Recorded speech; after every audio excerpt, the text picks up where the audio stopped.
The game's emblem appeared when someone noticed that one day, a new game had caught everyone's attention. The protagonist looked at the tower as the story continued about adventure and romance, various locations. Also about hidden dungeons and unknown secrets, monsters and battles, and monsters that become stronger each time. The game had a variety of fresh content. However, no matter how popular this game was, the lifespan inside it was fixed. The game, dominating the entire industry, could not keep up with the passage of time. Therefore, many players' interest in the game faded over time, only experts remained in the game. The protagonist said that he was one of them. Then he added, the worst of all. The guy turned his back, the monster bared his teeth, and the protagonist thought that this is why this very expert begins to boil. He looked up at the monster. The beam pierced the space and the protagonist thought that he was now returning to the time when the game had just captured everyone's attention. The guy sat on the ground and thought that this was all in order to start all over again as a newbie. The game's emblem appeared when the protagonist noted that he was a pro, a god machine. It was a virtual reality game that came out 15 years ago.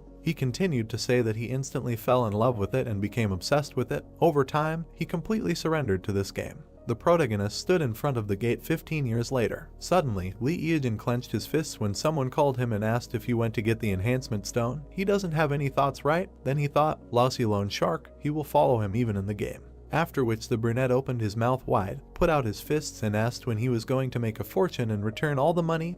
They only live once, right? As the protagonist headed for the door, someone told him to stand still, not to make hasty decisions, and to calm down. A split in space occurred when the voice added, please, just once. After which a sword appeared when the stranger said to show him hope. The protagonist noted that users who have been playing the same game for a long time without changes are called experts. He was a pro who had been playing this game for 15 years, then he opened his eyes wide and thought that all he needed was to become stronger. The guy narrated that initially, he liked everything and he did not even suspect that he had spent 15 years in the game. He fought with rivals and continued the story that he was the captain of the assault squad, the master of the guild and the lord of the castle. What he earned was enough to live.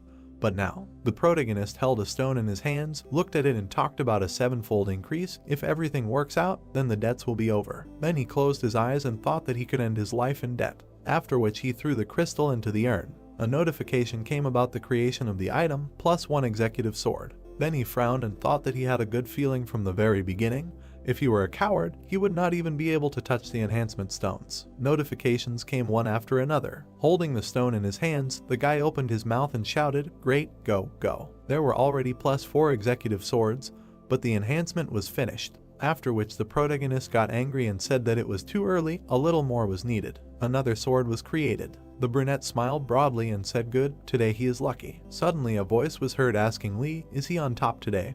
To which he replied that he managed to enhance the stone 5-fold in one go. Excitement flared up in him. After which he thought that from this moment everything is for real and began to pray to all the gods, asking them to give him strength. He threw the crystal into the urn again and shouted, let's go. The sword lit up. The enhancement continued as the protagonist cheered and shouted, yes. He then opened his mouth wide, holding the stone in his hand, and said that he would succeed today. All that was left was to achieve a 7-fold enhancement.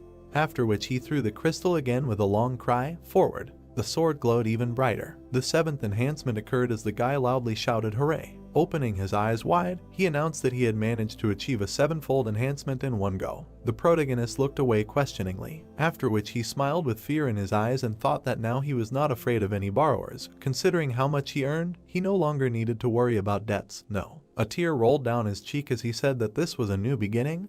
He would start a new path. The guy could not believe it. Looking at the sword, he noted that the weapon he had received thanks to loans, the executive sword, with it he would be able to make a fortune by destroying high-ranking monsters. After which he asked himself if he should pay off his debts, because if he sold the sword, what would he have left? Looking into the void, he thought about what he could do with empty hands. Then he looked down and continued to think that he was already 35 years old, after which he looked up and added that he was nothing but a disaster in the game. Then he looked at the weapon and thought, one more time, maybe it was worth trying again. The protagonist smiled uncertainly and asked what if he could achieve an 8-fold increase. After that, he thought that in any case, his life was miserable. What was the point of starting all over again, having nothing? In his life there were no friends, no family, no loved one. The guy lowered his head and said that if everything worked out, then with the money he earned he would be able to buy an apartment. An inner voice told Lee to calm down. He was in his right mind. After listening to it, the brunette jumped up, threw a stone and shouted, great, let's go. Rays came out of the sword. Then they shone very brightly, after which a notification came about the completion of the 8th enhancement.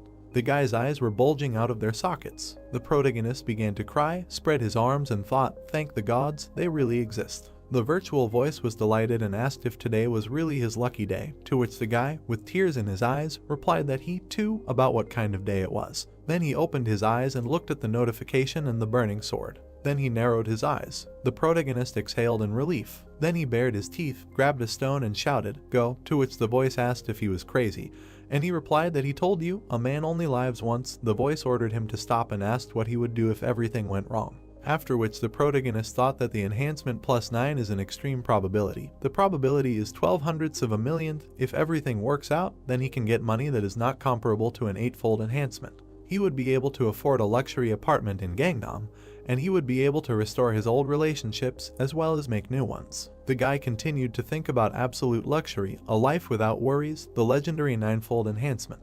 The brunette gritted his teeth, frowned and thought that he would create this with his own hands today. He would become the most special. Then he felt the power and realized that no matter what he did today, this was his day. But suddenly, darkness appeared around the guy and an error occurred. The sword disappeared and a notification about the enhancement failure came. The protagonist's eyes diverged in different directions. Sweat ran down his hand when he asked why the 9th enhancement did not occur. The guy was confused and thought that apparently today is not the day when everything is possible. A voice in his head called him and said that it was time for him to go. The protagonist fell into a stupor and asked himself where to go, into a barrel filled with cement or into a chicken feed grinder. He continued the thought that a new life would await him if he could stop at 7-fold amplification, and if he stopped at 8-fold, he could buy an apartment in an elite area, and then asked what happened to him. His thought continued with the fact that if he could stop, he would start living like a human. But suddenly he interrupted his thoughts and thought that everything was wrong. He should not have done amplification from the very beginning. He punished himself by having to use private loans. He should not have started this game at all. After which he cried bitterly and said that if he could go back 15 years, he would never have come to such a life, but it was too late. Everything was pointless. Although he was an expert, he screwed up at everything. Then he caught himself thinking that his head was spinning. He began to fall and asked, "Stress hypertension." The protagonist jumped out of bed in fear. There was confusion in his eyes. He saw an IV and a badge on the bed. Then he looked ahead and asked where is he? A voice was heard saying that he had woken up. The doctor looked at Mr. Iajin and said that he was worried. The red-eyed man asked what, to which the doctor answered him, he does not remember, he was in an experimental capsule of virtual reality. The man looked at the guy and continued to say that he later came to them at the hospital because he had a seizure while going through the beta version. The brunette opened his eyes wide and thought, experimental beta version, what is he talking about? The stranger in the suit and glasses laughed and said that their company would provide him with a new capsule and a small amount of money as an apology. The capsule he used was rejected, but in any case, the incident must remain a secret. The protagonist mentally asked if this was deja vu, then looked at his watch and thought that the realization of reality was slowly coming to him. Then he smiled and asked, so only 15 minutes had passed since his arrival in the capsule. The guy narrated that when he was conscious, he was a being rejected by society, without family and friends. After which he opened his eyes wide and thought, really, he got into the past. Then the main character realized that it turned out that all these 15 years were just a dream. The city stood against the backdrop of the sunset. There was no light in the windows. The guy looked up. He was lying on the floor. There was a mirror next to him. He looked at himself and thought, smooth skin without a single wrinkle. Looking at himself, he thought that this did not at all resemble the face of a 35-year-old man who was addicted to alcohol and cigarettes. After which he frowned, and his face aged when he thought that all this was just a fantasy, and that was just a nightmare. The game emblem appeared again when the guy noted that his whole life was turned upside down because of this damn game. His younger sister said that she would do BJ and borrowed an item from him, but everything did not go according to plan. The girl was threatened with a knife when the guy kept thinking that she went into the hunting area alone and caught the eye of an enemy guild. After which she was attacked by a PK, and dropped the item when the player who kills other players picked it up and disappeared. The guy said that after, in order to somehow recoup the loss of the item, they tried hard to catch a high-level monster and sell its item. Then he remembered how they even took out a personal loan later. The protagonist said that all he knows how to do is play games. He was going to break this wall between the game and reality. He said that more than 15 years have passed since the game was released, so each time it's online was lower and lower. The ratio of 10 to 1 turned into 100 to 1. It was becoming increasingly difficult to pay off the interest, not to mention the debts. But in the end, he still bought an executive sword. He thought that he would increase its power and resell it. Then he remembered all the events and added that in the end, The protagonist stood at the mirror. He frowned and thought it really was just a dream. Then he closed his eyes, after which he opened them, clenched his teeth and shouted that this could not be. The evil guy thought that the most promising game had become useless to anyone in 15 years. All that time spent together had become his whole life. Then he looked away and said, whatever. The protagonist looked at the capsule and said that he needed to play once, after which the game emblem appeared. The protagonist was falling into the portal. Suddenly a notification came from the machine god that she welcomed him. Dragons were flying in the multicolored sky. A bright beam appeared on it. The guy landed on a rock, looked at the tower and said that all this was not a dream, after which he thought that everything remained the same as it was 15 years ago. However, he walked up the stairs, looked at the columns and said that he didn't know how far he could see into the future. What if it was a completely different game? The protagonist frowned, thought about the inventory. When it appeared in front of his eyes, the guy said, a sword, but he had no other choice. A sword appeared in the protagonist's hand and he said that he had nothing to choose from. The guy had to fight a level D killer bug. The brunette frowned and said that, as he thought, he would be the first opponent. Suddenly, an opponent appeared in front of him, who tried to attack the protagonist, but he killed him. After which the young man looked up and said that it was easy to destroy these creatures. Then he turned around, saw a large insect and asked in surprise, what? The bug tried to strike with its paw, but the guy dodged them. The protagonist jumped up and raised his sword up. Looking at the opponent, he thought that his weak spot was obvious, after which he stuck the sword into the enemy and said, the back of the neck. The insect's wing moved, so the brunette pulled it out. Then he looked at his hand and said that his body was so light, after which he thought that it was definitely not the body of a 35-year-old man, and asked if he was young. Then the game character was too. The protagonist approached the dead creature and said, look what this insect will give him, then frowned and shouted out. He had a killer beetle sting in his hands, to which he said, not bad. The guy stood up and said, good. Then he smiled and said that he would do everything from memory, after which he noted that he really went back 15 years. The brunette realized that he was given one last chance. At first he was going to have fun, but in the end everything went in the opposite direction. However, this time everything will be different. The main character smiled, extended his hand and said that he would take all the delights of the game, hidden places and objects, all this for himself, and only after that he would truly enjoy the game. The training tower includes 10 floors, with each rise to a new floor. The difficulty level and the number of monsters increases. Having passed all 10 levels, you can go out to the main world as a player of level 10. The monsters in this game were created strong enough and are given 5 minutes to survive this fight. Usually he is controlled much faster because he already has enough information about this game. You need to attack the monster at vital points to minimize the time spent on its destruction. Lee Eejin saw the sign of the 3rd floor and thought that there were 3 monsters. He saw the sign of the 6th floor and thought that there were 6 monsters. He smiled and thought that there was nothing special even if there were several monsters. Killer bugs were approaching him from both sides. Damaged killer bugs were lying on the floor. The protagonist looked up, trying to catch his breath. He turned around when he heard an announcement that a new record had been set in the training tower on the 9th floor, and asked if he wanted to add his name to the record table. The brunette combed his hair back. He lowered his hand and called himself an expert. He looked straight ahead and heard that the username had been registered, and that it was possible to select a difficulty level on the 10th floor. He turned around and thought in bewilderment that he did not remember this before. He remembered that before they simply called the rank, the next mission, there were not many hidden privileges with hidden items in the training tower. Lee Eejin stared thoughtfully at the notification and said that, apparently, these privileges were available to those who managed to break the world record. A C rank boss is 10 times stronger than a D rank boss, and a C+ boss is 1,000 times stronger than a D rank boss. A person in his right mind would never increase the difficulty level too much. The boss was raised to level C+. The protagonist threw his hands on his hips and thought that he had become almost a pro, and people like him could fight a plus and S rank monsters in the future. He ran up the stairs asking why he should be surprised by things like C+ rank monsters. He smiled as he went up. Darkness appeared and people began to discuss the protagonist. They were surprised that there was a hidden boss in the tower. Only a little time had passed since the game was created, and something like a hidden boss had already appeared. And recently a new world record was set on the 9th floor, and as expected from the Koreans, his nickname is Expert. So little time had passed, and he had already bent everyone over, and someone asked if he was streaming the walkthrough because it would be interesting to watch. The girl opened her mouth and said that she had not seen anyone inside, and if this really happened, then everyone would have noticed it. The man opened his mouth and said that it was impossible to choose a C+ rank boss on the 4th floor. The man looked askance and thought what the hell was going on. He had just passed the 10th floor but was hearing this news for the first time, and how could this even happen?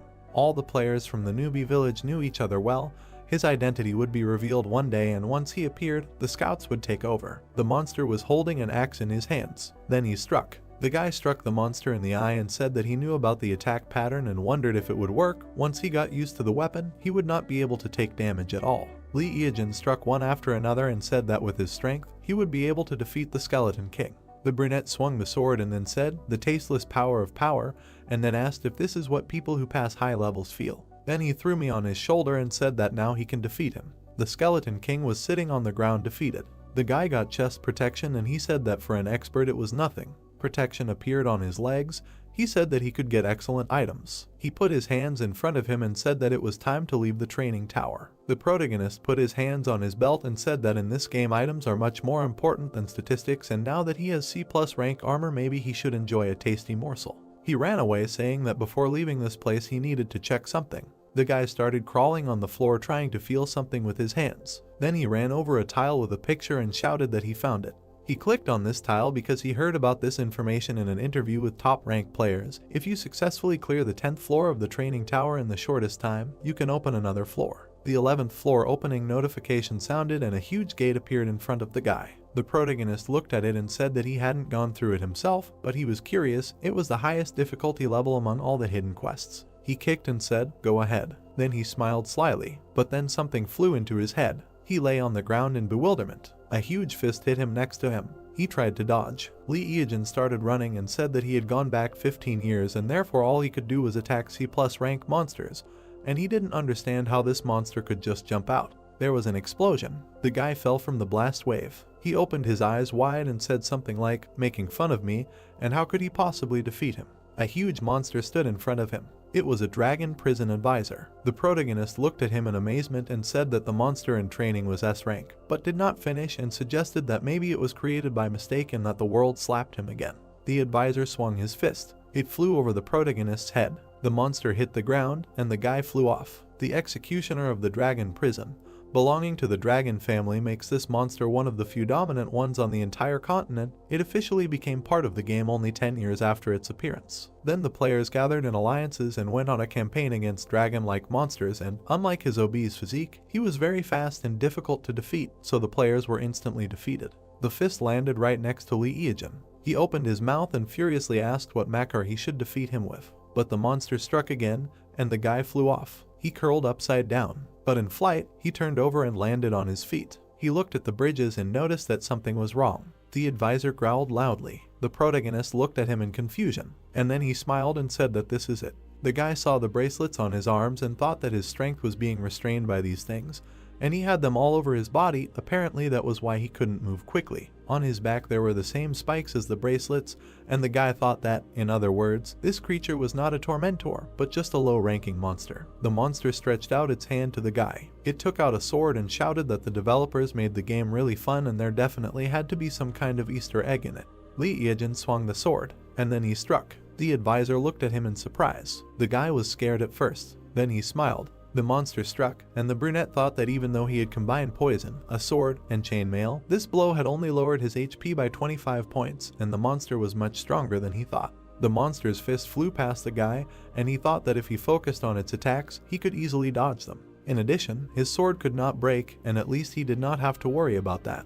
Initially, he had the ability to regenerate, but now he was in an area where he could not use this skill. The protagonist lowered his sword and said that from now on, a long battle awaited him. The guy jumped on the monster and thought that this was how his battle to the death with this creature began. The ability to regenerate S-rank monsters is beyond dreams, but since this skill does not work in this zone, everything went differently and he will have to fight with it for several days. Now the regeneration ability does not work on him either, and if he touches him even once, he is dead. So the most important thing for him now is concentration and speed. If he stops concentrating, he will be thrown out of the game, and if his physical abilities fall, the same thing will happen, exit the game. He does not pay attention to anyone and does not expect anything. He rushed at the monster and thought that time was on his side. 3 months later, there were clouds around the tower. The monster was lying on the ground. A drop of sweat was dripping from Lee Eejin's face. His face was drawn, and he said that it was tough. He sat on the ground and was surprised by the notification that came. It said that his level had increased to 32. The maximum level he can have at the moment is 25. Anyone in such a time could not rise above level 26. The guy got up from the ground and said that strength, agility, and magic all grow proportionally to the level, but it is not so important. He held a cutting flurry in his hands and said that all this is because he now has a weapon that decides his gameplay. He squeezed it in his hand and said that the razor is the weapon of the god of calamity himself, a cutting flurry or razor weapon that strikes fear into anyone who dares to challenge you, the weapon of the god of calamity who held the whole world in fear. This sword is at the top of the dark ranking of the god of calamity. In terms of attack power, it did not fit the S rank, it pulls at rank B, because to get it, it was enough to collect 900 points to the attack power. The brunette looked at his hand and said that fear of the razor is not the only thing that guarantees victory. No one would believe that having a C+ rank weapon you can get an S rank weapon. Then he paid attention to the notification that came. It said that the guy was leaving the training tower and he was offered a choice of 2 camps to join, dragons and demons. He folded his arms across his chest and said that he was not going to go to any camp. A notification came asking if he wanted to stay with the human. The protagonist smiled and said, of course. He continued to smile and thought that in this way he would free himself from the control of demons and dragons, and said out loud that although he would not receive various privileges now, and besides, when would he be able to catch monsters from a friendly camp? He made a face and said that because of this, the pleasure of farming would decrease. The sun flew off in the village of newbies. All the people looked at the guy in surprise, and he thought that there was no need to complete the starting quests, and he did not have time to run from point A to point B. People looked at him with disgust, asking what was wrong with this pervert, and the main character thought that from that moment on he fought high-level monsters that no one could defeat, being at the same level as him. The woman covered the child's eyes, and the naked guy thought that if such creatures touch you even a little, then you are a corpse and no armor will help. In such situations, gloves, shoes, and various accessories would not hurt. He turned around when he was called out, calling him a pervert. The man looked at him and said that he saw him auction off a rather valuable item. The other man asked where he got it, because at this level it was impossible. Lee Eogan looked at them in confusion and did not understand what they were talking about. He thought that it was very vague, but still he felt the same smell from them that emanated from him too, a barely perceptible smell of rottenness. The man looked at him sideways and asked where and for what quest he got it. The men crowded around him saying that if he could do it, then they could too, and he should quickly tell them about the quest, and the guy thought it was dead water. The protagonist looked at the men and thought that the place was made specifically for beginners, and when you exceed level 15, you can't come back here. He thought that he had already reached level 32 in the training head, and that's the only reason he was standing here. The man told him that if he didn't tell them, they would follow him and prevent him from rising to the next levels. The man pointed a candy at him and asked that since he had just left the training tower, he was only level 10, and the guy thought that these overgrown guys died on purpose during leveling, revived here and gained experience on beginners. The protagonist stared at him. Then he smiled, and he came closer and said that good things should be shared. He would tell them where to go to reserve a rebel. The men started discussing what to do with him, and at first they thought he was some kind of pervert, since he was standing naked, but it seemed like he was normal, and then they asked him to quickly tell them the place and they would go. The protagonist smiled and said that he would tell them everything step by step, but first they needed to go to a quiet and secluded place. The sun was shining outside. One of the fat men looked at the protagonist and said to tell them he should tell them about the monsters that would be on the way, to which the second chubby man said that he and his brother were cool guys. The guy turned to the people and asked if they didn't think something like, "Hey, we need to kill this guy and take all his items." The men looked at each other, after which the protagonist, holding a weapon in his hands, said that he knows people like them well. They deliberately wait for newbies like rats. They have gained enough experience and are level 15, and then they attack and take everything from newbies. After his words, the strangers frowned when one of them asked what he just said, and the second added questioningly, he wants them to make him change his mind about entering this game. The guy opened his mouth and said how impudent. Then he clenched his teeth, frowned, put out his hand with a weapon and shouted that he liked their impudence. After which the man swung and shouted that then he should get ready to give up his things and forget about this game forever. The protagonist pierced the fat man with a sword. Snot came out of his nose. The second stranger, looking at this, was shocked. Then the protagonist began to fight off the man in the helmet. The chubby one coughed when his eyes almost fell out. The tall stranger angrily began to take out his weapon and shouted, "What a bastard." Then he opened his mouth wide when the opponent pierced his hand, after which he received a blow. Seeing what was happening, the man in the helmet began to run away. But the brunette caught up with the brat and said how cute it was, after which he screamed in fear. The man hid around the corner, holding his hand and writhing in pain. Then he looked at the protagonist and said, "He's a newbie, who the hell is he?" To which he turned around and replied that newbies are usually taught to treat everyone with love. Suddenly he poked the guy with a spear and added that however, not in this case. Screams were heard between the houses. The protagonist was surprised that they did not have any useful items, then shouted, "Oh," and a slime unit appeared in his hand. The protagonist said that slimes are monsters from which you can't get anything valuable. It seems that these guys raised their level only by killing slimes. He was able to get slime quintessence, so he does not have to farm 1,000 slimes. The young man held out his hand with the slime and said that he thought he wasted his time, but everything went well. This thing will come in handy when he attacks the dungeon. He then looked at the virtual tablet and said that it looks like his item was bought at the auction, then noted that the auction is held for 72 hours from the time of registration. But there are exceptions, in cases where the price increases at least 10 times the original price. The guy smiled and asked, "I wonder what kind of rich kid bought this?" His eyes grew bigger. In the tablet, he saw equipment that cost a lot of money. His mouth wide open, he shouted, "What? Then he looked ahead and thought that this is real business. He was able to sell only the C+ rank armor for that kind of money. The guy continued to say that the iron armor calling for rebellion is a great option. However, is it worth agreeing to this amount? He thinks that many will want to take the initiative into their own hands. Because these are the first days of the game, he is already looking forward to expensive buyers. They need to comb through the money. The brunette smiled and thought that before he was the one who earned money in real life for the sake of playing. Now everything is the opposite. He will be able to earn money in the game and use it in reality. The sky was clear. The head of the protagonist climbed out of the bushes. The guy was standing on a tree branch and looking at the maze of demons. Then he looked at the walkers made of fresh 100% slug extract, smiled, and said that this is a great thing. Between the toes there are pleasant sensations, soft moist skin. This is a very good ability for beginners. After which the brunette looked into the distance and said that it was time to go in search of the item used by the earth-shaking archer. The young man jumped. He then noted that archers were unclaimed before. No matter how strong the archer's attack was, the arrow could not penetrate armor, so no one became one.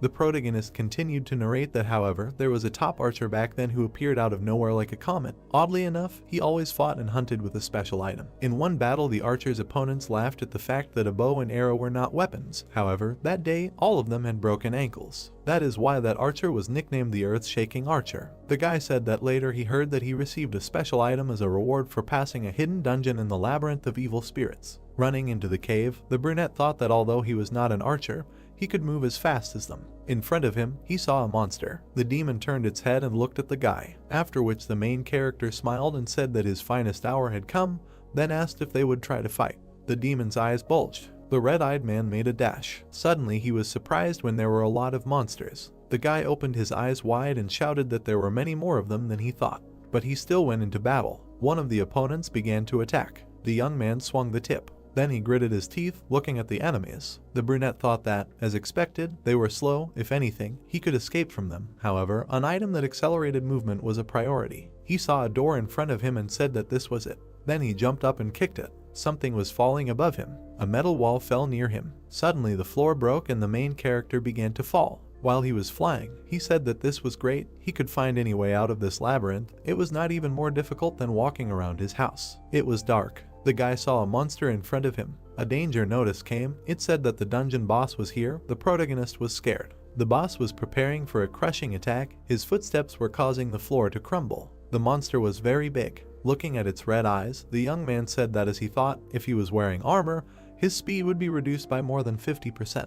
The protagonist stood ready when he said that it would be the same even if he wore iron armor. That's why he doesn't wear it. The scarlet demon bared his teeth. The guy smiled and said that as soon as he came, he prepared a warm welcome for him, then asked if he was bored because no one had come to him yet. The brunette turned around, saw the demons and said that they were persistent guys. He looked at them sarcastically and added that they were not trying hard enough. Time was up. The monsters began to fall, yellow liquid pouring out of their mouths. One by one, they started dying when the guy said that when he looked at it, it was a terrible but powerful force. He then explained about the quick strike. It was a point damage technique that deals a certain amount of hits that cause bleeding, ignoring the shield, a cheating technique that made the Razor #1 in the rankings. The protagonist noted that the damage reduction for a second is 1/100th of the enemy's total HP. This effect lasts until the target is killed. He then looked at the demons and said that one by one, starting with the one who was injured first, it cannot be dispelled. Then he looked at the boss and said that now it remains to deal with him, and then asked, well, now only he is left. The demon took a deep breath. Fire burst out of his mouth as the guy began to run away and hid behind a stone. A notification came that the scarlet demon was caught. The floor crumbled under the monster's feet. The naked protagonist jumped. He jumped off the rocks and landed on his feet. The boy looked at his walking sticks in surprise. Then he raised his head, frowned and asked his opponent how long he thought he could last. The enemy stepped next to the young man as he swung the blade. 3 hours later, the brunette cleared the labyrinth for the first time. He spread his arms and asked if he could continue. In the beginner area there were 2 more C+ rank monsters besides the Akani, right?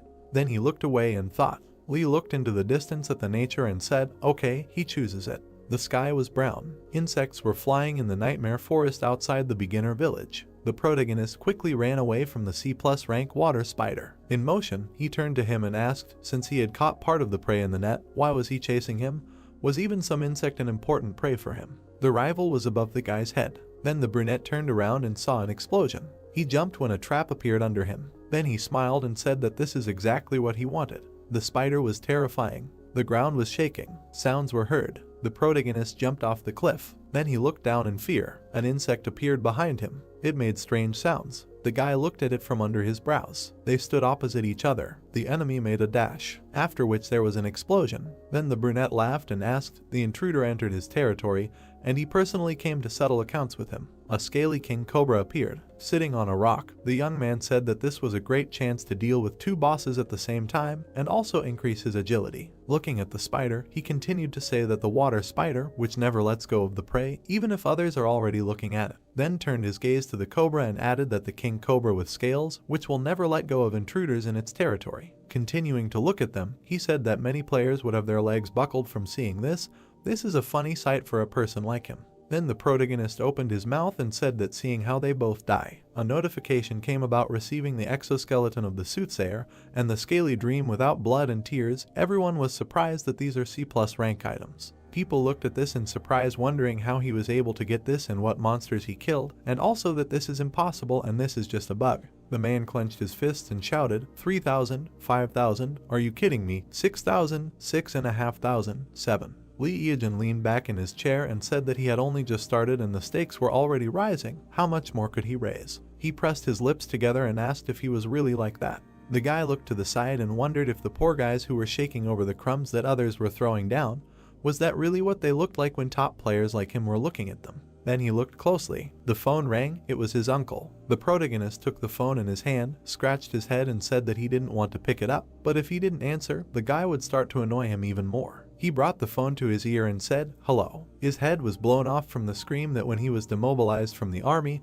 he should have stopped by to see him. The guy awkwardly looked away and said that he was just busy here and there. The uncle started yelling at him, asking what he was busy with. The uncle, sitting on the floor, started yelling that after demobilization, he probably did nothing but play with toys. The guy closed his eyes and thought that the uncle was right, and he said that there was a memorial service soon and he should come the day before it. The man continued yelling into the phone that Lee Eajin was already a man and it was time for him to grow up. The guy took the phone away from his ear, and the uncle continued yelling that it was time for him to start earning a living and he should look at his cousins. They all went to prestigious universities. The brunette said that it was as if he himself earned his living, and did not raise him on his parents' inheritance, which he eventually took for himself. He sighed with relief. The protagonist laughed and said that he was a top player and raised the bar. The light on the stream was blinking and he said that he had a long way to go. The protagonist leaned back in his chair. Then he looked seriously and said that there was nothing more to do in the beginner's area and it was time for a real game. He looked at the capsule and his uncle was indignant that he was not listening to him at all. Merciless desert, Zone B, abandoned ruins of an ancient civilization.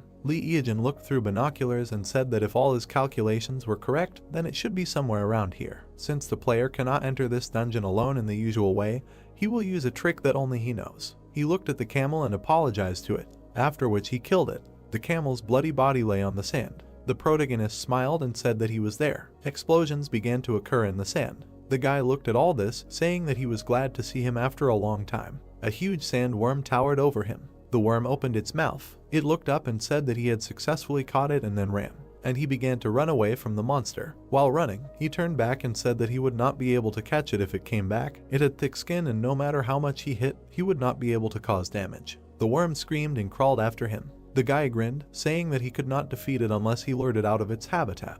He saw the pyramid and said that therefore there was no need to think about anything and just run to the goal. The protagonist was rapidly approaching the pyramid. He ran up the pyramid. There was a roar, and the brunette disappeared from sight. He looked inside the passage. Then he smiled. He stepped inside the tunnel and said that this was great and he was able to overcome the path. He went in there and was surprised. These were abandoned ruins of an ancient civilization, the 7th floor underground. The protagonist looked into the tunnel and decided that this was the place where the sandworm came from. He ran there and said that thanks to the sandworm he was able to get there easily. If he could meet the boss there, it would be great. He looked at the door. He was surprised and thought that the door to the boss room was open and there was already someone there. A conversation was heard from there. The brunette's eyes widened in surprise. The girl looked at the protagonist and said that there really was a person who could get to this place. The guy also looked at him and asked if all his comrades were buried. They both stared at him silently. Lee Eajin looked at them in surprise, and then he frowned and thought that it was Yu Da-hyu. Nuna looked at him and said that it was a coincidence and asked if he wanted to join the raid. They had been waiting here for several days for the last remaining boss. The protagonist wondered what this woman was doing here. He remembered how she asked to take her to the boss, how she was going to stream the walkthrough and asked to borrow a knife, and how she apologized for faking like a fool, and how she offered to borrow money. The guy moved closer and asked if he was interested. Lee Eajin rolled his eyes and thought that he had gone back 15 years and these people still didn't know him. Yu Da-hyu winked and said that he and his sister had died here twice already trying to kill the boss. It was problematic for two people. The protagonist frowned and thought that he needed a human shield for convenience. Then he smiled and agreed to go through the raid together. He grinned slyly and said that he would help them. After the red-haired man's words, the protagonist realized that they were brother and sister, after which the girl looked at him and asked if they would go on a raid together. The main character's head was spinning with thoughts that it was very hard in his past life because of them. He needed to throw away all these feelings and focus on something more important, namely, how to remove them both at once. After which he smiled sarcastically and said, "Okay, they will go together." People looked ahead. In front of them in the darkness stood a throne and a voice was heard that it smelled disrespectful guests. A monster sat on a chair and said that it smelled prey. Then he clenched his teeth and took hold of a spear. The blue-eyed man closed his eye, opened his mouth and shouted that he was coming. The end of the queue sparked. The earth shook. The girl opened her mouth wide and shouted that they were all good at close attack, so they would come close to him. Let's go. The brother and sister turned around. There was no one behind them. The boy frowned and asked where the bastard ran off to which his sister looked around and replied that he was just here. The thought occurred to her that if there had been at least one more of them, they would have caught him. The girl got angry, frowned, and thought that she should use this idiot as a shield. The red-haired ones looked forward in surprise, screaming. Looking at the door handle, one of them asked what it was. Nuna opened her mouth wide, stretched out her hand and shouted that the handle was broken. This bastard, he was up to something. Then she clenched her teeth. The brother looked at her when she clenched her fists and said that nothing could be done. There was only one thing left. The boy narrowed his eyes and replied that he understood her. If they caught this monster, they would officially become pioneers. The unnamed B-rank queen rose up with a spear in her hands. The brother stepped forward and shouted that he was attacking. The monster swung as the boy raised his shield in front of him. The opponent struck. His weapon glowed. Then he used magic. Yu Chang defended himself with all his might. Suddenly, the monster's weapon and the boy's shield collided. The young man, gritting his teeth, shouted to his sister, "Forward!" The blue-eyed girl dashed forward with knives in her hands. Then she jumped up and swung at the enemy. A scream was heard, first with the spear, after which the brother opened his mouth wide and screamed. He made a strike with his weapon. The red-haired girl turned around, opened her mouth and said that he had low HP, so a few hits would be enough. In response, the guy said that he understood. They would go like this and headed towards the opponent with a shield. Someone's voice was heard that the connection was really a worthwhile thing. The protagonist, peeping at what was happening through the crack, asked, "Are they now level 30 tanks, right?" Then said that if you skillfully use the tank's ability, then there will not be a single monster that could not be defeated. After which he frowned and continued, "But there is something to be afraid of in the Nameless Queen." The monster's eyes glowed green. He dealt many blows to the guy. Gritting his teeth, the young man shouted that her attacks had changed, and the speed had increased sharply. They would not be able to avoid all the attacks. The queen dealt a blow, after which there was an explosion. The fragments flew apart when the guy, closing his eyes, screamed. His sister tried to attack her rival. Then she opened her eyes wide and said, "Damn, they have already gotten used to her previous attack style. Now it will not be easy to dodge her blows and her speed." Suddenly the enemy appeared in front of the girl when she closed her eyes and said that it was too late. There was an explosion when the lady opened her eyes. The monster was lying on the ground, blood was flying around him. The protagonist was striking and saying, "Checkmate." The blue-eyed girl opened her eyes wide, stared at the protagonist and asked him. Then her gaze became angry and she continued, "He appeared at the very last moment." Her brother, gritting his teeth, shouted in rage that this coward was sitting in ambush the whole time. They could not get out of here because he broke the door handle. Throwing his sword over his shoulder, the guy replied that thanks to him they defeated the boss, and after all, it was he who saved their lives. Suddenly, a notification came that the nameless queen was successfully defeated, and there was another female player in their group. They were able to discover a hidden quest of forgotten ancient ruins. The heroes asked in surprise, "Female player, hidden quest, what kind of nonsense?" The red-haired ones turned around when the guy said that this bastard ran away again. The guy frowned and asked, "Doesn't she think it's weird? Why didn't their level go up? And why didn't anything drop? They weren't done yet." A voice was heard calling the girl. She grabbed her head when the voice said, "Her body." The monster, lying on the ground, whispered that she must give it to him. The heroine, holding her head, screamed loudly. Suddenly, her face turned black. Smoke swirled around her. Then her eyes turned yellow and she laughed. Standing with the monster's spear in her hands, she shouted, "Scum! They must kneel before her." Her brother was shocked. The protagonist turned his head and said that in order to enter this dungeon, more than 2 people were needed, and at least one of them had to be a girl. That was the reason. A question appeared inside Yu. What was going on? She was controlling her body. The brother looked at his sister questioningly. He received a notification that his partner's soul had been taken over by a monster, the new name of the queen Yu. The girl was told to forget her previous connections. Now she was the mistress of this dungeon. The blue-eyed girl's eyes widened and she thought that she couldn't believe her eyes. Why did they make such conditions for entering here? The red-haired man looked at her, cowering, and thought, all monsters are so crazy. The protagonist turned his head and said that in order to enter this dungeon, more than 2 people were needed, and at least one of them had to be a girl. That was the reason. Then he looked away and thought that in order to attack alone, he thought of cheating with these 2, but everything did not go according to plan.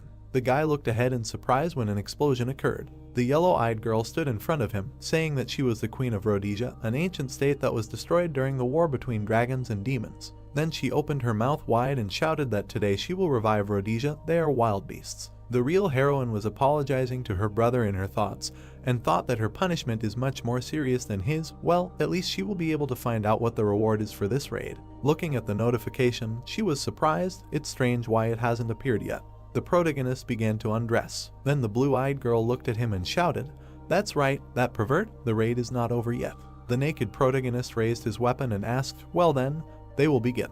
The 2 personalities of the girl screamed that he was a dirty creature and a fucking psychopath. Then the heroine used force with a spear. The guy swung back. Then he smiled and said that she missed. The queen got angry and bared her teeth. Sparks flew. The brunette rushed from side to side. The girl struck again. The protagonist dodged him too. The yellow-eyed girl looked at him in surprise and asked what. Then she became furious, raised her hands and screamed that he was a fucking rat. She launched force around herself. Then the heroine looked down and asked what he was doing. The protagonist was lying on the floor, writhing in pain and saying that he hit his head. He would lie down for a while. Suddenly, he crawled away like a centipede. The red-haired girl fell into a stupor and her eyes became square. Then she silently raised her hand. The red-eyed man looked at her emotionlessly. Illustrations of power were displayed on the ceiling, with the girl standing with a staff in her hands and the guy sitting on the floor, after which the lady looked at her opponent and told him to die. The brunette smiled and said that the atmosphere was heating up. Sparks flew from the ceiling. The protagonist's legs ran when he said that then he shouldn't stand like a pillar either. He showed different techniques when the girl looked at it in surprise, after which the main character landed on his feet and spread his arms out to the sides. The heroine's pupils narrowed when she thought about what this idiot was doing.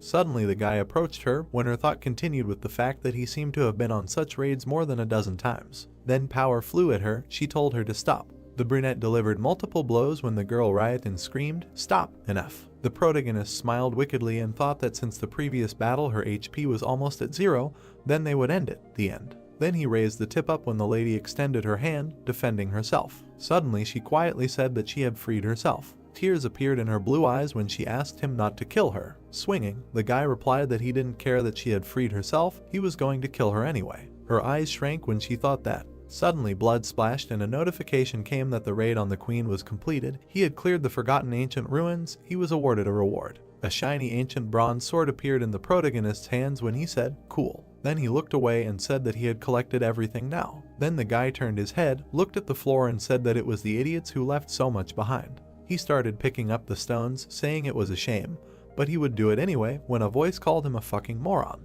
The brunette looked back. Dead Yu, who could leave a will to her teammates within 10 seconds of her death, shouted at him not to pick it up. The protagonist was already holding the coin in his hands when she started calling him a bastard, a monster, a moron, a thick-headed, a goat. Then he continued to pick up the rest, to which the heroine shouted he was serious. She opened her mouth wide with tears in her eyes and screamed, asking what the hell he was doing. A notification came asking if he wanted to leave his name. The protagonist looked away and said, stagnant water. On the tablet screen was a moment from the battle when the queen missed. The brunette sat in the capsule with a tablet in his hands and remembered that he then hid in a clay pot and recorded it all.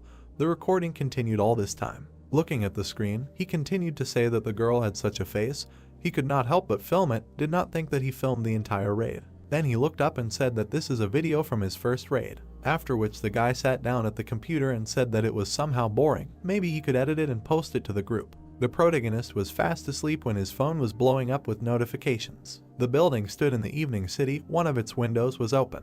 The trash can flew off when an enraged Yu Chang walked around the office and shouted that the more he thought about this pervert, the more he pissed him off, to which his sister answered him that his rage would not change anything. Gritting his teeth and frowning, the brother looked at his sister and asked if she was laughing. He made them look like idiots.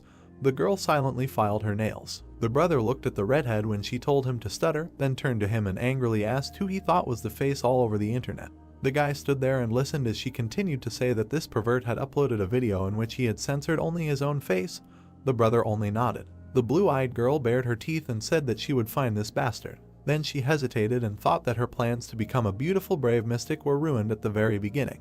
Then she continued the thought that her first boss was a pretty babe, she would take revenge on him for this shame. Crying, she thought that although it brought her considerable popularity, when a guy came into the office and told his brother that he had cleaned everything up, after which he turned to his sister and asked if she was okay. The brunette looked at his brother and asked if he remembered that guy, Hong they call him. It turns out he works at a construction site. To which he replied that he told him that he had no money and no job, and the man added that he said that he had recently gotten a job, I think. The red-haired man smiled sarcastically and asked to bring him here. Then he looked away and added that he would make him pay with his body, just like those guys. There were many capsules with people in the room. They lay motionless when he thought that the top 20 was just around the corner. The brother and sister were serious when one of them continued the thought that it was possible to earn more in the game than now, but they had a way to go before reaching the top 20 and recoup the rent of this room. Plus they had to find that pervert. He would destroy him. A voice came from the research room of the Seoul K1 Pro Players team. Look at this. The guy was sitting at the computer and asking, a B+ raid video. When the second asked again, early B+, he didn't know who it was, but he was a monster. The brunette opened his mouth in surprise and said that it was a little strange. Looking at the footage from the video, he asked who this crazy pervert was. The young man looked at the screen and asked if he wanted to say that he won like this in the B+ rating, to which the first closed his eyes and replied that it was as if he saw the dance of death. One of the guys grabbed his head and shouted how they should play now if he exists, to which he received the answer that he should invite him to his father's noodle shop. The blue-eyed guy silently looked away. Director Ying stuck out his finger, opened his mouth wide and shouted, send a message to this guy from Deadwater right now, he wants this guy to join their team. The man, looking at the main one, asked what salary to offer him, to which he replied that it was not negotiable, give him whatever he demands, to which the first one asked, one message would be enough. The director got furious and shouted that he was stupid. He was sure that at the moment he had been sent 1,000 messages if they sent him just a message. They were already out of luck if the Chinese took him away because of their slowness. The brunette was making a call at that time. Then the employee said that he received a response from Deadwater. It said that the hero agreed. The blonde silently looked at the phone. The brunette stood with his arms folded across his chest, wondering what those monstrous movements were, when a voice came from behind him. Oh, director, we need to call a medic. Scrolling through the moments from the video in his head, the blue-eyed man thought, unbelievable, it looks like he's raided the boss 100 times, he's sure. Then he looked ahead and continued thinking that this guy was a step. No, he was several steps ahead of him. His hands tensed. It was on a floating island of unknown rank. An incomprehensible creature appeared. The protagonist was fighting a C-rank sewage snake. He cut it in half. Suddenly a notification came that he had found a secret dungeon, a rotting underground canal. When the guy plugged his nose and said, what a terrible smell, the name of the pioneer was added to the Akasha records. The protagonist narrated, recalling his reaction, that to be honest, he was shocked. He got more views than he planned. But if you think about it, you could have ended up on the main page of the site, but he, fortunately, ended up in the top best gamers. Then he opened his mouth and asked, with this, after which he scratched his temple and said, amazing. Remembering the fight, he said that if you look at it from another point of view, only because of 15 years of training, it looks easier than drinking water. He thought too highly of high-level players, the one who breaks mountains with one blow and makes cuts with surgical precision. He continued to say that he only thought about high ranks for so long that he unconsciously underestimated himself, But this could not last forever. The protagonist stood on his walkers and said that, "Pro player, this is not so bad." Then he frowned and said that it was not in vain that he spent so much time. No one will defeat him again, right? Director Yoon was crying on the couch some time later. A voice was heard greeting a wanderer in a decayed underground canal. In front of the protagonist stood a hidden NPC crying statue of Pygmalion. The voice asked the guy to fulfill one of its requests. Then the statue began to cry as the voice continued to say that if he fulfilled its request, it could take all the gold that was hidden behind it. The guy pressed the button to refuse. Then he heard a request not to do this. It asked to destroy it. The voice pitifully asked to end his suffering. The brunette looked away in surprise and thought, destroying the statue is a simple quest, but if he accepts it, Pygmalion will simply disappear and the reward will be small. This will not work. Then the crying statue lowered its head and said that if he does not want to destroy it, then let him take revenge on the one who brought him such suffering. He then asked to find this damn statue and take revenge on her. This is the crying Galadia. A notification came in saying that he could take the quest Pygmalion's request. Lee Yejin, rowing the oars, said that it was a jackpot and that he actually got this quest just like that. A player named the God of Battle mentioned in an interview a long time ago. The thing that made a player who had been ranked 10 for a long time rise to rank 1 was the reward for this quest. The statue said that it used to be a human and a famous sculptor. The guy said that he was not interested in this and he was skipping it. He jumped to his feet and shouted that the real game was about to begin. He would defeat this guy with whom he had so many problems. Forward to the jungle of chaos. But then something appeared from above. Nuna hit the boat with her axe. The guy, stepping on the ground, asked if she was really attacking him. The girl turned around and said that she had finally found this bastard and was going to take revenge on him for everything he had done to her. The protagonist turned around at the sound of shouts that they were all here too. A crowd of men were standing and shouting that he was a corpse and they were all out for revenge and that he shouldn't get into trouble. The protagonist looked around and thought that he couldn't remember them all, but he was causing damage wherever he went. Then he asked how they knew he would be here. Nuna approached him and asked if he thought she had been sitting idle all this time. Did he think he could stand up to such a crowd? Lee Yejin looked around and thought that he had completely memorized her attack patterns when she was a boss, but killing players might be a bit difficult. The people around him started preparing to attack, and the guy thought that he was sure of one thing: they weren't just here for revenge. He licked his hands and thought that maybe he could use them. There was a pop. Only clothes were left on the ground and everyone wondered where he went. The girl looked back when she heard the question about where they were aiming. Lee Yejin stood naked on the pole and looked at everyone arrogantly. Then he smirked and spread his arms and asked if they would accompany him on a secret raid. The man asked in surprise what the hell he was talking about, and the other said that he was trying to trick them again. He raised one hand and said that he knew what they really wanted, and that was information. He threw his head back and said, bosses, hidden dungeons, information about quests, and the first run, because that was why they were chasing him. Everyone looked at him in confusion. Then the protagonist scratched the back of his head and said that he thought his outfit was also quite unique. He spread his arms and said that in any case, as they expected, he could provide them with all this special class information. The girl pressed her lips and thought, the first run. Lee Yejin extended his hand and asked what they were going to do now if they wanted to go with them. And thus, their team was formed. Yu Da-hyu, Nuna, the Lone Shark Twins, Lee Dong-bai, Lee Yun-bai, Lee Jian-bai, the three beautiful musketeers, the mobs, the rest he sent in case of trouble, and the professional player of the sole branch of K1, Ma T-gang. The protagonist looked at T-gang and abruptly turned away, thinking that this was amazing. It really was T-gang.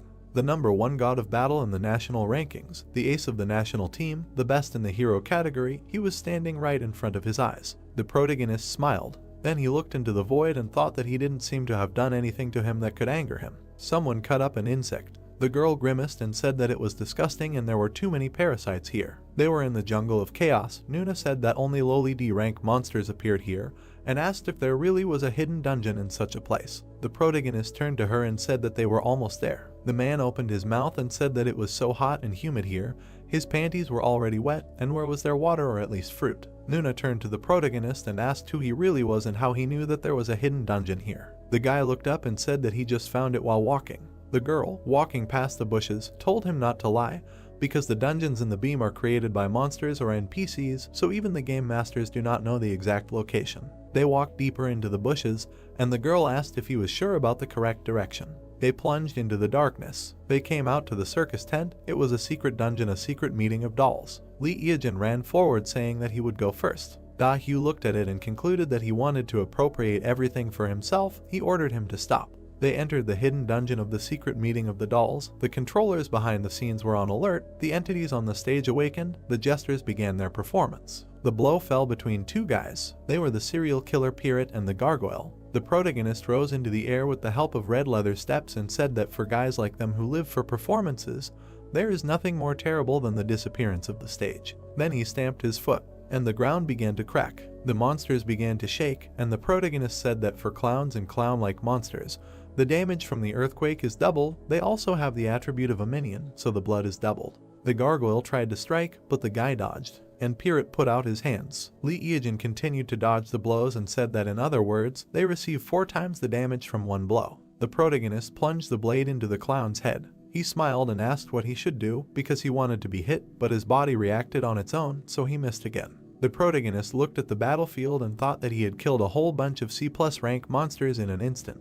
Jianbai looked at the protagonist and thought that, frankly speaking, he had no flaws. When she came to the dungeon and saw the bronze giant, it had already been defeated. The protagonist stood on the monster, and the girl thought that even she as a player was repulsed by its abilities. She personally wanted to see it in action, so she joined the raid, but she did not expect this. She turned around when someone asked for some items. The men angrily shouted that it didn't look like a group raid. He just killed all the monsters by himself. They wanted the rewards too. Everything should be equal in a team. Eojin turned around when he heard this. The girl looked at them and thought that this sucked. Da-hyu grimaced and wondered why they were whining. Teagang rolled over and thought that after all, he had no reason to be on his side and why they were probably even right. Tiek pointed his finger at the main character and said that he hoped that he didn't want to grab all these things for himself. The guy replied that he would give them to him. The man's eyes widened when he heard this. Eojin smiled and said that they could split everything equally between them.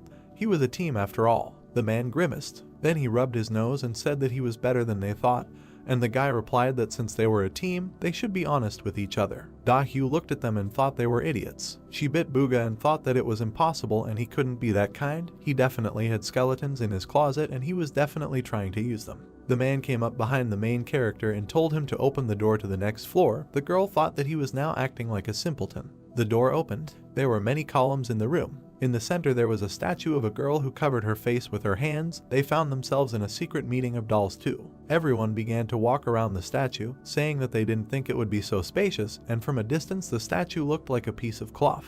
Everyone scattered around the hall and began to study it, saying that it looked like a room with a boss. They wondered what kind of chairs these were. The hall began to fill with smoke. The controllers behind the curtains began to express their anger. The man looked back and asked where the boss was. A headless man appeared behind him. He fell to the floor. Everyone looked at it in surprise and did not understand what happened. And now the second person died and fell. No one understood what happened. The girl opened her mouth and said with surprise that it was her doing. She aged to a statue and said that this was not an ordinary statue. Blood was wrapped around her hands, and someone shouted that it was a monster and they did not understand how it moved and was already standing in another place. Everyone stared at the statue. The protagonist smiled and thought that, as he expected, Tegan quickly understood everything. This boss cannot be defeated for 5 years, since he was found. It was a statue of a crying Galantia. It was invented based on the Weeping Angels from the Doctor Who series. The girl swung her sword and said that the statue was a monster. They were parodied many times, especially in Dem, and after it was upgraded, it began to look damn scary. The girl struck,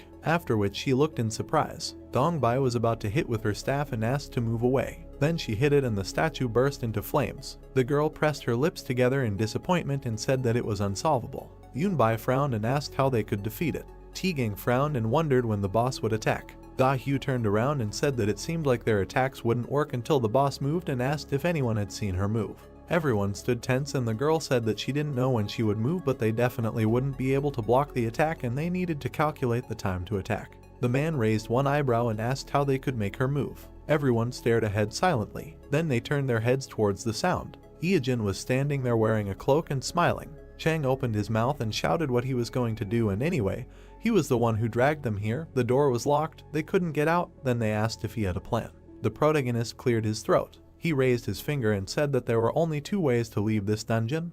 The first was death. The guy raised his second finger and said that the second was to defeat the crying Galathea. The girl opened her mouth and shouted that if they could, they would have won already. How are they going to defeat her if they couldn't see her attacks? The protagonist chuckled and asked when he said that they would defeat her. The girl asked again in surprise, to which the protagonist showed his middle finger. He continued to stand there and he said that he would destroy her himself. Da-hyu looked furious. The man clenched his hand into a fist and asked why he brought them here at all. Da-hyu was surprised when she heard that they were useful. The protagonist smiled sweetly. Then Lute closed his mouth and said that they should give him all the money. Everyone looked at him in surprise and Da-hyu asked what the hell he was talking about. The protagonist folded his arms and said if they hadn't sat on the belt, so she should pay, he would defeat the crying Galatea, so they should provide the payment for survival. Chang clenched his fist and said that it was his fault that they were stuck here, to which the guy in response asked who made them come here. They only came here because of their impudence, they should hurry up and pay. He was sure that they did not want to play a staring contest with a monster that was too tough for them.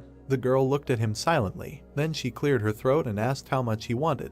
The protagonist smiled evilly and said 100 million gold. Da-hyu looked at him furiously. Chang rushed to the guy and said that he was completely out of his mind, he thought that he could do whatever he wanted. The brunette cowered in fear and said that he was very scared. But then Chang's head was torn off. Da-hyu closed her eyes and thought that this idiot should have calculated the situation, and the guy told her that now she had to pay double. Then she opened her eyes and wondered why she had to pay for her brother, to which she replied that they were one family. A dagger appeared near the protagonist's face. The girl looked at him intently and said that he shouldn't play with her, she could just share the punishment with the others and finish him off here. How could she even believe that he would keep his promise? Then he grinned and said that if she didn't believe him, she could make a deposit. The DEM deposit system allows you to deposit the promised amount into a third-party account until the transaction is completed satisfactorily. In other words, it is a security deposit. If the payer is not satisfied with the recipient of the payment, the money is returned to him. The third-party account to which the deposit is received does not belong to anyone, it is protected by an absolute rule. The girl remained silent. The SU stared at them in surprise. The boy glanced at everything and continued to say that she could take the reward for defeating crying Galatea. He moved his hand to the side and said that he did not claim it. Everyone stared at him and thought that crying Galatea seemed to be a B+ rank boss. Also due to the advantage of being the first in the world to defeat her, the reward should not be less than B+ rank. T-Gang stared at him. Everyone stood silently. Out of all the items in the market, the current highest rank is C+. This is crazy. If they can get it, they will be one step ahead of everyone else. The girl gritted her teeth and put it that she can't fall for this. Why would he refuse a B+ rank item? It means he has something better. Iojin stared silently. When a player is in a team, he has the right to distribute the reward from defeating the boss. Also, if you upload a raid video, you can expect to get views or even ad revenue. If you leave the raid halfway, the video is automatically deleted. You cannot refuse it. The girl began to slowly put away the dagger. Then the protagonist raised his finger and said that this is the right choice.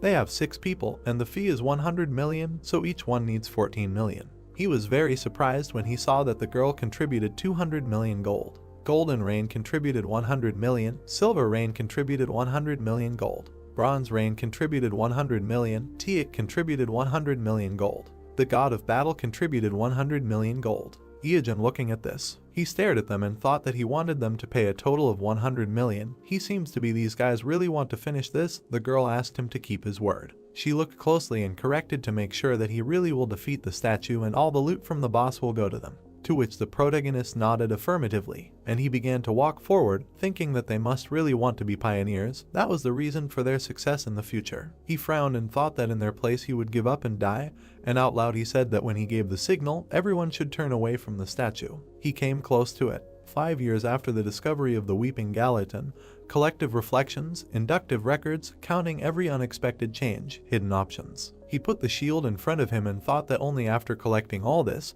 some guys, having resigned themselves to the possibility of destruction, decided to defeat the terrible and deadly monster. The brunette put the bronze shield of the ancient civilization in front of him. He grinned and ordered to close their eyes. Everyone closed their eyes. The guy looked at the statue and the reflection in the shield. The statue removed her hands from her face. Then she swung, but the guy saw it. He dodged all the blows of the statue, and then he plunged a dagger into her eye. Then he ran away from her. The statue kept trying to hit, but the protagonist dodged them all. He defended himself with a shield. The girl bared her teeth. She looked at her hands. Crying Galatea becomes indestructible when someone is looking at her, but when they stop looking at her, she turns into a monster and attacks the nearest player. The most frightening and important fact about this statue is that it is an attention seeker. The brunette opened his mouth and shouted for everyone to open their eyes. Da-hyu opened her eyes and looked around. The statue behind the protagonist returned to its original position. The guy attempted to attack the statue and thought that he had already checked everything. His information was reliable, its attack pattern resets after each stop.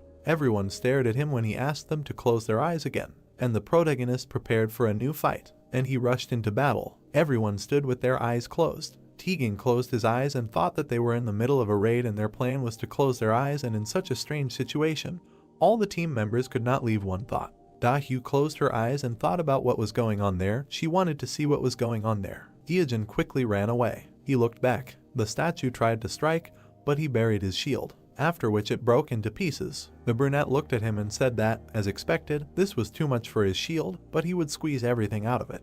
The guy began to wave his spear in the air. He swung and said that in his best years, he could even defeat an A+ rank monster alone. He shouted that it was too early for him to die and rushed to attack. The guy, standing with his eyes closed, thought that he really wanted to look, but if he looked, the crying Galatea would turn into a statue again, and who knows how the dead water would react to that. The man stood with his eyes closed. Everyone stood with their eyes closed, and the girl thought if she should stand in his way. Da-hyu lowered her head down and thought what would happen if she looked at the boss and immediately closed her eyes. It would hinder his movements and she would kill him with one hit. She gritted her teeth and continued to think that because he was naked, his defense was most likely complete shit. Maybe she should open her eyes. And then she abruptly opened her eyes when she heard that he was the first player to finish the raid with the crying Galatea. The guy stepped aside. The statue was kneeling, covering her head with her hands. The crack went down her head. The protagonist grabbed the blade in his hands. Then he raised it high above his head. He looked up, thanked him and said, 700 million, his bank account will be filled again.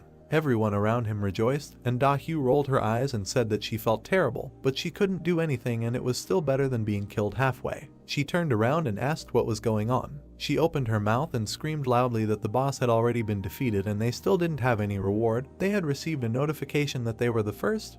Why wasn't there any reward? Everyone started looking at each other. The girl turned towards the protagonist, and then it dawned on her, she remembered everything that had happened. The statue began to fall apart in two, and the crying Galatea cried out, and the body sealed in the statue awakened. There was an explosion, and the real boss of the upside-down world opened his eyes. Everyone looked at all this in surprise. A huge woman stood up from the statue. Teak looked at her and thought that she couldn't do anything while they were looking at her. If they could immobilize her, they could come up with a plan. The monster opened its eyes. It was a Medusa of A+ rank. This monster, whose legend was passed down from mouth to mouth, and the dream existence was hidden by the Devil's Tower, just acknowledging its existence crosses out the ideals of magic passed down from generation to reign for thousands of years. Da-hyu began to turn to stone. She looked at her body and did not understand what was happening. Jianbai opened her mouth and shouted that her body was turning to stone. Yunbai looked at her hands that had already turned to stone and asked, didn't he tell her to look at her? She was indignant. Why did the scheme turn around so suddenly? Da-hyu turned around and looked at the protagonist with confusion. He stood there and smiled, after which he closed his eyes. The girl's eyes widened and she started screaming that the bastard knew what was going to happen and asked why he didn't tell them. The girl sighed and said that she was shocked and she shouldn't have interfered in other people's affairs out of curiosity. She frowned and said that she remembered his face. The protagonist looked at them in surprise and didn't understand what they were talking about, and then asked if they wanted to kill him. Absolutely all of the bodies completely turned to stone, and the guy said that in this day and age, information and experience are as important as money. The information and experience gained during these days are well worth the money, so for them it was a good deal. They even learned the location of a hidden dungeon. The guy narrowed his eyes and said that knowing the location wouldn't help them get through it. A jellyfish appeared behind him, and the guy wondered if he should play with it. Hyejin smirked and thought that after awakening, Medusa does not move for about 30 seconds. Since her specialty is burning mana, you cannot look her in the eyes. He clenched the blade in his hands and thought that even knowing all the patterns of her attacks, now he has a great chance while he has a bronze shield. He clenched the shield in his hand. After that, he looked forward. At that moment, a roar was heard. One of the columns cracked. The protagonist jumped to the side. He looked at it in surprise. Then he opened his mouth and said in surprise that this was simply impossible. The man hit his knee. Tegan rose from under the rubble and hung in the air. He stared at the protagonist. He looked at him and did not understand how he could stay alive. Then he smirked and assumed that this guy realized what was happening and also closed his eyes. Tegan opened his mouth and said about dead water. Then he put his hand in front of him and offered to fight. The guy stood in a confident pose. The hero thought, Tegan, how did he stay alive? The brown-haired man's gaze was determined. With a surprised look, Hyejin thought that this guy realized what was happening and also closed his eyes. In the haze, he thought about what it meant. The guy's cheeks turned red as he recalled the images of what had happened, thinking that while everyone was absorbed in greed, surprise, or fear because of the new boss, he was the only one who was openly watching him. The brown-haired man pursed his lips. A swift movement. A fist flew past the brunette's face. A mark from the blow remained on his cheek. Hyejin managed to dodge a new attack. His gaze was surprised. Tegan hit with his knee. Iajin held the shield. The opponents stopped opposite each other. The hero grinned, thinking that he needed to calm down, he just needed to use the increase in movement speed. The brown-haired man stood with his arms bent, and then he quickly rushed into the attack. He repeatedly hit the shield. Cracks appeared on it. Looking at the shield in surprise, the brunette thought that it was about to collapse. He had to dodge the kick. The guy in the cloak jumped back. He thought with a frown that he relied on one of the red leather feet options. How could he become so cool after playing for such a short time? Standing nearby, Iajin thought that he could easily go solo raid a C+ mob now, and he really was a monster. Clenching his fist, Tegan said that as he thought, he was not that strong in a one-on-one fight. He could not withstand his attacks with such bad equipment. He would finish him off. The brunette held a knife in his hand, and then he smiled. In the haze, his words appeared that he thought so. Smiling, the hero said that he was wearing top-notch loot. His eyes widened in amazement. He saw a glove with a round stone and thought it was a wanderer's glove. The boy stood in a confident pose, while the hero thought that he was wearing smooth stone armor, a victory helmet and cheater's shoes. He had expensive loot, but lacked experience. His gloved hand was clenched into a fist. Iajin thought that he was a big fan of the god of battle Tegan. The brown-haired man raised his hand. The hero thought that when he defeated countless strong opponents, rose to number 1 in Korea, he was even more excited than others. Iajin remembered how he cried in front of the monitor, and thought about how much he cheered for him and called him his mentor. Although he was even older, the attack style of the god of battle was firmly stuck in his head. He chuckled, thinking that a series of strikes that he repeated over and over again. With a wide smile, the boy asked, how can he forget this? The hero dodged the bright attacks of the enemy. Tegan frowned, thinking that it was impossible. He was avoiding his attack as if they had fought 100 times before. It felt like he was fighting a huge fly. The guy with red eyes was getting closer. Iajin smiled slyly, and the opponent thought, what kind of unnerving smile? Was he enjoying the fight? He gritted his teeth. Striking with his fist, he asked, who is he? A knife approached Tegan's throat. He waved his hands, closing himself. The brunette thought with a smile that he had a fragile chin. Squeezing the weapon, he thought that the fatal flaw that made Tegan, a former boxer, retire. Because of this, he is very sensitive when he attacks him in the chin. The brown-haired man's gaze became amazed. He sweated, realizing that his HP was falling. Touching his stomach, Tegan asked, what is he doing? Approaching, the guy with the knife said that they will see each other. He looked ahead attentively. Tegan smiled. His fist collided with the shield. Glancing at it, Iajin thought that he knew that he needed this bronze shield to fight the crying Galatea. The shield shattered into pieces, and the brown-haired man said that he would not die. There was no more shield. He lost. He would get this bronze shield faster and kill Medusa himself. With a slight smile, he said that no one could defeat the monsters that he had not defeated. The hero looked at him silently. The guy confidently clenched his fist, and Iajin thought that it resembled the spirit of the mountain, as expected of a hero from another era. Continuing to watch, he thought that it was admirable, and said what to do now. He knows that he can defeat her with his eyes closed, right? The brown-haired man standing opposite asked in surprise. He saw the boy turn around indignantly and asked what nonsense. How could he defeat a rank monster with his eyes closed? The brunette held up 2 fingers and said that there was no time to explain, just watch the video later when it came out. He imagined the figure of a woman with red eyes. Tegan frowned, thinking that he must be joking. It was impossible. He was really going to defeat her. Iajin walked forward in a cloak, thinking that he would return to Medusa's attack pattern. Cloaking his eyes, he recalled that Medusa's subjugation difficulty was still 5 stars, 3 active skills and 1 passive. She attacks at random. There is a 33% chance of one of the attacks appearing. Remembering the woman with snakes for hair, he thought that in addition, he should anticipate and avoid an attack with his eyes closed. Concentrating on the noises, he can hear more than the sounds of his body. The boy stood with his eyes closed. A sound was heard in the darkness. The brunette waved his hand and said that he was stagnant water and he was a streamer. Iajin smirked and said that he was continuing the quest weeping Galatea. He would challenge Medusa. He remembered the blow to his shield and said that under normal circumstances he would have used it. The shield shattered into pieces, and the guy explained that due to his companion's betrayal, the shield was destroyed, but it was nothing, and should he fight with his eyes closed, he had good hearing, so everything should work. There were red symbols around the woman. The hero explained that she had 3 active skills and 1 passive. Ice flows rose up. The first hellish frost. Ice spikes sprouted from the floor. Since he could not see, he needed to listen carefully. Flames rose up. The second wave of hellish flames. The guy remembered how he dodged it and explained that it was burning and spread in a large fire. Of course, if he could not see, he needed to listen carefully. The hero was surrounded by smoke. He said that after dodging these two random attacks, he remembered walking with his eyes closed and told him to crawl along the floor to make a physical attack. Since his eyes were closed, he needed to remember where exactly Medusa was. The opponent's eyes were glowing red. Iojin said it was time for the third active skill. A huge black snake appeared from the portal. He said it was the summoning of Jormungandr. Holding a knife, the guy explained that if they were afraid that they would see its size and their fighting spirit would be broken, then they should not worry, it was just a summon. This guy's attack pattern was very simple. The tail moved quickly. The hero said it was a tail strike from top to right.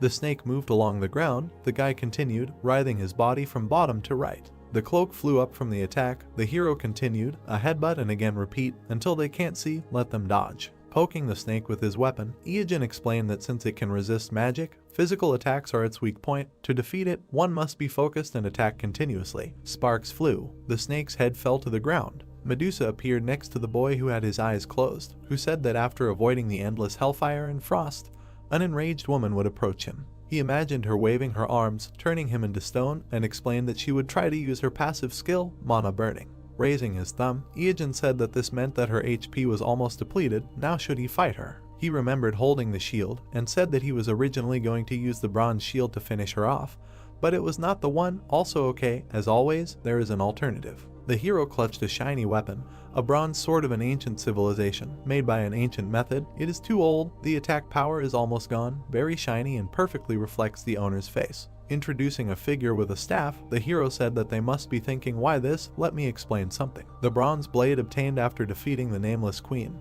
harbored the queen's great dislike for the demons and dragons that destroyed her country. Therefore, the item he obtained from her has a distinctive ability against dragons. The damage inflicted will be increased by 100 times. Raising a finger, Iojin said, they can ask what the connection is between Medusa and the feature sharpened for the dragon race. It is easy. Pointing his finger upward, the brunette explained that the monster is classified as a dragon-like. Snakes and dragons, although they seem different, but the methods of dealing with them are similar. To be honest, he thinks that there is some kind of error in the settings of Medusa. He presented the sword, saying that the bronze sword's basic attack power is 80, adding the one-time boost that applies to the dragon flame. He presented the shining sword, saying that it would increase to 8,000 in one hit. The sword was surrounded by a shining haze. Iojin said that on top of that, Medusa also has snake characteristics. She is a monster that is weak to bronze, so the damage is 8,000 and will be increased 4 times. The attack power of the bronze sword from 80 will increase to 32,000. The hero swung the sword, saying that the final attack is finally here. Medusa's eyes glowed red. Iojin grinned with determination. He clutched the sword in his hand. His body turned to stone, and he screamed. A quick movement. With a sharp movement, he cut off the monster's head. The system reported that he was the first player to hunt Medusa. This was the world's first solo Medusa hunt. He was the first to completely clear the secret doll collection. Iojin happily raised his hand with the sword and said that with persistence, fortitude, and a little cunning, they completed the raid. Smiling widely, he said that it was all thanks to the companions who accompanied him. Let them remember that the body is perishable, but the soul is eternal. Stagnant water was with them. Let them subscribe, like, and press the bell. A spark of a fading screen appeared. Iojin happily raised his hand, and then indifferently lowered it. A ring with a red stone appeared in front of him. It is a spirit sealed in a Ranka ring, calling the name. The gray fragment is a piece of the sculpture of crying Galatea. The ivory fragment gives off some ominous feeling. Iojin crossed his arms and said that there is no need to show them the rewards. There are already quite a few ways to deal with the dungeon. He is not sure what to publish, so later. The guy looked in another direction, saying that now. He sat down on the ground. Opposite him was Medusa's head. The guy looked at it carefully. 3 hours later, he was still sitting opposite the head. He grinned and asked if he thought this was the end. He was waiting. Let her show him what she has. Medusa's eyes were closed. They glowed slightly red. The head said that he was still here. Why didn't he leave? Showing his fingers, Iojin said that didn't she have something to tell him? He waited 3 hours to hear it. The gray head was silent. Sitting opposite, the guy heard that she couldn't die like this after being deceived. Since he was the one who killed her, she was sure that he would listen to her request. She imagined the silhouette of a woman entwined with a snake and said that she was originally a human. She fell in love with a black dragon and gave birth to his child. Imagining a baby in a swaddling cloth, she said that now, on her deathbed, she can't stop thinking about this child and can't protect and leave him alone. Medusa with red eyes said that she asks to kill them and send them to the underworld to her. Wincing, Iojin asked again. She asks him to kill the child. Let him not talk nonsense. The woman's lips slightly curved into a smile. A notification about the hidden quest Medusa's mother's love appeared. The system said that the task is to kill the child, the reward is unknown, and offered to accept or decline. Smiling, the brunette said that in any case, he finally got it, another secret quest with a sequel. He imagined a blue monster and thought it was a bronze golem. He remembered a skeleton with a staff and said that the permanent queen. The statue covered her face with her hands, he said, crying Galatea. Introducing a woman with snakes on her head, he continued, and Medusa. In the system window there was an inscription accept.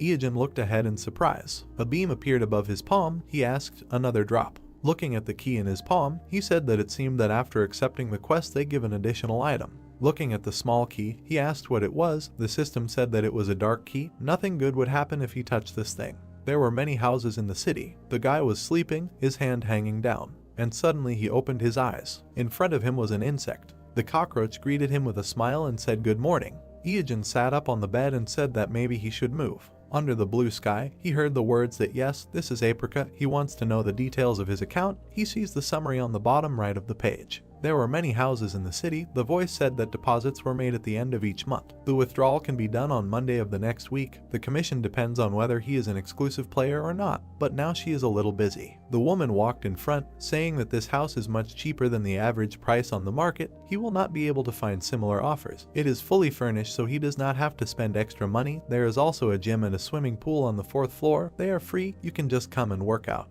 Later, she will personally send him the details, let him say his nickname. Standing in the room, Iogen said that the floor is excellent. He does not think there are insects here. The woman said that this is great, when does he plan to move in? The words were heard that the streamer stagnant water. A little later she will transmit the data through, and then the question is who. The man sweating held the phone, saying that his name was Hyung Jun. He was the head of Apricot's support service. It was a great honor for him to talk to him in person. He enjoyed watching his broadcasts. Rumors of the emergence of a super newcomer spread like wildfire. The number of views is constantly growing. They set a new record for the number of donations. It's amazing. If he can spare some time, let him somehow drop by the office, or better yet, let him just say where he is, come to him no matter what. Holding the phone to his ear, Iogen asked to send him all the information by mail and to comply with the payment deadlines on time. A voice came from the phone in his hand, agreeing, saying that he should not worry if he still finds time later. The hero looked at the screen with displeasure and said that he had only uploaded a couple of streams and even published them under a non-exclusive tag. They were already acting like this. He was sure they wanted to appropriate the rights to his streams or offer him a partnership or something like that. They thought he didn't understand that they would leave him with nothing. Holding a glass with a straw, he said that he had already been through this and would never fall for it again. An organization that unites players, streaming platforms, television, none of them could be trusted. He spat out the drink when something fell in front of him. There were fragments of a monitor on the ground. Looking up with displeasure, the brunette asked what would happen if an honest citizen were passing by. A scream was heard from a window on the top floor. The guy looked up, stunned. Awkwardly walking further, he said that he was not hurt, so he thought maybe he should forget about it. He could distinguish between a game and reality, so it was better to ignore it. Good coffee. Someone at the open window suggested shouting. The guy looked at the burning girl, asked why she broke a perfectly good monitor. Enraged, Da-Hyu clenched her fingers, saying that she would kill this bad man. It was unfair. He had deceived them, but the views on this guy's video continued to grow. There was a tab with videos open on the screen. She asked if he was winding them up. How did a paid video end up on top in the trending tab? She was curious, so she paid too. Chang closed his eyes, hearing that he had gained popularity thanks to Medusa, which they were all hunting for. Covering her eyes with her palm, the girl said that she was so angry that she felt like her head was burning. The brother replied that she was distracting, so let her just calm down and drink something.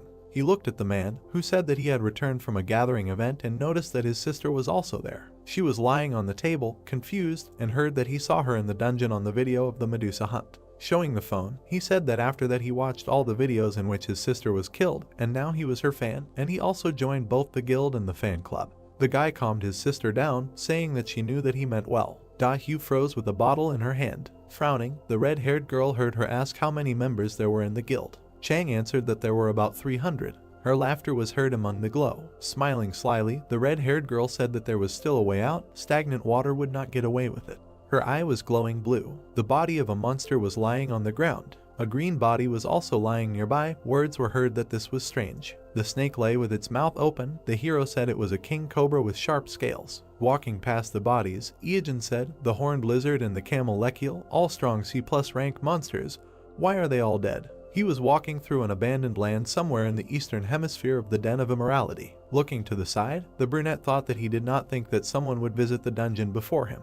Jumping down, he thought, who came here first? Iajin landed near the blue monster. The blue Oni turned to him. Grinning, Iajin said, "What a surprise, he is so huge, I bet no one will get close to him." The hero was surprised when the monster attacked. Dust rose around. Looking at the monster, the hero said that he was lucky he has business with him. The blue giant swung his leg. With a smile, Iajin said about the earthquake. Raising his foot in a red boot, he said that he would see how it goes. A bright flash rose. Clouds of smoke flew away. The guy in the cloak attacked. About 3 hours later, the monster's head fell to the ground. Looking ahead, Iajin thought a squad was here. No, it looks like one person worked. Besides, arrows were stuck in the monster's body. In the legs as well, the hero realized that he was an archer. In the rapid movement, the guy thought that some archer was trying to make a solo raid. It can't be. The guy in the cloak stood among the rubble. A blinding flash appeared ahead. The hero covered himself with his hand, and then looked away in shock. Hiding, he drank a potion, saying that all he had was this pair of stone slabs and potions. He was naked and completely unprotected. He almost died in the stupidest way. The monster lowered his huge hand. He had white teeth. Sticking out his tongue, the guy thought that it must be. He had never fought him before, but this is Gorgon. Ahead was a horned one-eyed monster. The hero thought that this monster had everything balanced. Strength, speed, endurance. He also had special abilities. He can even use mana burning. Looking from behind cover, he said that in general, he is not an ordinary guy. This is a top-level opponent at the moment. A long-haired guy appeared ahead. The hero thought, who is this? There was a blue scarf around the guy's neck. He held a crossbow in his hand. The brunette's eyes became surprised. Sparks appeared near the stones. A trace remained from a quick jump. Iajin looked ahead in surprise. Having jumped, the player shot at the monster. It raised its head up. The long-haired guy confidently held the crossbow, and then, looking to the side, he exhaled. Iajin smiled, thinking that this was Drake, a professional player who is at the top of not only the official rating. The guy shot at the one-eyed monster. Having mastered the non-standard type of character archer, he became the undisputed #1 in the rating, and many players recognized him as #1 in the world. A paw flew near the fair-haired man, so he received the nickname 1 in 7 billion. A blade appeared in his hand. He became so popular in Korea that he even received a cute nickname Drakey. The paw reached for the guy. One day he suddenly disappeared from the game, but no one knew why he left. Drake looked with yellow eyes. He is a real mystery. This made him famous as a legend. Iajin looked away and thought that he was cornered. The guy stopped, stretching out his hand. The enemy, opening his mouth, ran towards him. Drake grinned and quickly attacked him. The monster looked surprised. It fell sharply to the ground. The brunette stared forward, thinking that it was the same. There was transparent mucus on the paw. He thought it was the gel of snail skeletons. There were many sharp weapons on the ground. The guy thought that there were sharp spikes on the floor. Looking forward, Iajin thought that it was impossible. Such a short period of time, he was able to set such a trap. He remembered how the guy slipped under the paw of the monster. Drake stood with the crossbow in his hand, while the hero thought that this was incredible. The blonde-haired man smiled, thinking that Gorgon's HP had decreased to 5%. Great. He took out a short blade, a weakling sword, which has a feature that helps defeat an enemy with less than 5% of his health left. The blade glowed blue. Looking ahead, Drake thought that this was his 20th attempt. It was time to use the 5% chance. Iajin looked ahead tensely. The long-haired man rushed to attack, thinking that now. The monster's eye glowed red. Drake grinned, asking from the mana burn. The stone on his sword was shining. He said what it was. The impact left a mark. He said that it was bad. The blade pierced the monster's eye. Lightning began to emanate from it. Gorgon fell back. He fell next to the hero. Looking ahead, Drake exclaimed that he did it. He finally defeated this monster. Iajin opened his mouth and shouted at him not to move. The boy turned around, hearing that it was not over yet. A snake appeared in front, the tail of Gorgon. The yellow eyes widened in surprise. He saw the huge Jormungandr chewing on the tail. After all, it is immune to poison and magic. On his finger, a ring with a spirit sealed in it glittered. Standing behind, Iajin said that he did not mean to interrupt. Turning, the blonde asked, did he summon this? The brunette nodded with a slight smile and thought that Drake's meta was originally supposed to be an archer who caused an earthquake that occurred when he fired a barrage of arrows from a long distance, an excellent fighting style. He imagined a red boot and thought that the red leather feet were the item he used. Imagining the blue monster, he thought that if he had defeated the red Oni first and got the earthquake meta, he might not have had to fight Gorgon for so long. With a slight smile, Drake said that he had no use for it. If he died here, he would have nothing to do because the game would block access for a while. The brunette looked surprised. A notification appeared saying that he had successfully completed the world's first Gorgon raid. The solo raid rankings were compiled. Drake in first place, 7 deaths, 182 surrenders, 62 hours 3 minutes 21 seconds. The long-haired man reached for the dropped item, a fragment of Gorgon's horn, and said that they have a saying in their family, pay back a debt twice as much and revenge tenfold. Smiling, he said that he saved his life, so he would definitely save him twice, no less. Iijin looked at him with a slight smile and thought that this was not bad. As a character, he mentally raised his hand and thought that the #1 player in the world promised to save his life twice. In comparison, the reward for killing Gorgon was nothing. On the outside, he smiled calmly and agreed, saying that he would probably use it once, probably right now. Standing next to him, the guy in the cloak said that he planned to reach the very depths of the den of immorality. Drake turned to him and asked again, isn't this the lower floor? Iijin passed by. He approached the stone building. Looking at it carefully, he thought that if the information he had was reliable, the way there lies behind this altar. A flash appeared in the darkness. It was a small keyhole. Smiling, Iijin said that he found it. A dark key hovered above his palm. He inserted the key into the keyhole. Drake watched this in surprise. There were cracks in the ground, and suddenly the floor under the guys collapsed into rubble, causing the blonde to scream. The system reported that they had descended to the hidden location of the Den of Immorality, the 8th floor. The first characters' names were entered into the Akashic Chronicles. The real boss appears. Looking down, Drake said that there really was a hidden floor. Smiling, the cloaked hero said that yes, the final monster he had been walking towards for so long. In front of them was a huge black monster with a long tail and wings, Medusa's son, Basilisk. Light was pouring out of the rift. The black dragon had imprisoned his son in an underground prison before he could rebel.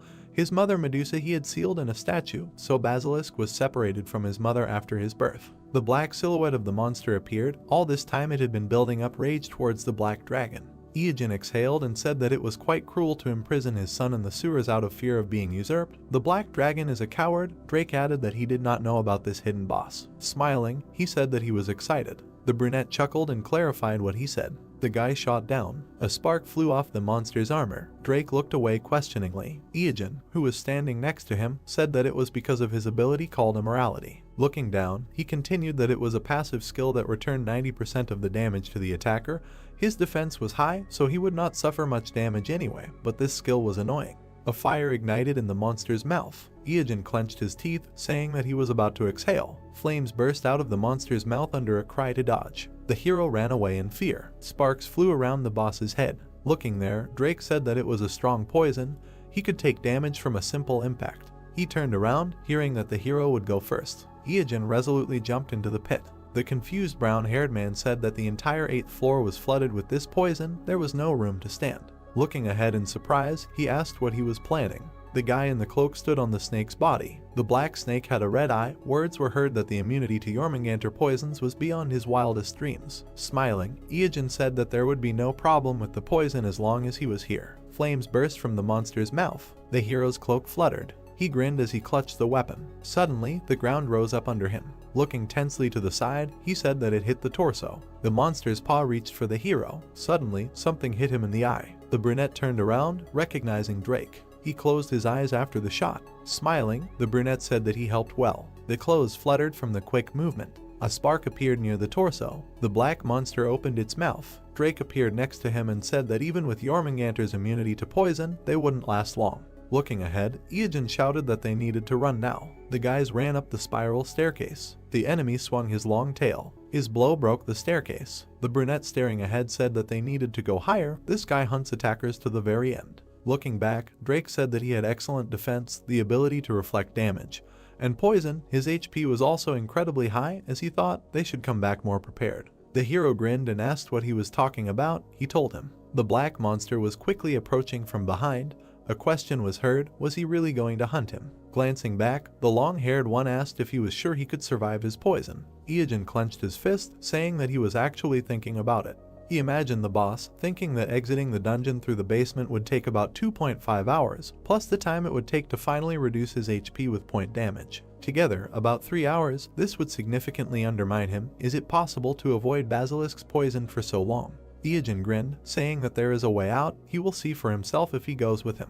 Drake grinned and said that he will trust him. The 6th floor. Glancing back, the hero said that this sound is him spraying poison. Let him hurry up and jump to the 5th floor. Green smoke burst out of the monster's mouth. Drake turned around and asked how he could tell the difference between spraying poison and inhaling it. His comrade replied that it could be understood by the sounds, obviously. The hero clarified what he meant and received the answer that when he uses the exhalation of a club of poison, the FPC is 50, and when he sprays poison in the air, 370. Didn't he know that there is a difference of 20 FPC? Not to mention that his tongue moves up and down before exhaling and slightly right and left before spraying. 5th floor. The heroes spread out from the rapid movement. The brunette said that this is the sound of the 3rd octave. These are grenades made of scales. All the scales fly at an angle of 45 degrees, so it is enough to just lie down. 4th floor. Flames flew above the guys. Drake said that every monster on this level could destroy enemies just with a breath of poison. The item said that they were all so strong that he could not kill a single one.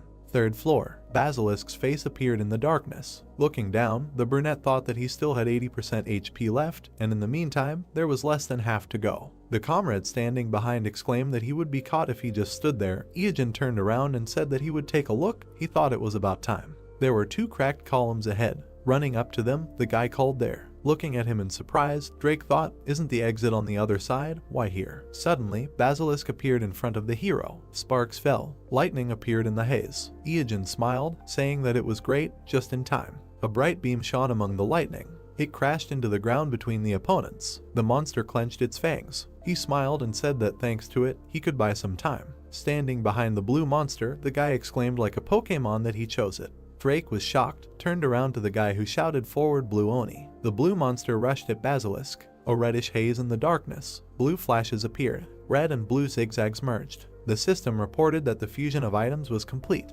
Blue Oni stood in front of the monster. Smoke surrounded its muzzle. Drake looked at the brunette in surprise and asked if he had really thought this through, to which he received the answer that of course, fortunately, they arrived just in time for the Blue Oni to regenerate. Looking ahead, Iajin declared that he would simply attack everyone in his territory, even if that creature was Basilisk, which was 10,000 times stronger. The black paw squeezed the blue one. The hero thought that besides, its strength was enough to mistakenly classify it as a rank higher than C+. Basilisk squeezed the Oni's hands. Iajin thought that he hoped. Black fingers squeezed the wrist. The blue monster screamed. The boss opened its mouth. A stream of flame burst out of it. It surrounded the head of the screaming monster, and then everything disappeared into the haze. Basilisk was standing next to the remains of the skeleton. Iajin quickly ran forward, saying that great, he bought them 10 seconds. The heroes ran up the stairs. The guy thought that Basilisk's HP was now 50%. They had fallen significantly. Turning back, he thought it was worth a try. The monster was smashing the steps. The 1st floor. The guys stopped in front of the huge boss. Drake said that Basilisk was still alive and kicking. It was a shame that they did everything they could. His comrade giggled and asked what he was talking about.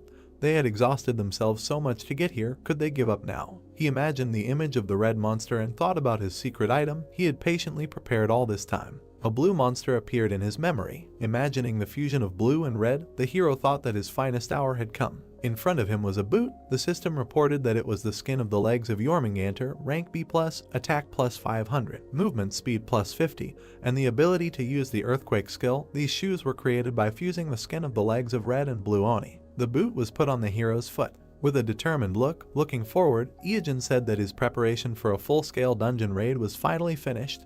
Everything was going according to plan. He raised his foot, shouting for him to taste the most devastating area of effect attack that monster's capabilities could offer. The eye on the boot glowed. A scream was heard. It was showtime. Rock debris flew up. There was blue smoke in front of Basilisk. Then he fell into the abyss. The monster fell along with the debris. Looking down, Drake made a surprised sound. Standing next to the rift, he said that this was a terrifying force. The monster's body disappeared into a bright haze. The hero explained that the Den of Immorality is essentially a deep hole between each floor. A lot of space. Basilisk fell from the 1st floor to the 2nd. Wouldn't that cause a huge decrease in HP? The impact caused many cracks. The guy continued that during the fall, his immorality feature would reflect damage to everything around him. Looking down, the brunette continued that the floors were already weakened due to Basilisk's rampage, and his poison was everywhere. Now all this still affects the attack, so while the floor under him will collapse, this is behind the floor. The puzzle monster fell among the rubble. The guy continued, falling lower and lower. He continued to fall into the darkness. Looking down, Iajin said that with each floor he would lose a lot of HP. A crack appeared from the impact. Stones flew up.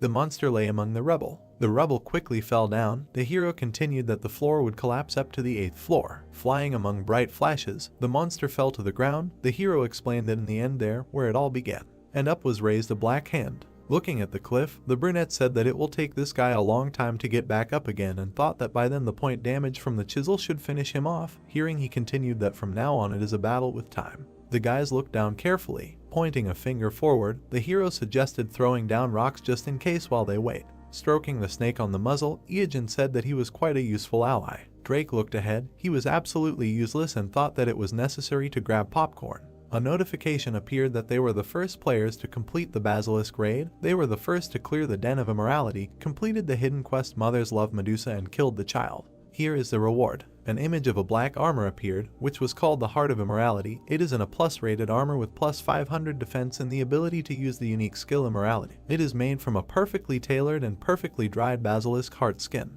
Ijin chuckled, thinking that this is a great drop. He never thought he would get something so unexpected. Now he has to go down to the 8th floor again. Drake looked at him with a smile, saying that he did nothing, so he feels awkward about his name being written in the raid clear. He got the title thanks to hunting basilisk, but not a single item due to his low contribution to the hunt. The brunette retorted that no, it was great for an impromptu team, but that's later. Since he doesn't know the layout of this dungeon, will he help collect the dropped items? Looking at him with a smile, the guy said that there was no need to ask. If anything, there was something else he wanted to do. He should not be shy and say it.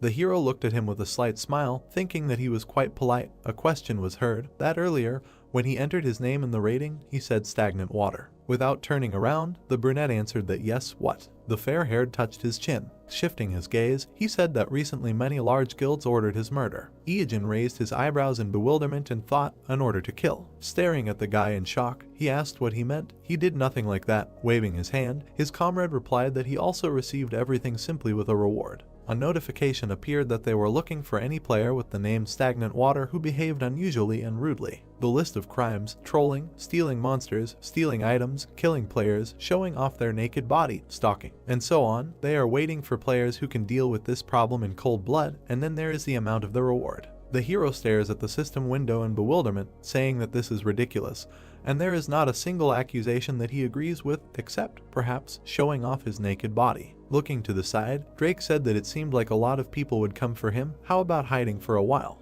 He stared forward with a completely gloomy expression, and then he chuckled. A shadow fell on his face and laughter could be heard. Ijin smiled slyly, saying that they wanted to catch him. It was so cute. He imagined an image and many birds, thinking that imagining the faces of all these newbies who would surround him like chickens, wouldn't it be exciting? Drake was surprised to hear the guy say that before these chickens grew into fighting roosters. The brunette stretched out his palm and asked that getting rid of them early wouldn't be such a bad thing. Among the sands of the harsh B-rank desert, there were black thorns. Sparks flew around the monster. The man clenched his fist, shouting that he was the one who caught it. Let him give it to him. The man with the sword replied that he should take his hands away, or he would cut them off. Pointing his finger, the man asked if he shouldn't apologize if he bumped into someone. Replied, why would he? He bumped into him, wanted to fight. The crowd cursed and pointed their weapons at each other. A quick movement and a shout to everyone. The people turned around in surprise, hearing that they hadn't forgotten why they came here, right? The guy holding the mace, hearing how they were told not to waste their strength. The silhouette of the platform appeared ahead. The girl with the microphone raised her hand, shouting that today they had a common task and only one goal: to kill stagnant water. The red-haired man exclaimed in surprise that it was the leader of the UD Guild. The second exclaimed that it was the beautiful boss. Dahu held the microphone, shouting that they would not lose precious HP by fighting against each other. Who should they point their blades at? The men resolutely shouted stagnant water. The air echoed with a shout in response to the question, who should feel them together? The red-haired girl shouted, who is the bad person they are going to kill? The men raised their hands and shouted. Clenching their fists, the people cheered, shouting the hero's name. The man with the sword asked how she found so many people.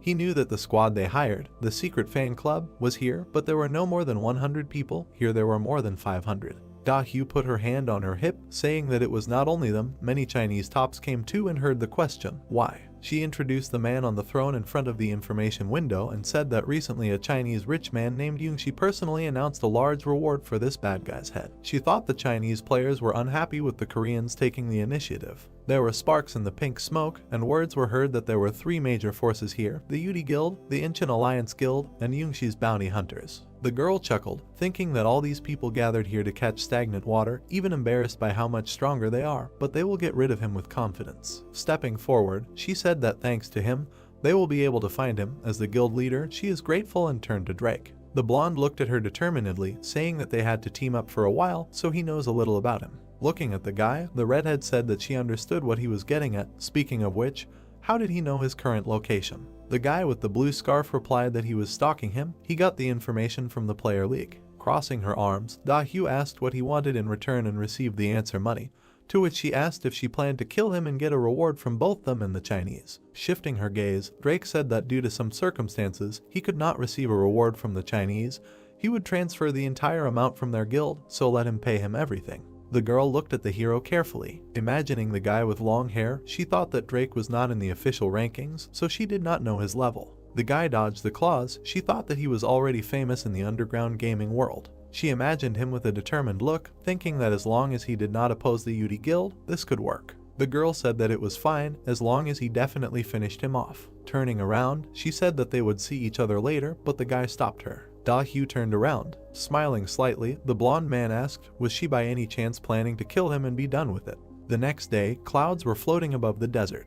The warriors with weapons gathered together. Clenching his fist, the guy shouted for him to come out already. The red-haired man chuckled, saying that they would incinerate him and cook themselves a roast. Da-hyu held the scroll, thinking that she had spent a lot of money to get this scroll, a lightning strike. She could not let him die until she personally pierced him with her sword. A bright spark appeared in front. More and more. The girl pulled out the melody surrounded by lightning, shouted a death wish. Lightning came from the hands of the warriors. A green ball came from the man's palm. A bright glow went forward. There was a bright flash. The girl looked ahead tensely and thought, did it work? Clouds of dust rose up. Among them, the silhouette of a pile appeared. The amazed players looked at it, shouting, what is this? The girl looked at it in shock. There was a neat pile of shit. Then it disappeared. Dust rose up. Then a lying camel appeared. The man looked at it tensely, exclaiming, what is this? The blonde man in a huge mask exclaimed that he thought he saw a huge poop, and now there is a camel. Did they attack a camel? Frowning, Da-hyu thought, it can't be, they got false information. She used an expensive scroll just for the sake of it. Suddenly, her eyes widened in surprise. She thought, what is this? An earthquake. The sand hills were really shaking. The cloaked brunette who appeared said with a laugh that they had asked for it. This was a gift from him. Let them enjoy the horror of their first encounter with a monster. A huge monster burst out of the sand. The guy stared ahead in shock, thinking, wasn't it daytime now? It had suddenly gotten dark. He and his comrade looked up in surprise. A huge worm appeared in front of the players. It opened its round, toothy mouth. The girl looked up tensely. With an expression of horror, she screamed, what is this? Sparks of energy flew forward. The worm attacked, scattering parts of the players' bodies. In the desert, there were stone cliffs the day before the raid on stagnant water. Dust rose near the cliffs. Ieogen turned around and asked, did he get all the rewards? Drake, who was standing behind him, said that yes, the United Guilds actually wanted to stab each other in the back. They all put a price on the heads of the group leaders. The brunette chuckled and said that of course he expected that from them. In front of him was a whole list of kills with a reward for killing each of the guild leaders. The guy in the cloak looked at his comrade and asked if he had spread the information that he would be there at 2 o'clock, to which he heard the answer that yes, they believed it even easier than they thought. The brunette continued that he was not affiliated with any of the groups, so they should believe that he had no reason to lie to them. As long as he was fighting these 3 guilds, tomorrow he could remove the targets from the list and get the reward. A question was heard in the sandy desert, is this what he planned? Drake looked at the guy, saying that there were already hundreds of people gathered there. Tomorrow there would be even more. Each of them an experienced player, and they all gathered to kill him. Yungshi from the Chinese player base only made things worse. Yellow eyes widened in shock. Ieogen closed his eyes with a smile, saying that the name is made up of a part that means snort and a part that means won't tell. Sticking out his tongue, he slyly said that therefore, if someone wanted to know his name, he would have to say that he wouldn't tell. Drake looked at him dumbfounded, and then opened his eyes wide, that it was him, wondering what he was going to do with the crowd that had gathered. The hero replied that he would understand tomorrow. A bloody camel was lying on the ground. A swift movement. A 50-meter-long plus-rank sandworm was scattering the players' body parts. The red-haired man exclaimed in shock, where did it come from? The players clutched their heads in fear, screaming. Chang frowned, ordering everyone to attack. In front of him was the round mouth of a monster. The people felt an earthquake, and they fell sharply into the abyss. A huge worm towered over the desert. A cry was heard that the monster was causing an earthquake. The blonde man in the huge mask cursed in confusion. The brown-haired man asked with tears on his face, how should they persuade the melee squads to lose their lives in such a way? Da-hyu, who was standing behind them, exclaimed at them not to panic. With a determined look, she shouted that it was an earth or mud type monster, which meant that the damage from ice increased 4 times, let the magicians use ice attacks at once, and flashes of bright lightning flew. The man hit the monster with an axe. A cry was heard to gather all the guild members. The crowd gathered around the monster, hearing that it was rank A+. Sparks appeared on the monster's body from the attacks. Swift movement. The girl stretched out her hand, ordering to defeat it. The guy added that after spreading the news about the monster, they received more advantages. He grinned slyly and said that when the people who started the battle would soon die, a new wave of the team would end up taking their place. The leader said with a grin that they still had a lot of shells. Lightning surrounded the worm.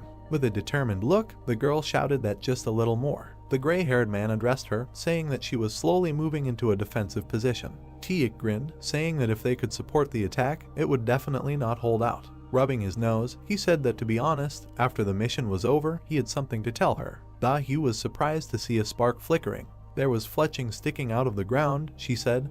This arrow. Turning around in displeasure, she exclaimed, Drake. Gritting her teeth, the girl said that even if he couldn't kill stagnant water, why kill Tiik now? Now she would have to team up with someone else even if they were almost all dead weight. She saw the arrow hit the guy and exclaimed, about her brother. The girl turned around in shock. Behind the rock was the figure of a guy. Drake was holding a weapon. Looking at him in shock, the leader cursed, shouting that he was originally on stagnant water's side. A spark came out of the weapon. A swift movement. Iajin in a black cloak said that if even a newbie like him managed to defeat the sandworm, this kind of pinpoint approach works well. He imagined the lying pile, thinking that stagnant water did not realize that he had summoned Jormungandr to hide, thanks to its immunity to magic. Introducing the camel, he continued that for a monster, it had low physical resistance. Things would be a lot easier if they had an archer. Thinking that in the midst of the confusion, he attacked and awakened the sandworm. As those with bounties on their heads, they should have come for it, but now the crowd of newbies seemed to be delayed. Clouds floated across the sky. The monster's mouth was black and scorched.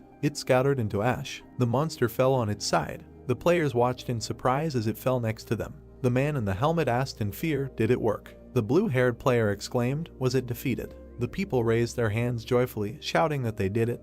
They defeated an A+ rank monster, they won, but suddenly the answer was no. The ground beneath their feet shook again, and they exclaimed again. The armored men looked at each other, asking, is it still alive? A leg in a blue and red boot appeared. The hero said that they did not win. The guy in the cloak grinned. Surrounded by sparks, Iajin said with a smile that he won. The armored men asked with displeasure, what is he talking about? Standing in front of the hero, they exclaimed, does he want to take their loot? The brunette grinned, thinking that he could not do this if they did not help him complete the task. His eyes widened. He thought that he could not believe that he actually defeated the sandworm. In his past life, he was defeated for the first time 5 years after the release of the game. He thought with a smile that now only 6 months have passed since the launch, that's 10 times faster. The hero turned around when he heard his name being called. A figure with a sword was approaching him. Surrounded by lightning, Dahu shouted that he had lowered his defense. The girl hit the hero in the chest. Dahu opened her mouth, screaming that he had weakened his defense. She hit the guy with her sword, wishing stagnant water death. Smiling evilly, the girl said that his defense was poor. She was surprised, barely managing to finish, that he would not survive with such a thing.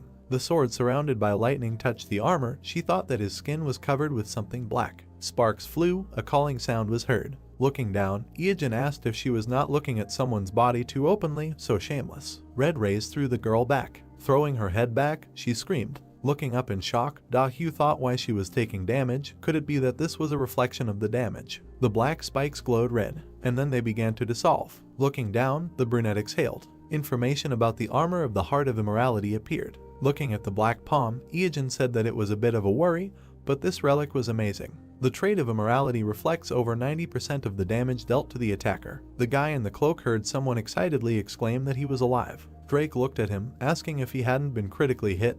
How did he even survive? Iajin replied with a smile that it was nothing. You could say that he was fully armed. The edge of the cloak fluttered. The hero said that since all the guys who attacked the sandworm were killed. The wind fluttered the cloak. The hero continued that the pinpoint damage he dealt finished off the monster, making him the only player to defeat it. Standing next to the monster's body, the guy said that thanks to this, he received another amazing item. The information said that this was a sandworm skin of rank A+, can use the unique traits of foul play and tenacity. The boy imagined himself standing in front of a flaming ball and thought that the sandworm's passive skill known as Fortitude would activate if the user of the shroud had full HP before taking damage and would always leave 1 HP if the user took damage exceeding 10,000 HP. In other words, even if a meteorite destroyed the entire planet, he would survive with 1 HP left. Iajin drank the red potion, saying that with 3 items like this, he wouldn't even need any more regeneration potions. The empty container flew away. The brunette clenched his fist in joy, mentally rejoicing that he got 2 of the top 3 items he was aiming for. He twirled around happily, telling Drake that he was in good shape, let him watch carefully. Isn't this cool? He replied that all he saw was a pervert in a black leather suit and cloak. The guy crossed his arms and said that he would definitely not be boring, so he would continue to follow him. Iajin smiled. The guy introduced Ah Hugh and asked if he had noticed that she was very skilled. She was able to dodge all of his arrows, escaped, and even tried to deliver the finishing blow. Iajin turned around when he heard a demand from behind him to stay put. The figures standing behind the monster's body were indignant that this was their sandworm, first dressed as a pervert, and now wanted to carry off their prey.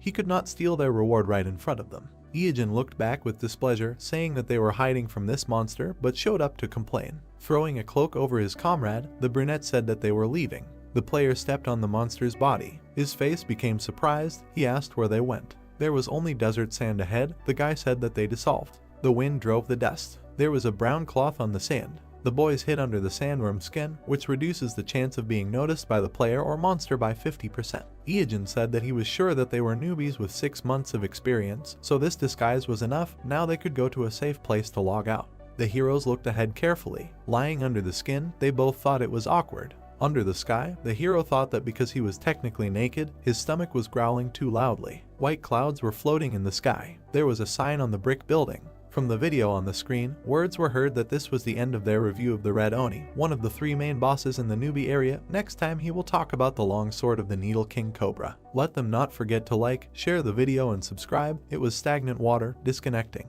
The guy with the phone exclaimed how cool he was. The other said it was amazing how he could explain things so well while fighting an Oni. The student sat with his head on his hand. Teagang turned around when he was called. 2 guys approached him. With an indifferent look, the professional player of the K1 Soul branch asked what they wanted. The blonde looked at him awkwardly. Standing next to him, he hesitantly said that it was nothing, just what they talked about last time. He wanted to know if he got them. His hand squeezed the handle of his backpack. As he walked away, Teagang said that if he meant the hunter's bandana and the bold armor, he already had them. He interrupted the thanks, saying that there was nothing to thank him for, just to get the money ready. The blonde standing behind him asked displeasedly why he was leaving. The class hour had not even started yet. Looking after him, he sadly thought that he had hoped they could play together. White clouds floated across the sky. Teagang looked ahead with dissatisfaction, saying that he couldn't continue to earn so little. Professional gamer groups forbid their members from participating in other commercial projects. He walked with his hand in his pocket, thinking that the regulations monopolized the players. Because he dropped out of school, he had nowhere to go. He walked down the city street, thinking that when he tried to stay in the dorm, it was annoying because everything the older ones did was gather all the younger ones and make them do everything for them. The house is empty because his parents work day and night to pay for his younger sister's treatment. There was a bright building ahead. Teagang thought that he wanted to debut quickly to participate in tournaments, but with his history and the school's interference, even that would be difficult. He closed his eyes and said that since he was a rookie who hadn't even debuted, he couldn't get anything from sponsorship or advertising. He had to earn money somehow. Something black was flying quickly. Teagang caught it with his hand. He looked at it and asked, "What is it?" He was holding a blue poster of the East Pacific ship, Toto League, which said that there was a cash prize of 1 billion won and that they were looking for the best young professional players in Korea. If you wanted to bet, all types were allowed. Feel free to call, come and become a superstar. White clouds were floating in the sky. There was a car parked not far from the house. The woman in pink was shouting discontentedly, so this is how he decided to spend his father's inheritance. The man in the tie reminded the older man that he had said that he could get a bigger share. The man angrily shouted that he had his own needs too, if he had forgotten, and besides, he was the oldest of them. He should give them a bigger share. Iajin heard someone shouting with an awkward smile. Did they think that this conversation was not only about them? The guy held the phone to his ear, thinking that for the first time in a long time he decided to come visit his uncle. On the phone, he was told that a memorial service would be coming soon, so he needed to come at least a week before they arrived. The displeased uncle asked the hero if he thought he had crossed the line. The guy awkwardly asked again. The man opened his mouth in displeasure and shouted that he was already at the age to go to college, find a job and become completely independent. He expected them to still pay the bills and fuss over him. The boys looked ahead in confusion as he ordered him to look at his cousins. They hadn't relied on their parents since they started going to school, and how good was he at school? The cousins chuckled a little. Spitting out saliva, the man yelled that no, he was just sitting there playing his stupid games, and now he sees the difference between him and those who have real jobs. Iyajin let out a sigh, dejected, thinking that who knew he would make a speech to pretend that he was actually protecting him. The children held their phones. The man waved his hand, telling his brother that he was sure Iyajin thought about such things, but he angrily replied that he didn't, and then said that they would return to their common problem. They needed to discuss it together. The indifferent brunette listened, that it was about his grandfather's inheritance. It shouldn't be a surprise, since they all knew that he was no longer with them. The boy smiled and asked how much he had left. He asked again in surprise when he heard the man put a 20 and 2 zeros next to it. The furious man, spitting, shouted that so much money was no joke. He was too inadequate to understand what it meant to have so much money. Iyajin raised an eyebrow pitifully, thinking it was only 2,000. He hoped in vain. He wondered how they would react if they knew that he had earned 40 million in 3 months. The man held up the papers, saying that the paperwork seemed quite complicated in this case. The man with glasses heard him ask for permission to help. Iyajin raised a finger and said that he would submit these documents to the district office and ask for a geographic survey and the issuance of documents for land distribution. It should not take long. The relative froze in dismay, and then pointed his finger in displeasure, shouting why he was butting into the adults' conversations. Iyajin smiled sweetly and said that he just wanted to offer his help, but if they didn't want to involve him, that was fine. Sitting with his legs tucked under him, he continued that it seemed like the inheritance request hadn't come through from the local courts yet, so the whole process would take at least a week. If they went to the registry office later and got the registration number, the inheritance would get a new number. The cousins were displeased to hear that only after that would the inheritance registration process be transferred to them, but they would need to prepare the land transfer application and official seal in advance. They would also need to choose the right seal and a suitable representative to oversee the process. The bespectacled man smiled, saying that if they thought about it, they could really use his help. The brunette said with a smile that they would leave the inheritance worries to him. Iyajin smiled. His uncle grinned darkly. The guy thought that he had learned all this in his past life after he had set him up. In the bluish space, words were heard that by the way about this. The guys surrounded the hero and asked what he was doing these days, since he should not go to college. The cousin with glasses smiled, saying that he was 21, so it was a little late, but perhaps if he started studying now, he could still take a place at a lower level. The second brunette said that he was older than him, he could tutor him if he did not know how to study. Iyajin looked at them with displeasure, hearing that he should go to college at any cost. Then he turned his gaze. The children continued to look at their phones. The uncle shouted at them with displeasure that they were sitting in their phones all this time, as if glued to the screens. He smiled nastily, saying that perhaps they wanted to end up like their elder Iyajin. Arching his eyebrows, the brunette thought that he had already started on the children. He knew how much pressure they would be under from their parents. He imagined a boy studying, being told that his brothers had become doctors and lawyers. Do they think it's enough for them to work all night? A girl wiped away tears, hearing that they should be doctors or lawyers like their brothers. Their parents, spitting, said that it was for their own good. The brother with glasses smiled. The hero thought that 15 years later, the older brother, a paid medical practitioner, caused a major medical scandal and became an alcoholic after leaving the hospital. Remembering the brunette looking down, the hero thought that the younger brother, who became a lawyer, saw his business fail and got divorced thanks to his trademark arrogance. In the end, they used up all of his uncle's severance pay and pension fund and tried to encroach on his property as well. Clenching his fist, Iyajin thought resolutely that he would not return to his old life and would not allow this to happen. The uncle turned around with displeasure, asking who was there. Hadn't everyone arrived? Throwing open the door, he yelled, "Who is this guy who parks so loudly in front of someone else's house? If they want to park, can they do it somewhere else?" Opening his mouth, he saw the truck, asking which house did they even come to. Iyajin, who appeared behind him, smiled and apologized for that. With a sweet smile, he said that in fact, it was to him. A shout was heard to the dear customer that his order had arrived. The headlights of a car appeared. In the cabin of the truck was a luxury car. The cousins' mouths opened in shock, exclaiming that it was a Morse Crocodile L3021. The children stared ahead in admiration, saying how cool it was. Iyajin signed for the delivery man, saying that this was an inimitable service. The delivery man said that delivery was a service that was included in the order. The door of the blue car opened. Holding his jacket in his hand, the boy said that they had discussed the main things about the inheritance, so if there were any other problems, they should contact him. He had important things to do, so he left. His relatives watched him get into the car with their mouths open. The uncle looked extremely surprised. The sky was clear. Opening his mouth in displeasure, he shouted that they were looking at their phones again. How many times had he told them to study? Frowning, he continued, unless they wanted to become like Iyajin.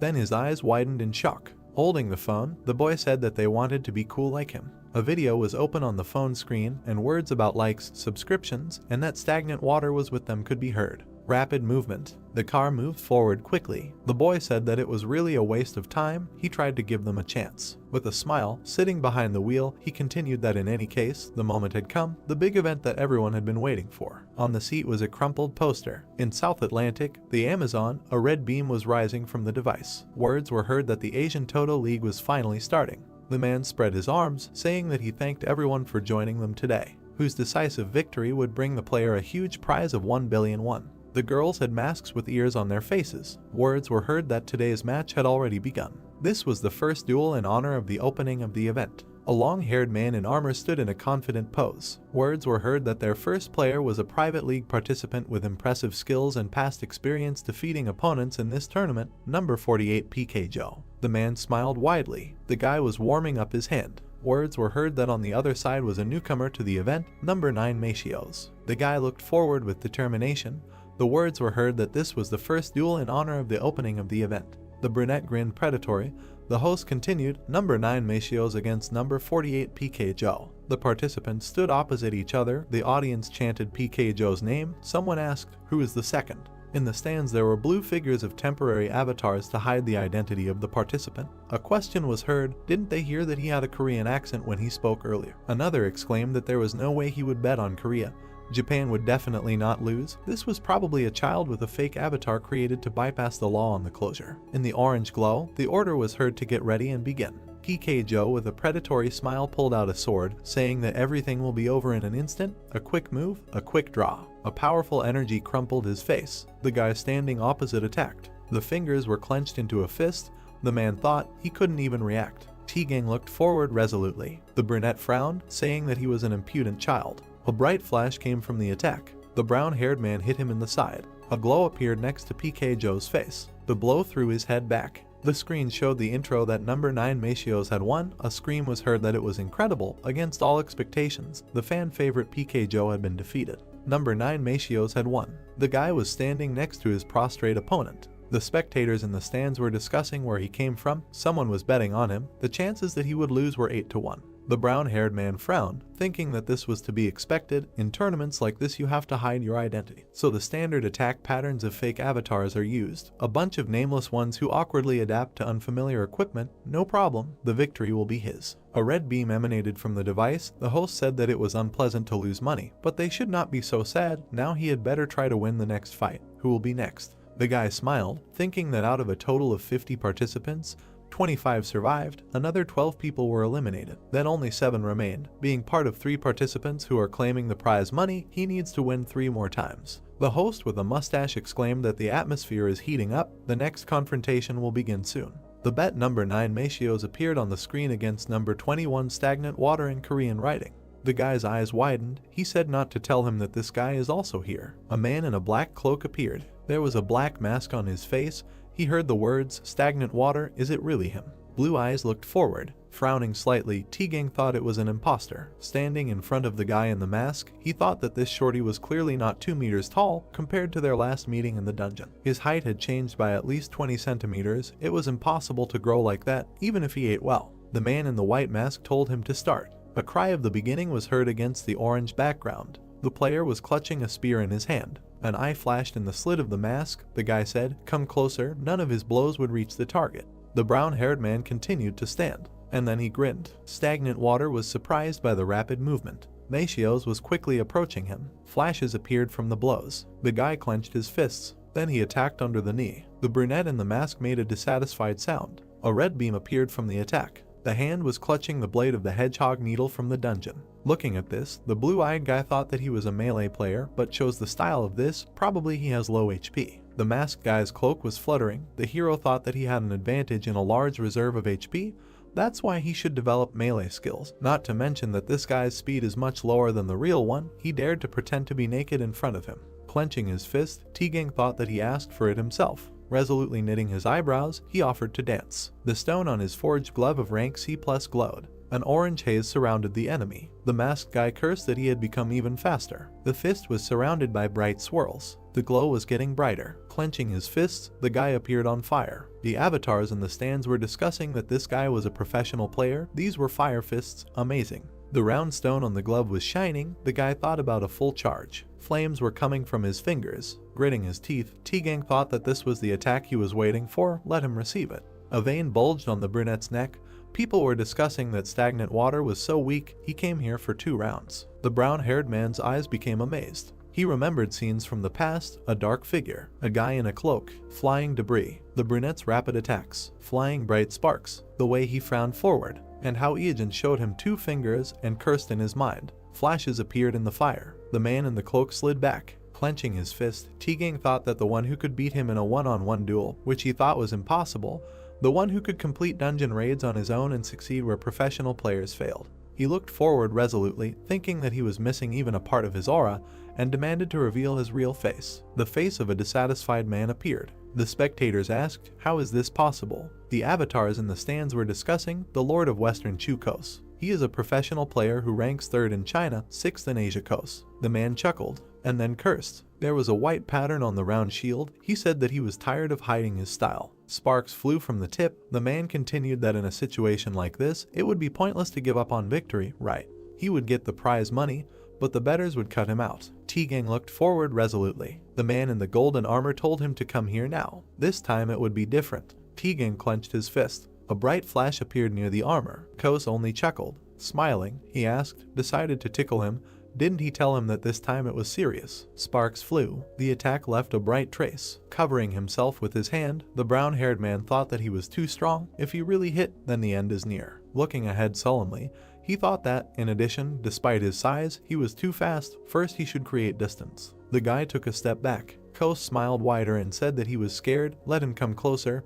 He does not bite. As if raising his sword, he exclaimed that he would show him the power of the Great China. Bright rays crashed. The guy froze, thinking that this was a long-range attack. He frowned at the flash. He jumped aside from the rising beams. The hero gritted his teeth, and was surprised when the man appeared behind him. T-Gang shifted his gaze. Kos hit him from top to bottom. Dust rose from the beam. Sparks flew in all directions. The brown-haired man held the sword with his hands. With a wide smile, the brunette said that it looked like his HP was already running out. What would he do next? The armor on his hands cracked. A demand was heard to answer what he would do next. The hero gritted his teeth. He closed his eyes and said stop. He gives up. The screen showed the inscription that number 21 won. Words were heard in the blue glow. Who could have thought that the ruler of the West Coast himself would be here? They saw the expression on the guy from Korea's face when he gave up. But we need to go back to the question, what is a professional player with a 6-figure salary doing here? The man in armor said that this Korean does not have an ounce of courage. The avatars in the stands heard that the next opponent would be the contestant number 3. Who is it? He hadn't seen him before, and besides, he barely got out of the nameless group. Then he should definitely bet on number 21. There was no one in this league who could defeat Kos. The guy walked away. As he walked forward, he thought that this was a waste of time. The Lord of the West Coast was impressive. The hero remembered the flashy attack and thought that close combat using an overwhelming amount of physical attacks and that speed. He remembered how the man raised his sword and thought that even his attempt to pretend to be stagnant water was only successful because he was confident in his fighting style, using an evasion that was completely opposite to his own.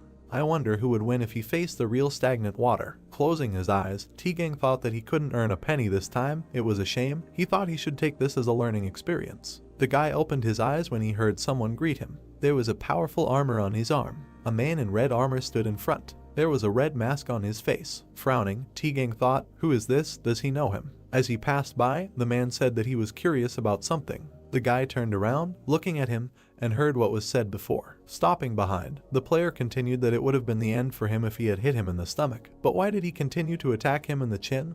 Why did he make such a mistake at such an important time? The brown-haired man's eyes widened in surprise. He thought about this guy. How is he? Thoughts flashed through his mind that perhaps stagnant water is not that strong. The guy clenched his teeth in displeasure. Then he turned around and said that he didn't know what he was talking about and why did he care about his fight. He opened his eyes when he was asked to let him say one thing. The armored hand rose and the man said that in the next round of betting. The guy looked surprised when he was asked to bet all in on him. The man walked forward and showed 2 fingers. The guy remembered Iajin showing the same gesture. His eyes became amazed. Turning to the man in armor, he exclaimed that he was stagnant water. The screen also showed the images of the participants and heard words saying that the next fight was now participant number 21 Goinmul against number 3 Madingwang. Kos scratched his ear and said that the Koreans have no courage. Did he agree? The masked player was silent. The man opened his eyes slightly. He made an inviting gesture and said that he was so confident, let him start. The man in red knelt down on one knee. The weapon on his hand touched the ground. Bright rays flew from it. The brunette clenched his teeth, thinking that the arena was shaking. His knees were shaking. He exclaimed that he could not stand. The enemy approached him. The eyes of the slit of the mask were burning, and words were heard that he had begun. He grabbed the man's face with his hand. On the screen was a video splash screen. Words were heard asking to like, subscribe, and not forget to like other videos. On the screen were preview images. The hero thought that all his broadcasts were becoming popular, each of them gaining more than 1 million views immediately after publication, and this despite the fact that you have to pay to watch them. Iojin ran forward, thinking that the sponsorship and advertising revenue he received was impressive enough. Running forward, the hero thought that, however, such income would not be enough for his plans for the future. He had a long way to go. Rapid movement. The guy thought that there must be a better and more profitable way than just streaming dungeon raids. Suddenly, a piece of paper flew into his face. He took it off and saw a blue poster. A red beam was rising up. Iojin thought that this was a private and illegal tournament for players. The Toto League. He still remembers all the pro players from the ratings, so he knows with almost 100% certainty who will win and who will not. In short, victory is in his pocket. In red armor and a helmet, he sat among the avatars. There was a wide smile on his face. The guy thought that he joined the league to bet on the winners and losers of each fight. The brown-haired man stood in the ring. The hero thought, isn't this T-gang? Sitting in the stands, Iojin thought that he registered in an illegal league of players. He did not think that this could happen, although he is not very familiar with his personal life. The brunette had a mask on his face. He thought that judging by the incredible height and nationality of his opponent, it was probably the overlord of Western Chu. No wonder such rumors spread. After all, he really participated in an illegal league. Crossing his arms, the hero thought that he was undoubtedly still #1 in Asia, but at this moment, the overlord was the one who, he may be a fan of T-gang, but the money he bet was on the line. The hero's eyes widened. He raised his hand, encouraging Machios, although he himself bet everything on Kos. 10 minutes later, flashes erupted from the blows. Iojin swung his fist, shouting, why is he going on the defensive? What is his problem? He can't stay so quickly. The guy's fist was engulfed in flames. He hit his opponent in the chin. The armored guy froze, thinking why he suddenly changed the trajectory of this blow. No matter what, he would be able to keep his 3 million thanks to T-gang's mistake. Moreover, his investment would double. As a result, his next opponent, a certain one, would make a noise. A swift movement. The hero hit the opponent's face. Blood splashed out of Kos's nose. The sword was surrounded by fire. The brunette clenched his teeth. Bright flashes remained from the movement. T-gang looked ahead in surprise, thinking that he understood. The arm in the armor was glowing. On it was the golem's infinity gauntlet. Looking ahead carefully, the brown-haired man thought that they had great attack power, but after a successful attack, the recoil causes the player to be paralyzed for half a second. That's why he wanted to cope with powerful attacks from a distance. It turns out that the best tactic against the guy is. The guy attacked the enemy in the cheek. Clenching his fist, the red player voiced his thought, close combat. In close combat, half a second is an eternity. A bright blow crushed the cheek of Kos, who said about long-range attacks, he needs to close the distance. A flash appeared between them. Iojin in a red mask said that it was a pity, but he would not let this happen. On his hand was a weapon in the form of antlion claws. He said that he would not escape from him. Many lightnings flew around. Kos gritted his teeth, saying, another earthquake, how can he still do this? He fell to the floor. His hand touched the ground. His fingers touched white crumbs. He thought that the earth was turning into sand. Bright flashes of special claw skill. Whirlwind flew around the hero. Imagining the silhouette of a warrior, he thought of Dongwang. When he thought of who to pretend to be in this league, a specific person appeared in his mind. Indeed, he was the symbol of the macho of the game. While imagining the men standing back to back, he thought that along with T-gang, he was one of the top players in the Korean rankings, but unlike Tuzan, he could not earn recognition. Iojin imagined the armor, thinking that just a year after his debut, he was quickly forgotten in the gaming industry when it turned out that he was involved in a match-fixing scandal. While imagining the armor details, he thought that because of him, the professional league almost went through a terrible crisis. It took a year and a half before he was allowed to participate again. He already knew what skills Dongwang used for his debut. He thought that his actions hurt both the leagues and the fans. Iojin smiled, saying that he was using them now. He was surrounded by bright lightning. Kos gritted his teeth, saying that this was not just an earthquake. His body was being pulled into the center. The tip of the sword was lowered. He thought that if he screwed up when attacking, he would not miss this chance. The guy in the mask stood. The eye in the slit glowed white. The man looked extremely scared. A bright ball appeared near the sword. The brunette swung it, leaving a bright trace. Kos opened his mouth in shock when Iijin approached, reminding him that he said he would not escape from him. A fist crashed into his face, along with bright beams. Many beams crashed into the body of the man who said that it was impossible. Clenching his fist, the player asked what was wrong. He said something, maybe it was because of his large build, but he was holding up well. Iijin clenched his fist surrounded by beams. Kos lay in the rubble of broken armor. The player in red armor stood confidently. Words were heard. What just happened? He did not even think that it was possible to fight in such a way. Impressive. The avatars in the stands rejoiced. Words were heard that this force is stunning. Dongwing broke into the ratings. The guy looked ahead, saying that so much time had passed. No, something else was more important. The hero in red armor stood sideways. His fingers were clenched into a fist. The brown-haired man smiled, saying that it was amazing. The hero clenched the blade and looked ahead in shock. The guy gritted his teeth and thought that this was crazy. Two red eyes flashed in front of him, and he tried to understand what it was. The brunette frowned and sweated, turning his head.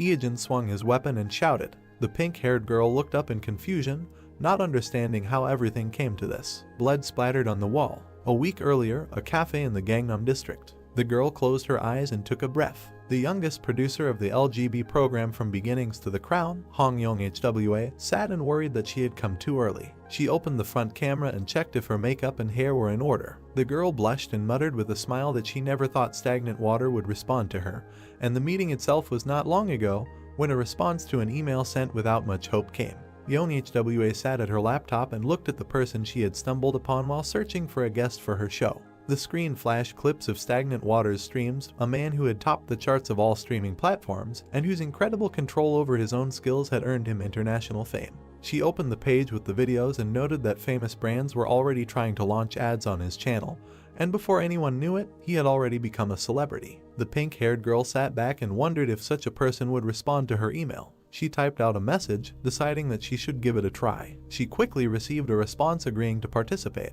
Yong HWA enthusiastically picked up the laptop and blushed. The girl smiled awkwardly and muttered that she was sure he would ignore her, because it was hard to believe that a star of such stature would agree to take part in a new show on a small TV and radio station, especially considering that From Beginnings to the Crown didn't have such high ratings, so everyone there was excited. A little earlier, her colleagues had been fussing and trying to tidy up the girl, choosing her clothes and doing her hair. Yong HWA put the straw in her mouth and noted that she was so nervous that she didn't know if she would be able to speak at all, and it would be better not to blurt out too much or with a strange pronunciation. She flinched when she heard the sound. The man adjusted his cap. A guy in a mask and dark glasses walked inside. The girl turned around and thought that it must be Stagnant Water. She jumped up and waved at him, and he was surprised to think why she was talking with a straw in her mouth. He put his glasses on the table, and at that moment the girl said that she was glad to meet him.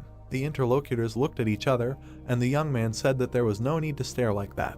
Yong HWA flinched and smiled awkwardly. The girl scratched the back of her head and muttered that she was uncomfortable seeing him in clothes, because he was always naked, and the brunette reminded them that they were in reality now, not in a game. The hero narrowed his eyes and wondered if she had arrived 2 hours earlier or if he had messed something up and misunderstood her letter. The pink-haired girl looked at the interlocutor with confusion, and Iijin mentally greeted the girl from the LGB poster, remembering that From Beginnings to the Crown was a program that would turn their small TV and radio station into the #1 gaming broadcasting service in Korea. He pictured the office building and noted that it was a station that had perfected the art of VR broadcasting since its launch, something the guy was attached to. The hero looked at the interlocutor and said that he had already thought about the content for the broadcasts, but thought it would be difficult to broadcast it in HD quality with his current equipment, so he wanted to get help from experts. The girl nodded when the brunette added that it was a project that he wanted to show his viewers in a good quality video. The guy presented the document on the table and remembered that unfortunately, in 5 years, LGB would face management difficulties and would be forced to merge with Chinese investors, after which From Beginnings to the Crown would grow in popularity, but without being able to capitalize on its potential, the company would disband. Yong HWA looked at the man with a smile and said that their CEO was a big fan of his and he wanted to meet him, but the guy retorted that the boss would have come by then, to which the girl said that she was not exaggerating. It was just that the man had a heart attack when he heard about Stagnant Water's response and was taken to the hospital. Iijin sighed as he looked at her and mentally asked him not to screw up this time. The pink-haired girl leaned over and asked what type of content he was planning on making, and the boy noted that she was impatient and asked what if they were disappointed. The woman smiled and exclaimed that what Stagnant Water had brought would not disappoint her, because it would top the charts anyway. The guy closed his eyes and wondered if she would have spoken like that if he had been standing there picking his nose. The brunette pulled back his mask and noted that he had come here thinking about how to convince them, but it seemed there was no need for that. He leaned his elbows on the table and declared that he was going to go through the Tomb of the Brave. The girl stared at him in admiration, her eyes shining, after which her surprised exclamation was heard throughout the cafe. The protagonist imagined a tall building and remembered that the Tomb of the Brave was a tower that had 108 floors in an event dungeon, a place where players competed to see who could climb the highest in the least amount of time, and it was currently the most popular event in DEM, so there was fierce competition between players from several world rankings. The other visitors turned around questioningly when the girl exclaimed that stagnant water would challenge the Tomb of the Brave. She jumped up and said that the current first place in the rankings was held by a raid conducted by an alliance of France, the United States, and Korea, but they had only reached the 45th floor, and the record was set 6 months after DEM opened, but no one had been able to beat it even after another 4 months. Iogen stared at her in surprise and mentally noted that she was very talkative when it came to the game. Young HWA smiled with anticipation and said that it would definitely be great content, and if it was him, he would be able to reach the 46th floor of hell, and no matter what others said, he was the unofficial #1 in Korea. The brunette smiled and thought that if this broadcast was successful, LGB would have a chance to go viral, but wasn't she being too confident? The guy smirked and remembered that he had another reason, and the girl kept shouting that stagnant water would definitely be able to do it, and the hero and the waiter asked her to calm down. 1 week later, the sky was covered with clouds. The hero was standing in front of the Tomb of the Brave. The guy looked ahead and asked if the broadcast was going on now. He turned to the blue light, the camera in support mode, and Young HWA replied that she couldn't go on air right away. The girl was sitting at her laptop with headphones on and was saying that after recording the video in HD format, she needed to do the timing and write subtitles, and also edit the frames, so there was a lot of work. The tower was hidden behind the clouds. It was an event dungeon created in the likeness of the 108 earthly filths, and the participants needed to defeat the monsters that multiply on each floor. The hero mentally divided the tower into several levels of difficulty and thought that the ranks of the monsters increased depending on the floor. His body began to be covered with black energy, and the guy noted that even after 15 years, this place had not been completely cleared. He smiled and thought that the last thing he remembered from the future was the news that the 106th floor had been cleared, and 10 months had already passed since the launch of the game. At the moment, the record is still the 45th floor. Iogen frowned and decided that it would be nice to break records, but he was not interested in advancing in ranks. The brunette smiled and reminded himself that his real goal was to find a clue to obtain the last of the 3 artifacts. The hero grinned and exclaimed that he hated standing still and asked the girl to watch and enjoy how he would break all the records, and Young HWA happily supported his mood. The guy ran forward, shouting that the world record should be waiting for them. Blood spurted. The protagonist narrowed his eyes and gritted his teeth, pointing his blade. He frowned and shouted loudly. Iogen crouched down and thought that he couldn't give up, because if this continued, he would die and he couldn't lose. The young man clenched his weapon and indignantly noted that a bunch of nerds had overtaken him. The brunette sweated and, gritting his teeth, decided that he had to defeat them. The boy swung his arm and shouted for the enemy to attack. The blue flame looked ahead in confusion and asked what the hell that was. The protagonist raised his hands and exclaimed that he had won. There was a red puddle on the floor, a C-rank queen slime, specialty, regeneration, habitat, all continents. The boy wiped his sweat and muttered that he was close to giving up, and the girl exclaimed how he could have spent 2 whole hours fighting a normal slime. Iogen pointed and countered that the queen slime was a monster with the widest attack range in DEM, and there was no strategy to dodge its special attack pudding packet. Young HWA smiled tightly when the protagonist said that he would have definitely been flattened if he had gotten caught in her attack range, after which the girl muttered that he tried well,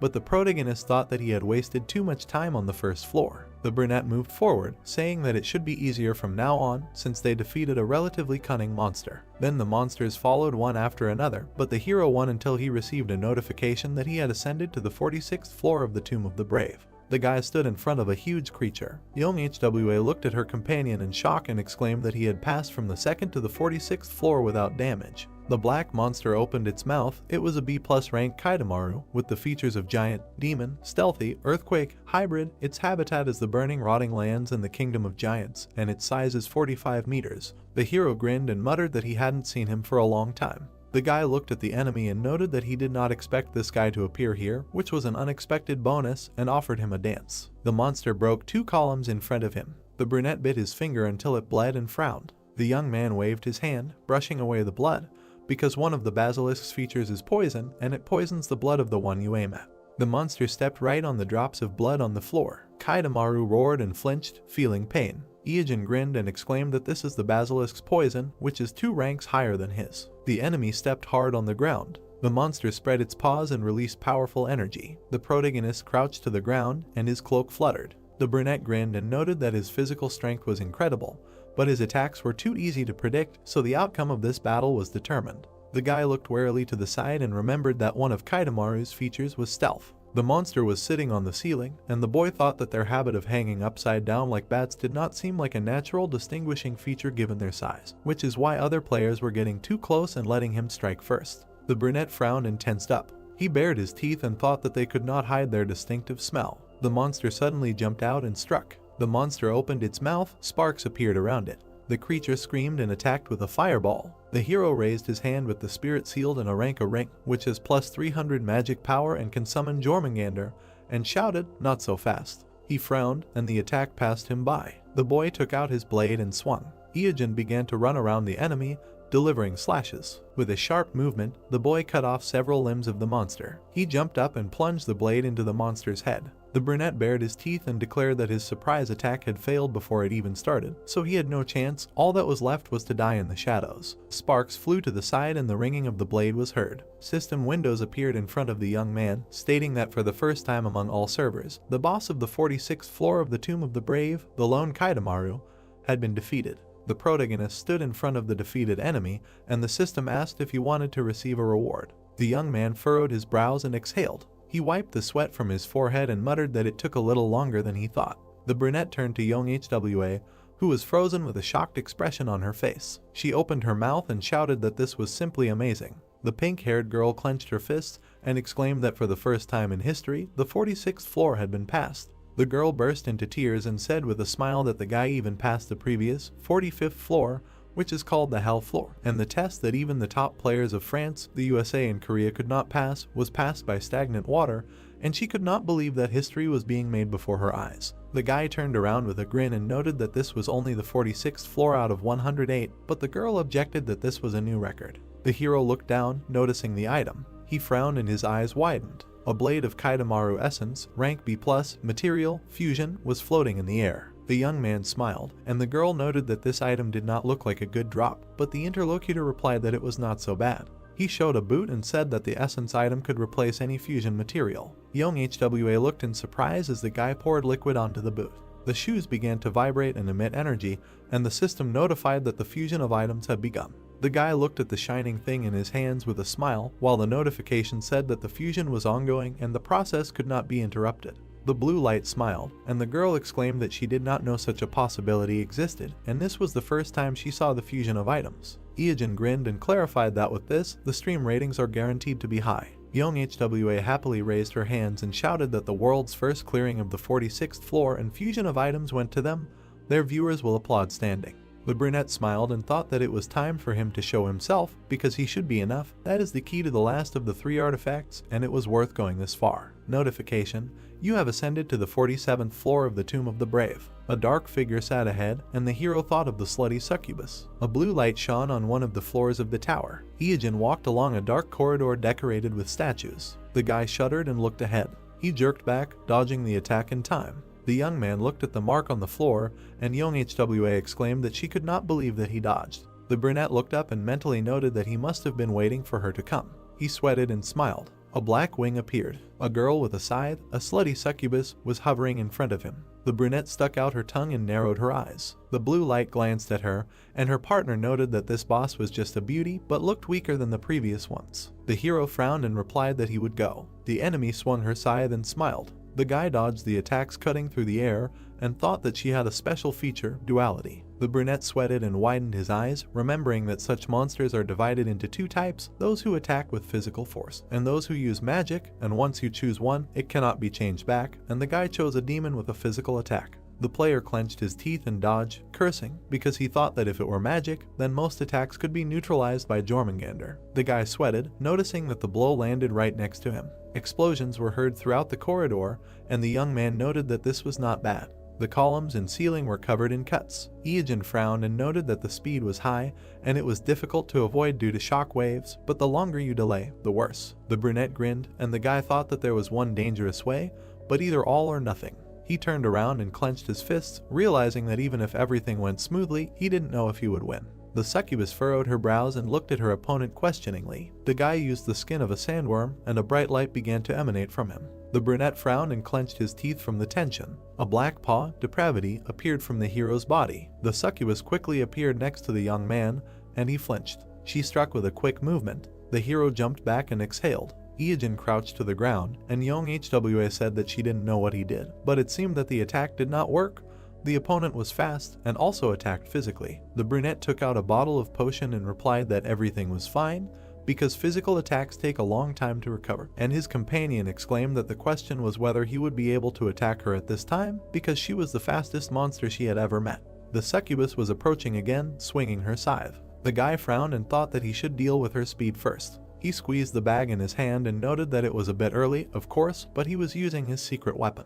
The hero clenched his teeth and poured the contents into the air. The succubus frowned, looking at him. The contents flew to the enemy. The brunette looked in surprise at the pink liquid on her body, and it was slime essence of level D, which allowed her to block the enemy's main forces. The blue light widened his eyes, and the producer asked if the guy really wanted a warning from the Korean Communications Commission. She flew up to the hero and exclaimed how he could do something like that, to which the guy replied with displeasure that the enemy was too fast. The succubus frowned darkly, while the interlocutors discussed the fact that young Hwa was a pervert, since she saw something more in this than a sticky substance. The opponent frowned and widened her eyes. The hero turned around, noticing the approaching attack. He gritted his teeth and dodged. An explosion sounded near them at the sight of the blow. The guy jumped back, and young Hwa noted that her attack power only increased, and the hero assumed that it was due to one of her features, increased sexual desire, which increases strength when getting into an abnormal situation, and the interlocutor noted that the enemy was simply angry because some suspicious liquid was poured on him. Ijin dodged another blow and noted that the speed decreased, hoping that this thing would buy him time. The guy widened his eyes, watching as the succubus launched another attack. A system window appeared, fusion of items completed. The hero smiled and noted that it was just in time. He turned around and frowned. The opponent looked at him questioningly. The brunette stepped forward in new boots made of Kaitamaru leather, rank A, fire attack plus 1000, speed plus 70, lava run ability. Ijin grinned and ran forward. The girl frowned and swung her scythe, and the hero thought that the advantage of fusion items was that you could create an item one tier higher. He kicked the enemy and noted that the special feature of Kaitamaru leather boots was lava run. Light appeared from his boots, because wherever he put his foot, everything would be on fire. A bright flash appeared ahead. The protagonist swung and delivered a flame kick, throwing the succubus back, and noted that this was energy that would turn everything within a 10-meter radius into lava from just one step. The ground began to melt, but the guy was focused only on the succubus's body. There was a footprint of a figure imprinted among the rubble, and the hero remembered that this was used during the golden years of King Madon, with earthquakes and floods. The boy looked at the shoes in shock and muttered that it was quite impressive, so he should be careful not to adopt King Madon's style. Young Hwa jumped up with her fists clenched and exclaimed that they caught it, and the audience would be shocked too. The hero smiled awkwardly as the girl shouted that for the first time, the 47th floor was cleared and a B+ rank monster that could not be caught one-on-one was defeated. A B+ rank sword was floating in the air. The brunette smirked when the producer noted that the weapon would attract a lot of attention if it was put up for auction, and now she was facing the very first player climbing to the 48th floor of the Tomb of the Brave. The young man scratched the back of his head and smiled when the interlocutor asked how he felt and how high he planned to climb. Ijin put his hand on his belt and said that he was going. The corridor of the dungeon, a female voice thanked the viewers for already collecting 100 stars. Da-Hyu winked and said that she was ending the broadcast, welcoming new subscribers and happy for those who have been with her for a long time. The girl made a heart gesture and reminded that the next broadcast would be a fight with a B-rank monster, so she was waiting for everyone.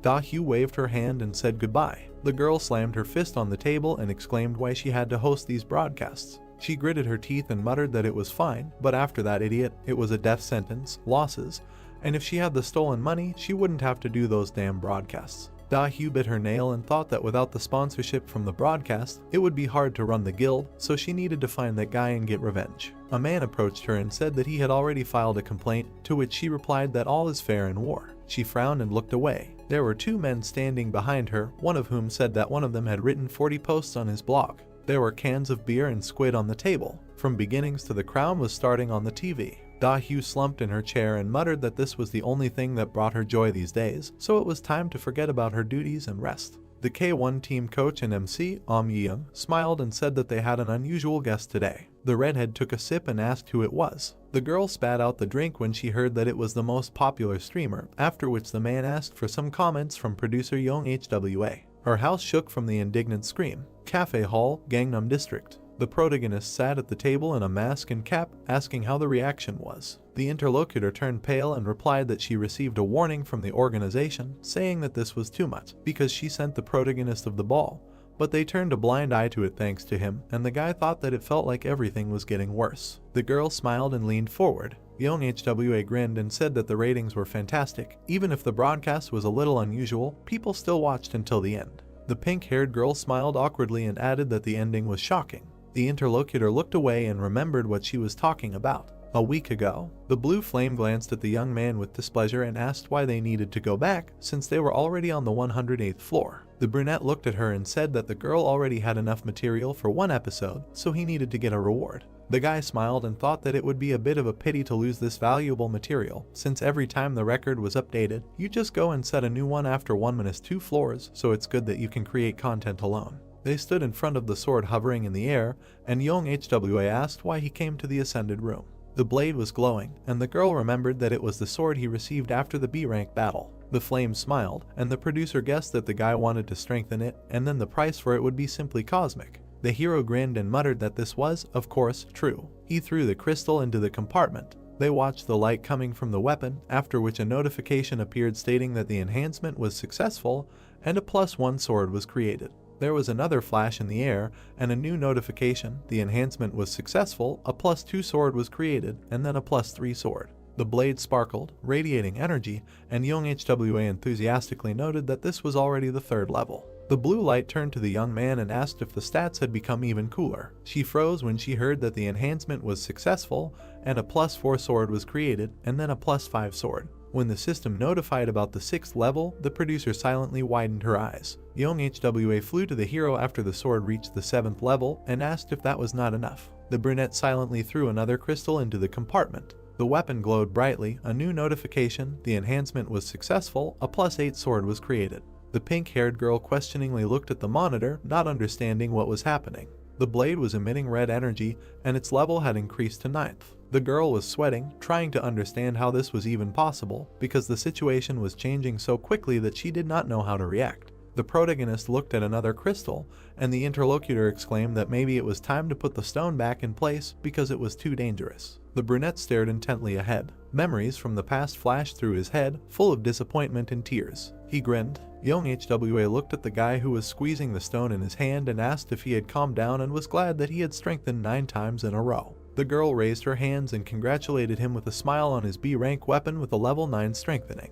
The hero silently threw the crystal into the compartment, and a glow appeared. The producer's eyes widened and loudly protested. The blade became invisible behind a bright flash. A notification appeared, error, strengthening failed. The weapon fragment fell at the player's feet, and the system notified about the destruction of the sword +9. Steam was coming from the blade. Eogen silently turned around and looked at the blue light. The guy made a face and shrugged. Young HWA collapsed on the floor, exhausted, and her colleagues ran up to her, asking if everything was okay, ready to call an ambulance. The pink-haired girl sighed tiredly and muttered that there were a lot of comments, and it was a shame for the sword, although it was not hers. The hero crossed his arms and replied that nothing could be done, and someday it would be more interesting. The young man grinned and thought that he did not regret it, because this was an item that was destined to be destroyed. He imagined the weapon and remembered that it would be clear when, compared with the real level of the sword, this blade had weak characteristics, and under the bullshit there was truth, a hidden item. The girl smiled and asked the hero to help her with the next broadcast, and the brunette agreed, on condition of good payment, to which she immediately agreed to give more than he wanted. Eogen looked questioningly at the phone, hearing the call. He glanced at the screen and saw a letter about joining. The hero put the gadget in his pocket and noted that it was the same sender again. The brunette froze and widened his eyes. The guy abruptly took out his smartphone and stared at it again under the puzzled look of the interlocutor. The young man looked at the screen, not believing that this was so. The protagonist sweated and realized that this was a Madamwing account. The director was talking on the phone and asking, "He is not a professional player registered to someone else, right? They cannot allow others to take him away?"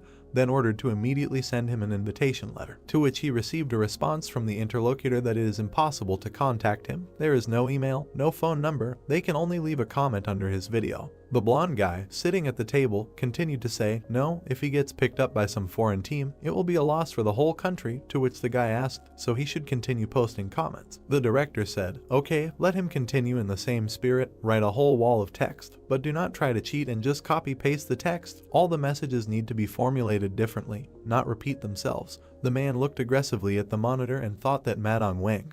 This guy meets all the requirements of a professional player. The macho and berserker styles are different in that they crush the enemy with the onslaught of pure force. Then he continued the thought that for someone seasoned in the Shadow League, he has crazy skills and control, not to mention his unique sense of combat. Fans will have no choice but to bite. This is the perfect formula for box office success. The brunette stood behind the main guy and asked that this madamada, judging by the rumors, is very good. Yes. Gray-eyed turned around and asked back if he hadn't watched the video he sent him. Lim Joseph smiled and replied that he didn't watch the videos from the illegal Toto League. He then spread his arms when the director looked at him in surprise and continued to say that he heard that he had defeated the Western Chu Lord. But anyway, this loser's skills had only gotten worse after participating in illegal leagues for so long, even he could have won hundreds of times. He then looked at the man who was staring at the computer and asked if anyone who had a taste of the underground's prize money would also want to come out and play by their rules. Even the salary they offer to professional teams is just a pittance compared to what he can get competing illegally. To which he replied that all the illegal leagues are now being shut down, the country is putting pressure on them as they speak, so all the players have no choice but to say goodbye to these shady deals. Yang turned his head and continued to say that this is the best time to get madamada.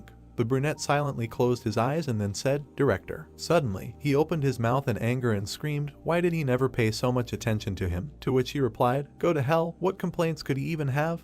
The guy replied that he had a lot of complaints about his salary. The blonde responded by looking at the monitor when a notification came. Then he asked in surprise, what is this, spam again? To which the guy frowned and said that this needs to stop, really. Suddenly, he fell silent and looked questioningly at the computer. The gray-eyed man approached the director and called out to him. He was unconscious when the guy shouted that he fainted. Trying to bring the man to his senses, he asked what happened and told the director to come to his senses. On the screen hung a message from madamada. In it he was asking about his salary. The protagonist narrated that after participating in the illegal league, he created a backup account named madamada to upload video material from his PC.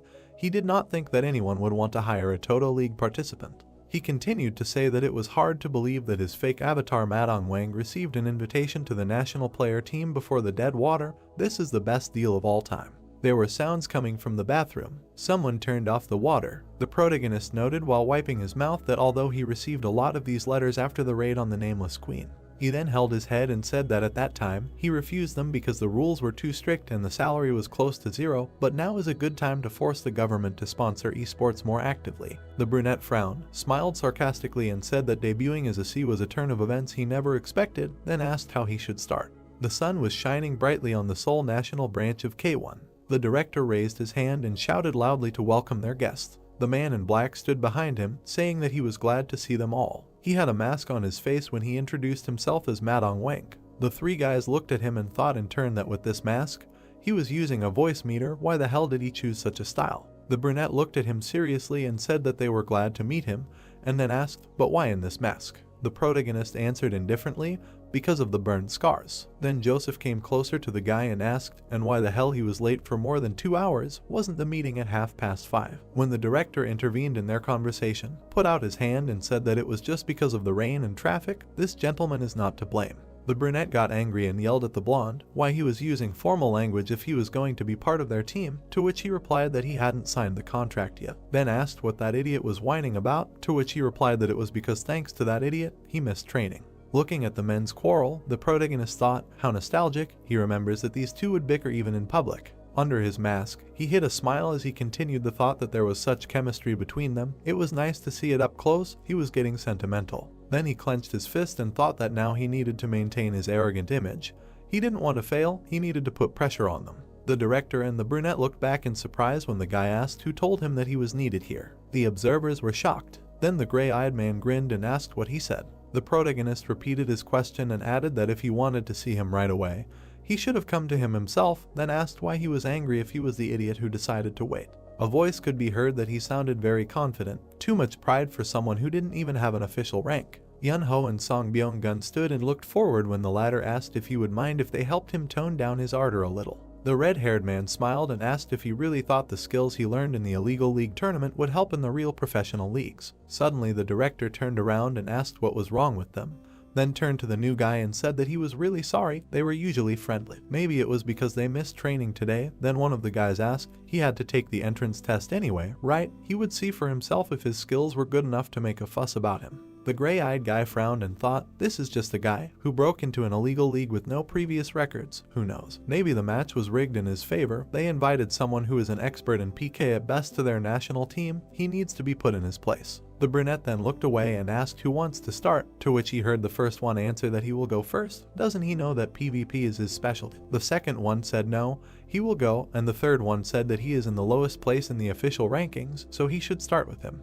The guy looked at them and said, no, before them, the second row should get their chance. Then he looked at the blue-eyed man and asked why not give the understudy a chance. The understudy looked at the protagonist seriously. Then, without looking away, he said, no, he already had one. The gray-eyed man narrowed his eyes and said that this was low, and then asked why he retreated after saying that they couldn't go first. He thought he would have more courage after returning from the army, but apparently he was wrong. The brunette closed his eyes and said, that's enough, it's fair to start with those who are lower in level so the understudy can continue. Suddenly, the gray-eyed man looked up when he heard, no need. The man in black kept his hands in his pockets and said that he didn't have time to sweep the floor with everyone individually. When everyone looked at him, he continued saying that this was only annoying, after which he suggested ending this match, all 4 against 1. A voice was heard in the desert, telling Madong Wang that the entrance test was a one-on-one match.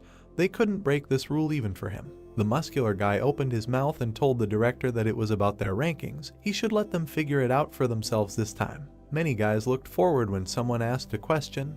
Well then, should they go and see how good he was? The man held a mask in his hands. Then he put it on and he had the ability to use the serial killer feature. The notification said that the user's karma value is applied instead of the death count. After putting on the mask, the attack power will increase proportionally to the total number of kills.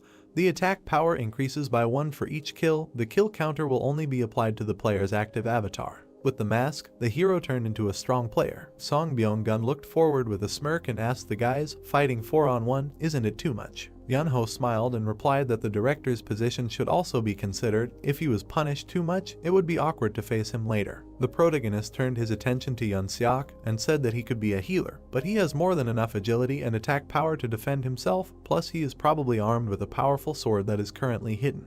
He then talked about Joseph, who can both attack and defend with 2 shields at the same time, thanks to his absurdly high HP, the title of Poker Face, and the famous bullish charge. He received the additional nickname of Overlord. The protagonist in the player's body looked forward and said that this lineup is definitely dazzling. What can a noob who does not even have a rank do against number 1, 5, 7, and 9 at once, not to mention he is alone? The guy then smiled and asked if this is what they think. Right. People were watching the game from the observation room. The director gritted his teeth and said that these guys, how much he wanted to team up against him. The brunette looked at Tegang and asked him why he refused to fight. With his skills, he should definitely try, it was a good opportunity. The guy opened his mouth and answered because he didn't want to which the brunette said that this was enough reason. The protagonist was a very large-scale player. A voice was heard that he would go first when the guy called Yun-seok. The blue-eyed man smiled and said that his teammate's status was higher, he was the youngest, so he would take care of it. Byung-gun got angry and said, this guy, is he serious? To which Yun-ho replied, let him.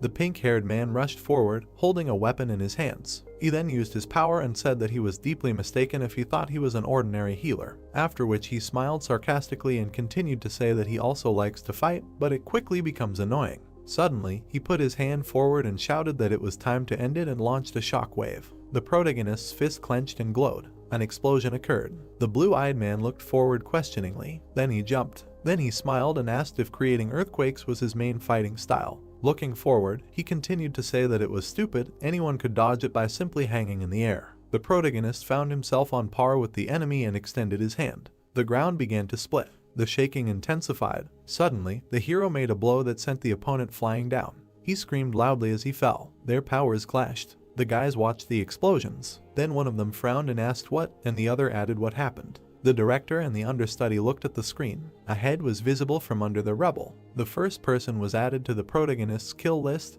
The basic attack was increased by 1. Then the giant took a step forward. The red-eyed man smiled wickedly and asked, "So, it's already been reduced to 3 to 1, huh?" The blue-eyed man opened his mouth and said that he channeled the power of fire into the ground right under his feet, thus lifting himself into the air. The protagonist extended his hand. Then he made a magic strike. The second opponent dodged and defended. Suddenly, the hero stopped and thought, "A rapier? This is beyond gun." The opponent frowned and thought, how can he dodge every strike? He won't be able to see it thanks to the camouflage effect. There was a flash. Sparks flew around. The opponents confronted each other. The brunette gritted his teeth and shouted, "Madness." Their battle continued. Suddenly, the protagonist smashed the ground. Then he carefully extended his hand. He stopped and thought that he seemed to be paralyzed. This shield is at least rank B. There must be a special skill that includes paralysis as an abnormal effect. The guy looked forward angrily. Suddenly, he transformed and used lightning strike. Gray Eyes smirked and said that he was good. He admitted it. It was embarrassing to admit, but they would have to attack him at the same time. Red Eyes smiled and said that their healer was not here, then asked if they really planned to attack in a crowd. Looking at the opponent's concentrated power, he thought that the paralysis was due to the shield, a combination of high-class magic attacks from the 4 best ranks of each class. Then he continued his thought, looking at the brunette, that the invisible assassin was at the forefront of a surprise attack. The hero stood still, then asked if he screwed up. Suddenly, he dashed and flew up. There was another explosion. Gray Eyes frowned, gritted his teeth and asked if he was using the same trick as before. Did he really think it would work a second time if he activated the earthquake nullification skill? A drop of sweat ran down his face. Then he looked down and asked what, and shouted that the ground was melting. With the help of the skin feature from Kanchimaru's legs, the protagonist walked on the hot ground.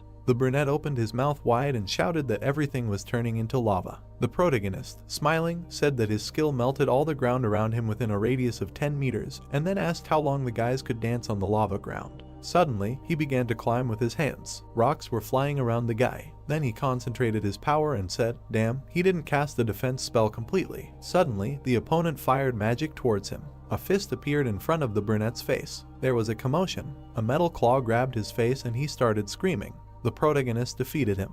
The 2 guys looked at what was happening, when one of them shouted that he easily dealt with Yahello, and the second said to stay close to him. The 2 of them are not as strong in defense as he is, so they need to double their attack. They just need to get out of here. The hero took a step forward. The 50-50 skill reduces the damage of the environment by 50%. Suddenly, the protagonist smiled and asked, "So this is how they are trying to hide?" Then he, in the body of the Iron Hero, said that it was not his shift, and launched the alien skill Whirlwind. A hurricane spread across the entire area. The brunette gritted his teeth and ordered Byung-gun to quickly cancel the stealth mode. He opened his mouth and shouted that it was too late. The hero stood there and said that now he felt that victory would be too easy. Just think, this is all they can do, they will die like flies. Suddenly, a transformed man headed towards him. He realized that it was Joseph. Their forces collided. Sparks flew. The brunette held swords in his hands. Looking at him seriously, the protagonist said that in the end, he deigned to show both his shields. The number 1 in Korea is going fully armed against him. Incredible. The red-eyed man smiled sarcastically and asked, "Isn't it exciting?"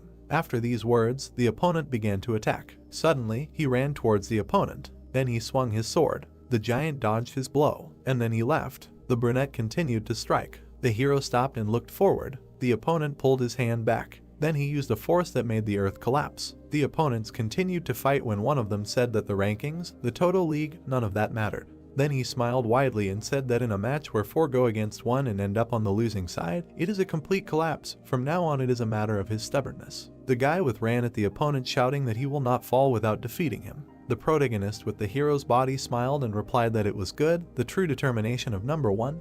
He was not going to give in either. The brunette looked at the opponent seriously as he stood in front of him. Then the protagonist rushed forward. The gray-eyed man gritted his teeth and asked, "A frontal attack using earthquake? He can't break these shields." The battle was going on when the hero asked who said he was trying to break them. The brunette looked forward seriously. Then the iron claw touched the shield. The opponent looked at her in surprise and said that in his left hand it was. There was something glowing in the claw. The guy raised his hand up. After which the protagonist extended his hand and asked, "Well, is this a bull rush?" His special move. Then he swung his fist and shouted, "Checkmate." There was a flash between the players. Ijin frowned and said that no matter how high his defense was or how much health he had, it did not matter now. Suddenly, he clenched his teeth. Then he launched his power and shouted that he would grind him into dust before the earth recovered. The director was shocked. The brunette looked forward, raising his head. Sweat was pouring down the blue-eyed man's face. Someone noted that the top players of Korea, a dream team of 4 leading players who even participated in professional leagues, a team of such a level was defeated by one person. The protagonist looked at the destroyed earth and said that there was not a trace left of them. Ma Dong-wan, no, dead water. The narration began that, compared to how he was when they clashed in the illegal Toto League, he seemed to have become ruthless, destructive, and much stronger than before. He plays completely differently than his seniors, the players in the rankings, and the rest of the older generation. He really is that strong. The director, looking up, said that he thinks he will now draw up a contract of employment, to which someone replied, okay. The hero standing in the desert thought that these were probably temporary items, but their quality could be compared to real ones. Compared to their items, he can be estimated at about B rank. The protagonist smiled sarcastically and continued the thought that now that he thinks about it, his items were a little better, but in a 4-on-1 match, it is fair. If he only used 2 gloves and 1 shoe, he would most likely have a hard time. The brunette looked straight and thought that he wants to catch up, he wants recognition. Looking at the screen, he thought that he wanted to stand next to him. Then his fist clenched and he said, so cool. They finally ended up in the Castle of Malice. Drake rubbed his shoulders and said that he felt uneasy about this place. It was cold here despite the fact that they were in the south. The protagonist said that he got wet when entering here and they were heading there. Ijin came to the Castle of Malice to get the last of the 3 artifacts. He asked Drake if he wanted to join, and he readily agreed. People were hanging around the hall. The boys ran and the protagonist said that in the very center of this castle there was a secret passage that led straight to the boss room. He thought they could call it a back door. He looked ahead and said that it was because there were too many annoying zombies in the way. The zombie opened its mouth. The boys approached a dark doorway and the protagonist said that as long as there was daylight they were weak, but it would take too long to deal with everyone, so it would come down to them just avoiding them. At that moment, a loud scream was heard and the boys turned towards it. The brunette grabbed the blonde by the shoulder as he moved forward, shouting that it sounded like a woman's voice. She was in danger and they had to save her. Ijin told him to calm down and wait. The protagonist stared. Strange sounds were coming from the door. They kept coming from there. The protagonist rushed there, saying to hurry up. The guy asked in confusion if he was going to help. Ijin smiled evilly and said that if it was an NPC, he would help find him later if he wanted, and if it was a player, then even better. He ran into enemies first and they should take advantage of this opportunity. Drake remained silent in response. Then he ran, saying that it seemed true, he was sorry and they would save him if he survived until they returned. They ran inside, and he asked the protagonist what they were trying to find here. The protagonist looked somewhere to the side and said that he found it. A dark silhouette was standing in the corner. It was the gossip Camilla. She rushed at them with her arms outstretched. Drake shot her with an arrow and said that she did not seem that strong, and asked if monsters like zombies like this one did not have a self-destruct function. The doll fell to the floor and he said that it was not this one, to which Ijin replied that he had a keen eye. The doll's body glowed blue and the guy said that something was appearing. Camilla the spirit appeared and asked if talking about what rumors were saying was a great sin. The guys looked at her and a notification came that they had opened the hidden quest of the gossip master. The girl cried and said that the priest punished her for gossiping. He made her climb the spire of the cathedral and cut a pillow with a knife, letting the feathers fly away, and then she had to collect them, and after failing the task, she was left to die. The girl held onto the fabric saying that this was her last regret. The guys received a quest to help Camilla collect all the feathers. They have to collect 19,910,321 feathers. Drake looked at the floor and said that now that he thinks about it, the floor is strewn with white feathers. The 2 boys looked at the floor and the blonde asked how long they had been there. He picked up 1 feather, looked at it and said that there were too many of them and asked if they needed an item like a vacuum cleaner. The protagonist picked up a few feathers, saying that this was not the way to do this quest. He clenched his fist and a notification came that they had already collected 12 feathers. He then stomped, activating the flame step. The feathers rose into the air and turned black. They began to slowly dissolve into space. Then they all turned into ash. The space around them was very mossy and a notification came that they had collected 12 out of 12 feathers. Ijin smiled widely and Drake asked if he had gone too far. If he decided to do it normally, this quest would be cheating, because it was impossible to collect almost 20 million feathers. A notification came that the quest was completed. The girl hugged the pillow and thanked him and said that thanks to them she was able to collect all the feathers. She was so glad that the cut was on the white pillow. Then she rose into the air and said that if it was a black pillow, it would be bad. The guys looked up, and the blonde asked what she was talking about. The girl disappeared from their sight. The protagonist silently watched her. A black feather fell from the sky. Then the black bag of the gossip Camilla fell from his feet. The guy grinned and said that this was the key to the boss's room. He ripped the bag open and shook out the feathers from there. They scattered all over the space. The feathers flew up, Then they began to dissolve in the air. Drake raised his head up and said, "Wow, this is an item that can change day to night in a certain radius." Night fell, the dead raised their heads. The protagonist threw his head back and shouted that he knew that the castle of malice must be passed at night, the gates should open, the dead are looking at the surroundings. The protagonist smiled and said that the secret door to the boss room only opens at night, so he came to Camilla's secret quest to activate it.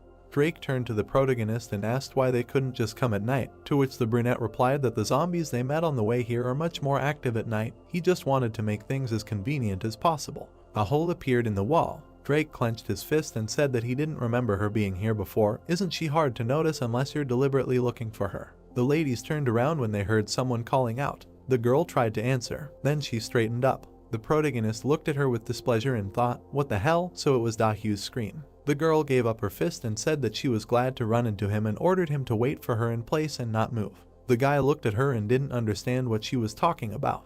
The boys started crawling through the tunnel and the main character suggested leaving before they got caught up in something. Dahyu ran after them shouting that they told them to wait for her. Then a lot of zombies appeared. The girl opened her mouth in fear and shouted to wait a second. She also ran into the tunnel. The zombies pressed their faces against the iron bars. The hole in the wall disappeared. Half an hour before arriving at the Castle of Evil, the girl looked at the camera saying that everyone thought she would go to the boss. It must be because last time she said it would be nice to speed up, but even a scary military march starts with a normal step. Then she stuck out her tongue and asked how they were going to get to the boss. Then she smiled at the camera and said that as she promised in her last stream, today she will record a guide on surviving against B-rank monsters. She will call it Survive the Castle of Evil. The girl smiled at the camera and said that their mission today is a full review of this dungeon filled with zombies. Most of them are from C+ to B rank, so you need to be careful otherwise they can fatally injure. Dahyu showed a heart at the camera, winked and asked to pray for her. Strange sounds were heard. A zombie appeared behind the girl, and she screamed that she was scared. She ran away from the zombie and screamed. The zombie looked at her in confusion. The zombie extended his hand to the girl. The girl looked at the camera with fear. Then the camera fell, and the girl screamed loudly. The camera turned off. Dahyu leaned her hands on the door. She sighed heavily and said that screaming over and over again was really exhausting. She slid down the wall and asked if it was so necessary. The overall message of the survival broadcast was to save a beautiful girl with her hair swinging. She looked sadly to the side and said that she needed the money and she had no choice. Then she straightened up and opened the door. Zombies were moving towards her. The girl cut down several zombies with one blow and said that it was time to teach these bastards a lesson. She stepped forward. The doors slammed shut. The girl stood there with the weapon in her hands. Then she wiped her cheek and said, "Great." Dahyu pressed the record button on the camera. The girl bent over and tried to catch her breath, saying that she thought she was going to die. She was so scared that she didn't even realize that the recording had stopped. She wasn't even sure that she was saving herself. Then she turned towards the door and said that she ran deeper into the castle and stayed here. The girl clenched her fist and asked what now. Then she asked to drop donations if they didn't want her to die here. She looked around the room. Then she grinned and thought that of course she wasn't going to die anytime soon. The zombies at the entrance were about C+ and B ranks, but their level drops to C and C+ during the day. Their movements also slow down, so she can run as much as she wants. Dahyu grinned and thought that not many people know this secret. She won't get any extra experience or drops from them, so it's a little frustrating. The space began to fill with smoke. Night fell. The girl looked and didn't understand anything. The dead raised their heads. The girl didn't believe what she heard. The moon illuminated the space. The girl opened her mouth and asked what was going on. It was not time for night yet. Zombies crawled out of all the cracks. They began to move towards the girl. The dead began to look around. The girl screamed loudly as the zombie reached out to her. She slashed at him with her axe. The zombie was fallen. The girl looked at him in confusion. The dead man reached out his hands to her face. The girl ran away screaming. While running, she turned around and didn't understand what was happening here. She was really surrounded by C+ and B rank monsters. The girl heard a familiar voice. She gritted her teeth and said, "Just don't tell her that it was dead water." The zombie raised his hands. The girl kicked him in the face. Then she continued to run away from them. She ran deeper into the room. The guys turned towards the sound. The girl fished from behind at the bottom of the hole in the wall and thought about what it was and what they were doing opposite her. She looked at the wall and thought that they had found a corridor leading into the depths of the castle. The zombies ran after her. The girl gritted her teeth and said that now was not the time to think. She rushed after the guys. She slid into the hole. She fell, hit herself and asked what this place was and realized that she was sitting in blood. Then she looked at the protagonist and asked what he had done and that the night had come too early, to which the guy asked Miss Boss Beauty to calm down, and the girl asked again what he called her. The protagonist looked forward and asked that she would not have the nerve to be angry with him here. The girl looked at him in surprise. Sounds were heard from the depths of the tunnel, and the protagonist said that in the end, this was not the safest place and she had better take care of herself. The room began to fill with smoke. The guy threw his head back. He combed his hair back, and in the depths of the corridor, a monster with a pumpkin on its head appeared, and someone said that he had found it. The blonde reflected the attack. Ijin looked away carefully. The snake grabbed the enemy. Gritting her teeth, Da-hyu struck. Splashes of blood flew past her face. The hero stepped back in surprise when she struck again. Holding the body in his mouth, the snake heard Ijin indignantly asking Da-hyu if she wanted to get rid of him, but the girl replied that he should have died when they first met. Frowning, they looked at each other. The girl also said that it was his fault that she ended up here, and even her brother was not around. The hero was surprised, but replied that if she was not happy with something, she should have left. The moon was shining brightly in the sky. Da-hyu noted that it was night now, and all thanks to him. Looking at the monsters walking, the hero asked if she was the one filming the survival stream, and suggested trying to film something like an escape for the sake of views, to which she noted that he was really hopeless. Frowning and clenching her fist, the girl thought about killing him right now, but the situation was not the best. Even if she took care of him, the whole area outside was teeming with zombies. A thought appeared in the haze. If it was only him, everything could have turned out fine, but Drake. Imagining the blonde behind Ijin, she decided that she would have to deal with 2 players from the unofficial ratings at once. She closed her eyes and took a deep breath. Then, putting her hands on her hips, she said that she could do little alone and would go with them, because in the end they could become a team, and she was useful for the tank. A message appeared stating that the guild had sent a request to create a team. Her hand touched the reject button. Indignant, Da-hyu opened her mouth wide, asking why he did not accept. Ijin replied that he did not want to. While striking, Drake listened with a smile as the hero said that creating teams was not his style, to which the girl objected that he was a liar. Because he had archers, Ijin replied that they were not in a team, but just walked together, to which the blonde agreed. Then the confused girl extended her hand, asking that there was nothing wrong with being on the same team. He could take any item that dropped. He wouldn't even have to share experience, so why not create a team on paper? It would be better for both of them if they joined forces. The girl opened her eyes in surprise, hearing the words about her axe. The axe was glowing brightly. Looking at the weapon, Ijin said that if the girl offered this item, he would consider her offer. Da-hyu frowned. Then she put her weapon on her shoulder, saying that he was a hopeless bastard. Drake looked at her. Then Ijin turned away, saying that if she wanted, then she could follow him, as long as she didn't get in his way. He didn't care that they didn't get along.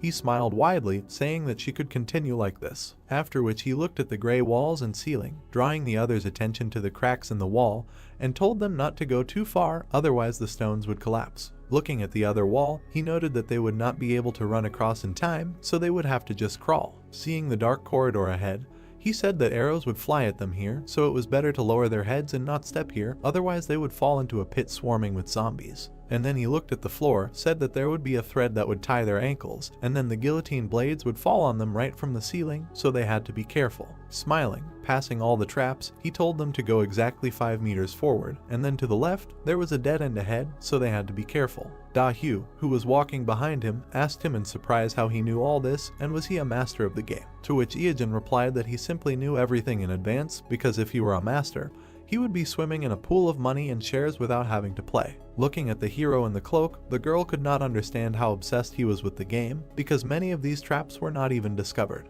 Ijin silently frowned, thinking about the fact that he had never actually died on this map, and all thanks to the collective information. Seeing the red floor in front of him, he thought about the location of the traps and monsters was the experience of countless players who died over time. Studying and analyzing was his rebirth. He touched the wall with his hand, thinking that it could be said that he was now rotten water, the water that had stagnated in one place for 15 years, now this was his essence. The hero was surrounded by a red aura, thinking that it made him most suitable for these sewers. Drake looked ahead in surprise, saying that he saw something there. A bright light appeared at the end of the tunnel. Da-hyu looked tiredly at Ijin, who said that they were safe and sound. The mini-boss should be right in front of them. A system message appeared, saying that they had entered a hidden dungeon. Ijin looked down with a smile, saying that a high-level monster, Jack-o'-lantern Ripper, was here, and the signal at the prison was calling for a meeting. The iron bars were cut off. He carefully looked at their sharp ends. Ijin and his companion stopped when he said that something was wrong here. A dark aura appeared against the windows. Someone's eyes glowed brightly. The monster was holding a scythe in its hands. It was Jack-o'-lantern Ripper. Drake and Ijin looked at it carefully. The guy asked if it was an awakened monster, to which the hero replied that they had not entered this area yet, and that someone must have done it before them.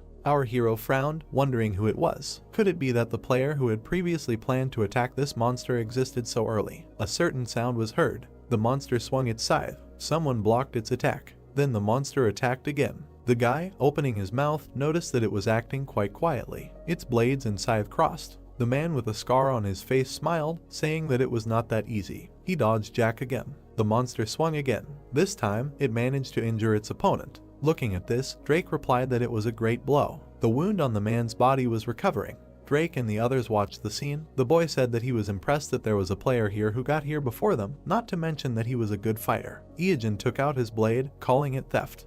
Hugh pointed at him, surprised that he was actually going to take credit for the one who defeated the monsters for him, since it was so shameless, to which Iajin replied that it was especially sad to hear it coming from her. Frowning, he also said that he believed the girl had misunderstood, he was not here for Jack. Confused, she continued to point her finger at him. The blonde asked him what he meant. Drake looked at the scarred boy's face, outraged that he had already gotten here. Staring at him piercingly, the hero decided that he had to kill him immediately before this situation got out of hand. He saw a man in front of him, saying that this is the most scandalous, the most famous player, and an unusual serial killer named Zodiac. He imagined a newspaper, thinking that he could remember the headline in it from his past life, although he does not even remember when it happened, because the number of his victims was in the hundreds, and most of the murders occurred due to conflicts on the network. Zodiac stood handcuffed. He is not an ordinary player, but a real monster. Seeing how the man fights Jack, the hero thought that this same monster continues to hunt. Zodiac repelled Jack's attack. Their blades crossed. The man fought against a Ranka monster. Wounds were visible on the monster's body. His hand was also cut. The monster held his scythe. This monster has 1.5 million health points. He is standing here in a critical condition. The man lowered his hand with his blades. Then he brought it to his face, noting that Ranka is not a joke at all, and they are both exhausted. It took longer than he expected, but it seems he is almost done. Taking his hand behind his back, Zodiac said that it is the end. Suddenly, arrows hit him. The man looked at the arrows in his hand. Drake held the crossbow in front of him, saying that this is a strange reaction. Zodiac looked at him. Then he rushed forward. The blonde was able to block his attack. Zodiac frowned slightly, surprised that there is a player who got here. The blade left a bright trace. Drake fired again, but missed. Meanwhile, the man attacked the blonde. Bright sparks remained from the impact of the blades. Drake smiled, thinking that this is true. He remembered his words about how if it was PvP, he wanted to try it first. Then Iajin stood in front of him and gave him advice about how the man was known for being a pervert. With a smile on his face, he warned him to avoid close combat. Normal people often get scared when something goes wrong, and even in a game with automatic pain suppression, it is impossible to ignore the body's unconscious reflexes, but this does not work with Zodiac. Then he imagined the man in full height, saying that when an arrow is fired, he looks at it without blinking, and only before it hits the body. He dodges. Leishman syndrome is a rare disease that causes the inability to feel pain, and therefore Zodiac does not know what it means to flinch. Then the blonde licked his lips, remembering the words about how the enemy never felt pain, using the split second that usually goes to blink or flinch to accurately calculate his movements, and repeated the idea of avoiding close combat. Drake held his blade out in front of him, saying that hearing this made him want to test himself even more. Zodiac looked at him in surprise. He then had to dodge the attacks. The swings of the blades left bright marks. Drake tried to attack Zodiac again, but the man blocked it. Sparks flew from the swing of the blade. Looking at his opponent, Zodiac said that the blonde was strong, and it seemed that this was not the first time for him.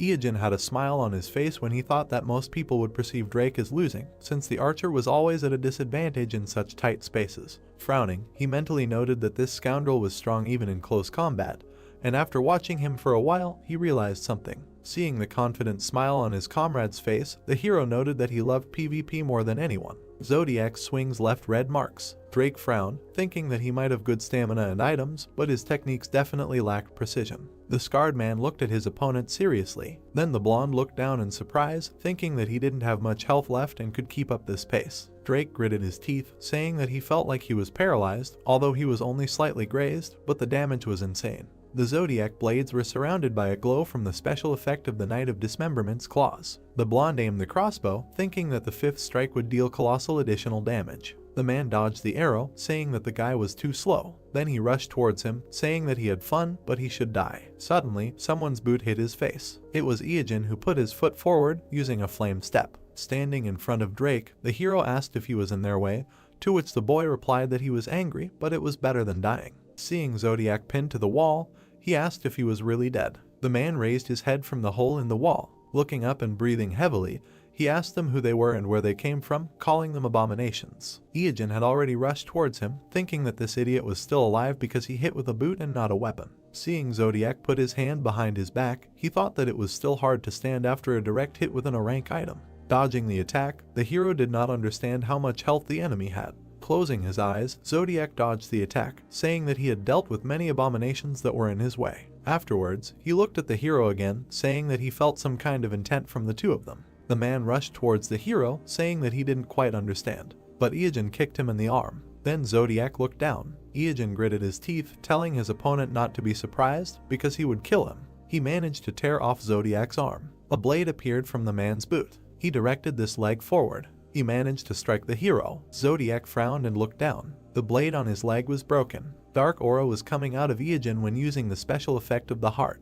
Zodiac dodged the attack with a dagger. Seeing the hero in front of him, Zodiac smiled, noting that he was using an unusual weapon and even his armor was funny. Drinking the potion, Iijin asked him if he thought it was comparable to his armor. Then the man lowered his eyebrows, saying that they were starting to irritate him. Some sound was heard. The pumpkin-headed monster grabbed his weapon. Jack had recovered. Looking away, Zodiac called him a thorn. Iijin frowned, thinking that he had to be careful if he wanted to kill the man and avoid Jack. The monster stood next to him, and the hero thought that one wrong move and Zodiac would be the winner. Zodiac looked away. Da-Hyu stood with her arms folded across her chest when the man addressed her. He raised his head, offering her to team up, saying that he could see that she wanted to kill him. A sly smile appeared on his face. Iijin smiled in confusion. The girl frowned in thought. A message appeared, saying that Zodiac had invited her to join the team. Standing over him, the girl thought about how he knew that she was planning to kill Iijin. She gritted her teeth, thinking that she was going to kill him when she had the chance, but she hadn't had the chance yet, so she was still waiting. Da-Hyu closed her eyes, thinking that if he was at full health, they could do something. At that moment, a voice said not to listen to the man with the scar. The girl thought that Zodiac could be used as cannon fodder, but he still advised her to listen to him, because if she stayed with the protagonist, her path would be over. Without opening her eyes, the girl realized that now that she thought about it, the situation didn't seem so dire. Iijin said that she would get into trouble. Irritated, Da-Hyu looked down, telling the protagonist to shut up, to which he replied that he knew what she was thinking, but she should forget about it.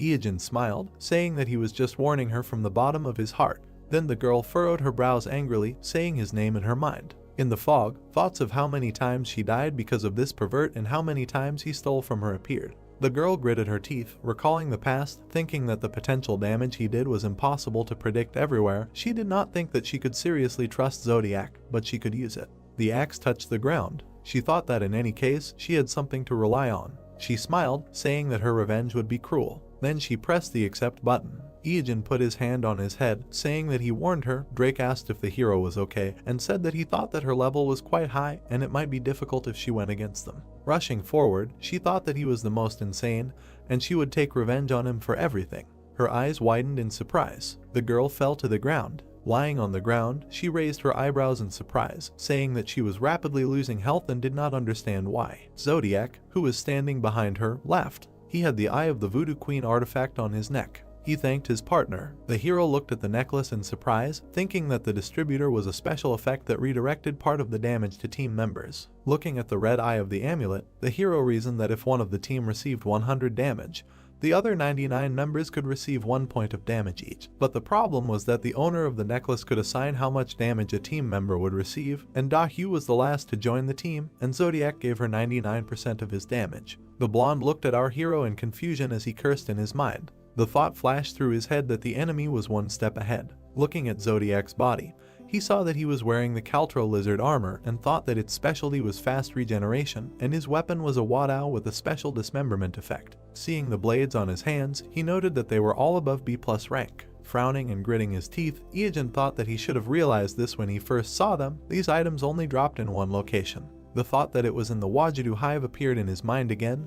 He was planning to go there. Seeing Zodiac surrounded by a blue aura, he thought that he wanted to attack the hive after obtaining 3 artifacts, but it seemed that he had already obtained them, and now the question was how many. The thought that the boss in the hive was an rank monster appeared in his head again, and did the man kill her? Gritting his teeth, Iijin guessed that the first person to clear the Castle of Malice was Zodiac, noting that he assumed the man was fast, but even this was too much. Iogen's dagger began to glow brightly at the thought that if he did nothing for another day, Zodiac would probably take one of the 3 artifacts. Looking at his comrade, Drake asked what now. Since Zodiac had recovered a significant part of his health, he said that he was not an easy opponent, so they needed to prepare. Iogen smiled, telling him not to worry. Dahu wasn't the type of person to be bullied easily. Suddenly, Zodiac's hand began to shake. He didn't understand what was happening.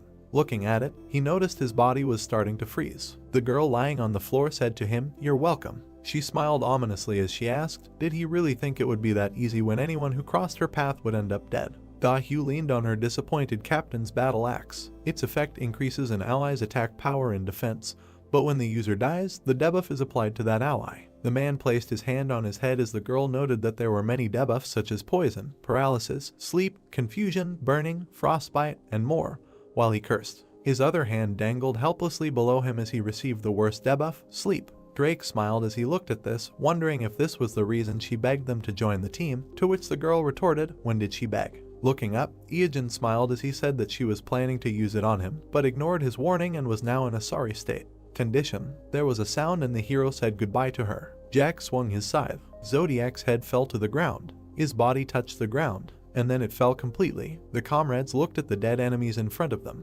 Iogen clenched his fist in victory, saying that he killed 2 with 1 blow, finishing off Zodiac and even eliminating the annoying Dahu. Although he did not expect it to turn out like this, Drake thought about it being a villain versus villain fight. Looking at the monster in front of him, Drake said that it reminded him that Jack was still here and asked what should they do, should they attack now? The hero looked at him, suggesting that they try to fire only 3 arrows at the head. The arrows hit the target, but they bounced off the pumpkin. The comrades looked at him in confusion. Jack looked at his hands, not understanding what he was doing here and asking who these 2 were in front of him. A message appeared that the petty thief Jack-o'-lantern wanted to talk to them. The next window asked if they wanted to continue the fight. Smiling, Iogen asked him if he had regained consciousness and offered to talk. The window asking if they wanted to continue the fight appeared again and they clicked no. Jack looked at the people in front of him and said that he had stolen something and was in prison. He then opened his mouth wide and said that there would be no mercy. His body was surrounded by dark flames and he told the people to get ready. His silhouette became darker and he said that he would now leave this place to take revenge on the one who had imprisoned him, asking if his comrades wanted to join him. Iogen waved his hand and said that with his level and equipment they had no chance. Looking ahead, Jack noted that he had no choice and added that he would repay for his awakening. Holding his scythe out in front of him, the monster clarified that the hero and his comrade had come here to meet the owner of the castle and said that he could open the door. The swing of the scythe left a blue trail and it remained in the air. A portal appeared in its place. Jack approached the portal and said goodbye to them. Raising his hand to his face, the hero was glad that they now had a back door to the boss room. Inside this portal was the boss that could drop the final artifact. He remembered Zodiac's face, saying that if they were in the past, he would be the first player to defeat this boss, but the hidden particle that Zodiac used to keep people in fear would now be in his possession. Iogen and Drake stood in front of the portal, thinking that history would now change thanks to one item. The top of the portal was visible. Iogen and Drake ran forward. The hero said that this made everything easier. Moving along the corridor, he saw a door leading to the boss room, but the intermediate mini-boss was supposed to appear here. The corridor ahead broke. A monster with red skin appeared in front of them. Iogen's eyes widened in surprise. The monster was large, red, and a message indicated that it was a gorgon. Then the hero frowned, thinking that it was strange, because if he remembered correctly, the intermediate boss that protected this place should be at the level of the succubus. Could it be that the differences appeared because they were pioneers? The monster did not look at them. In the background of the fog, he suggested that his comrade go first. Drake took out a crossbow, saying to leave it to him because he had a personal score to settle with this thing. Looking at it carefully, Iogen asked if everything would be okay, because the monster may be weaker, but it would be more troublesome than the previous gorgon. Remembering the previous fight, Drake replied that he regretted not being able to finish it last time, because he was one of those who held on to these feelings. Then the snake attacked him. Frowning, the blonde added that he wanted to try later, but now was the perfect opportunity and he had a useful item from Jack. An object appeared in Iogen's hand. Smiling, Drake added that he wanted to know how much stronger he had become. The hero rushed forward, saying that he would not interfere. The blonde thought that he did not even think about it. The monster turned his attention to the hero. His paw was approaching him. At that moment, several arrows pierced it.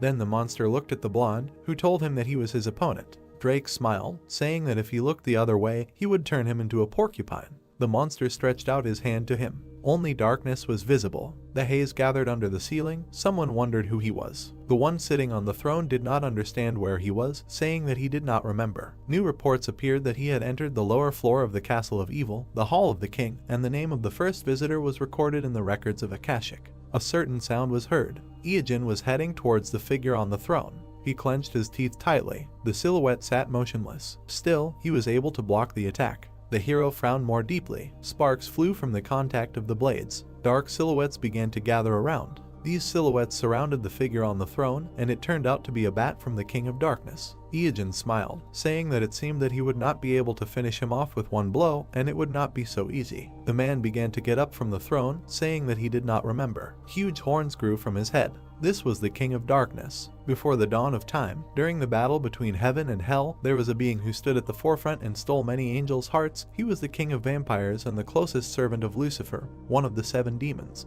With his mouth slightly open, this man only wondered who he was. When the number of angels he had killed reached 1,000,000, every species called him the King of Darkness. This king raised his hand. Then he stretched it out. With that, he grabbed one of the mice that flew by. A whip of darkness appeared in his hand. Iyajin smiled, noting that his attack pattern remained the same, and this was the first one, called the Blood Whip. The hero deftly dodged the king's attacks. This whip shattered the floor into stones. His swings left dark marks. The attack hit Iyajin's hand. Gritting his teeth, he looked at it. Frowning, the hero said that he was slightly hit, but immediately took away half of his health, so if a small attack does so much damage, then how deadly will a full one be? With a smile, an object appeared in his hand. A question appeared in the fog. What is this? He remembered Jack, who said that it was free and would help defeat the King of Darkness. Then the hero looked at this object. Drake also looked at him questioningly, asking if he could just put it in his mouth and use it. Noting that it was very convenient, the interlocutor added that it was especially convenient for an archer, whose hands are constantly busy. The item looked like a pumpkin-shaped candy called Halloween candy. Iyajin pressed it and one of the candies fell into his mouth, for which he mentally thanked Jack. As he chewed it, he thought that this would actually be a permanent item if Jack were dead, but he was much more useful alive. Iyajin held his weapon tightly. The man with horns raised his hand above his head. Smiling, the hero realized that this was the second attack. Dark auras were sent out from his fingers. The hero managed to dodge this attack. He had to retreat to avoid being hit. Putting the weapon aside, Iyajin said that it was dangerous as always. Normally, it would take him another 10 years to arrive here. Thinking back to his past, he thought that when he was in the top 100 in Korea, back then, fighting the King of Darkness took 24 hours straight using all types of spells and potions, like viewers of his stream prompted. Seeing the King of Darkness in front of him, he noted that he had nothing now, only blood. A kick on the ground shattered it into stones. Watching the bats approach, he thought that the knowledge that had taken root in his bones and flesh over 15 years of playing was experience. Seeing the imperturbable face of the King of Darkness, he also thought that 3 artifacts could defeat even a god: the heart of the basilisk, the skin of the sandworm, and the next final piece. The bats burned in the fire. The King of Darkness standing in front of him held this piece. Iyajin looked ahead with a smile, thinking that in this life, all 3 artifacts should be his. He put his 15 years of playing and would get them no matter what. Many swords appeared in the sky. The horned one raised his paw, and the guy thought that the 4th attack would be the Dark Force. The monarch extended his hand, releasing the swords, and he continued his thought and thought that since he dodged the first attack, the rest would be easy. The black-haired man began to dodge the rain and thought that although they were fast, they happened at regular intervals, so if he moved accordingly, it would not be so difficult. The black-eyed man made a swing. He confidently, with a little anxiety, looked ahead and said that he did not think he could dodge this one. The shadow hand made an area attack. After the white-haired man squeezed his hand, releasing the shadow, many spikes came out. The hero sat with red eyes and dark skin, and the special effect of the sandworm cover and the heart of the bastard was activated. The brown-eyed man stuck out his tongue with a Halloween candy and said that since he received damage that exceeded his full health, he could activate the last battle skill, and this thing is quite useful. Suddenly the space around the evil king darkened and he asked why. He clutched his face and continued to wonder why he was here and what had happened to his people. Then the noob looked at him with a smile and said something that seemed strange to him, but he didn't remember any of those lines, and assumed that he was the discoverer and thought that the king he had met before had never said anything like that. The guy imagined the villain surrounded by power and thought that he had lost his mind and was drunk with power, laughing all the time. But suddenly, he looked at the enemy in front of him and thought that the one standing in front of him was completely different and in contrast to that crazy behavior. This one was speaking clearly and his black eyes were not full of murderous intent, but sparkling with agony. The horned one again put his hand in front of him with an unperturbed expression. Then the protagonist looked at him in surprise. Suddenly, he felt sick and blood poured out of his mouth, after which he assumed that it was a special effect. The monarch looked at him without a drop of doubt. The blood eater sucks the blood of any living creature within a certain radius. Then life streams began to be drawn out of him and 0.01 of the user's maximum life reserve was depleted every second. Black veins began to stretch across the hero's face, and this terrifying effect, which destroyed many raids and is the reason why the difficulty of the evil king with a low life reserve of 5 million is higher than that of a sandworm or a basilisk. He immediately went on the attack and thought that now he was receiving damage every second, and since he only had 370 HP, he should receive 0.037 damage. But due to the fact that the damage is below the decimal point, it is counted as 1 and a constant loss of 1 is obtained, and in other words, 370 seconds remained. Shaggy raised his blade to attack. He smiled wildly while bleeding and said that when he activated the skill, he would not be able to use other attacks, and thanks to the candy, he only needed to hit him during his treatment. Looking at the disgruntled horned one, the noob thought that due to the special effect of the glitch, the evil king also receives 0.01% of the maximum damage and his maximum amount is 5.5 million. Then the monster extended his hand and he continued his thought, thinking that in other words, the damage that is inflicted every second is 545 units and they have the same amount, but he inflicts 370 units of damage more than him. Then the black hand stopped attacking. The blonde removed it, creating a splash of blood, to which he, wiping his face, asked if he now understood that he was in a much more disadvantageous position, and the damage per second together with the damage from him should be quite critical. The brown-eyed man confidently looked at him and said that this is not all. Shadow whirlwinds appeared around the king. He extended his kagun in front of him. During this lightning attack, the protagonist began the countdown and said that he wanted to win using only physical attacks. The countdown reached 2 and he smiled, saying that it was too late. Then the number 1 was heard. Something struck Black Eyes. He felt multiple damage on himself and screamed. His body began to collapse after the passive skill of Dead Water. Looking at the suffering, the protagonist thought that it was 4 times stronger and longer than normal poison damage, and it also deals 4 times more damage when it gets into the blood and penetrates deeper into the body. The monarch abruptly closed his mouth and black veins spread across his face. Iogen, standing in a low stance, began to approach and asked if he was surprised and said that it was basilisk poison. He continued walking with a smile and thought that his poison also deals damage equal to 0.01% and it also absorbed his blood, so if you add another one, increased by 4 times, to the damage per second, then the King of Evil loses 0.05% of the maximum every second, which is about 270 units. The brown-eyed one grinned slyly and thought that the fight would end in about 30 minutes. The horned one clenched his teeth in dissatisfaction. His appendages became longer. He looked menacingly in front of him, pulling his hand away. Then the ruler transformed and took a larger form. The black-haired man quickly dodged a huge number of attacks and said with concern that he had not seen this side of him for a long time. The blade stretched out, taking a strengthened form, and he continued, saying that he should have done this from the very beginning. Iogen swung, conducting an attack with a wave. The king squeezed his hand without changing his aggressive look. After he spread his fingers, he assumed that it would be a blood eater again. The guy smiled, saying that he was using him because of the distance and said that it seemed that little could be done with artificial intelligence. Then the monarch lowered the corners of his mouth, but immediately after, he smiled. The hero was very surprised to see this and wondered how this was possible and thought that he should be in danger without a doubt and wondered what else he was hiding. Shadow Mana began to rise up. The guy noticed something was wrong and looked away. Then something stunned him. There was a huge sphere of energy above him and he immediately screamed that it was impossible. The black-haired man clenched his teeth in alarm and wondered how he could use 2 special attacks at once and said that he was sure that he couldn't do anything while using the Blood Eater. The black-eyed man was absolutely confident in himself. The brown-eyed man looked at it in horror and thought that the Dark Hand was an absolute attack that dealt 500% of his monstrous physical damage, and everything was different because this was the first battle. The cloak lifted and he thought that the sandworm cover could protect him thanks to the Fortitude skill. Then he turned around abruptly, clenching his teeth. Taking the candy pack in his hands, he squeezed it tightly and thought that it only activated with a full supply of health. He immediately became very worried and knitted his eyebrows. The guy poured all the candies he had into his mouth and decided to try it and asked the Moon Jack to give him strength. A monstrous attack occurred. The King of Evil was putting out his gauntlet with energy. Blood splashes were observed from the hero's body. His shoulder was torn apart. He clenched his teeth tightly and frowned, thinking about what with the Blood Eater and the candy effect active at the same time. He goes back and forth between full HP and -1 damage. Again turning his attention to the cloak, the guy thought about how the sandworm cover can protect him with the Fortitude skill, but it only activates with a full supply. Iajin continued to quickly eat candies, raising his health to the maximum, and wondered if it would be a waste to use all the candies for 1 HP.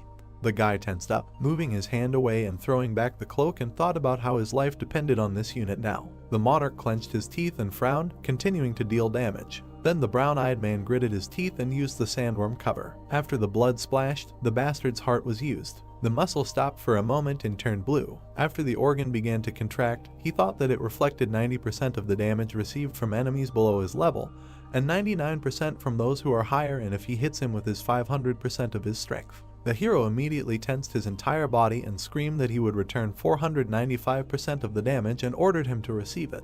A special skill was used that surrounded him with black blades. The king was alarmed by this development. He was immediately pierced by many blades. He received too much damage and screamed non-stop. The brown-eyed man coughed up some blood and was terrified. He began to lose consciousness and closed his eyes and thought that maybe this is so, and the horned one remained in a small share of sanity as long as no one hunted him. Afterwards, the guy imagined his opponent and thought that after losing to the players, he completely lost his mind and became a bloodthirsty monster, and maybe there was a similar hidden story here. Afterwards, a noise was heard against the darkness. Someone was loudly calling the hero and asking him to bring dead water. Drake was above him in alarm and asking him to wake up and asking if he was okay. The noob opened his eyes and was perplexed. He suddenly stood up and asked how long he had been out, and he said that he had no idea and he was already knocked out when he came. And then the hero asked what was wrong with the king.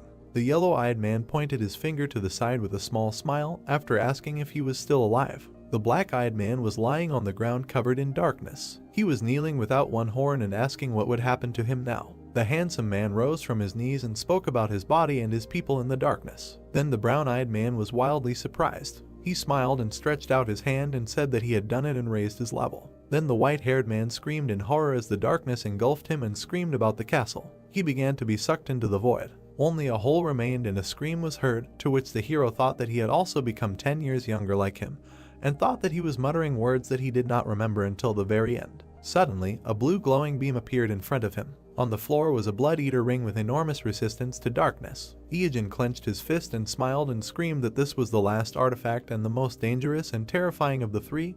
He finally had it. It was the God Slayer set that was assembled. The guy imagined the cycle of attacks and thought that constantly remaining with full HP thanks to the use of the Ring of the Devourer. With a combination of the last fight and the bastard, it will be possible to survive with 1 HP and repel damage, and then you can simply regenerate by stealing life. He smiled with confidence and thought that in this way, naked speedrun without damage becomes possible, and this is the best set for dead water. Then Drake put his hand on his belt and said with a smile that he was glad that he achieved his goal, to which he thanked him and asked if he had taken revenge. Yellow-eyed smiled slyly and said that it was so. Suddenly, the fog began to dissipate in the background. The corpses of torn monsters lay on the rubble, and he continued saying that he did it with great interest. Black-haired also put his hand on his belt and smiled. They clashed fists and said that the raid was over. Suddenly, notifications began to emerge about the murder of the King of Darkness and the absence of night over the eastern continent until his resurrection. And billions of eyes that were locked are now looking straight at the dead water, and he was the first to finish the raid. This is the world's first solo raid on a monarch. Fog rose around, and he was rewarded.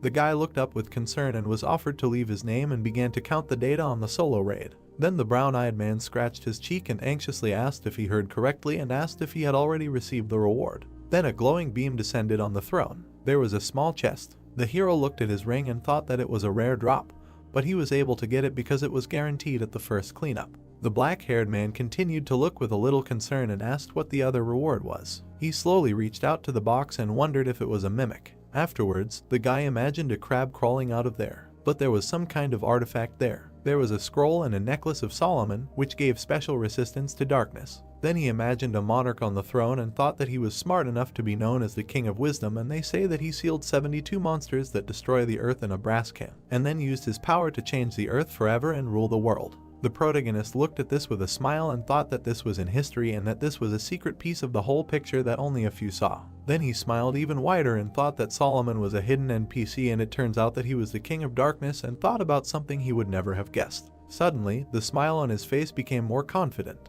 A new hidden quest of the King's Will was activated. In his hands was a scroll. It was written there that he was known as a smart ruler, until one day one of the 7 demons who controlled this world put him to endless trials. Then the demonic creature introduced itself, and the story continued with him believing in his virtue and wisdom. But now the one on his knees wondered what would happen to the people who trusted him and helped bring change to these lands, and then the appeal to the reader began.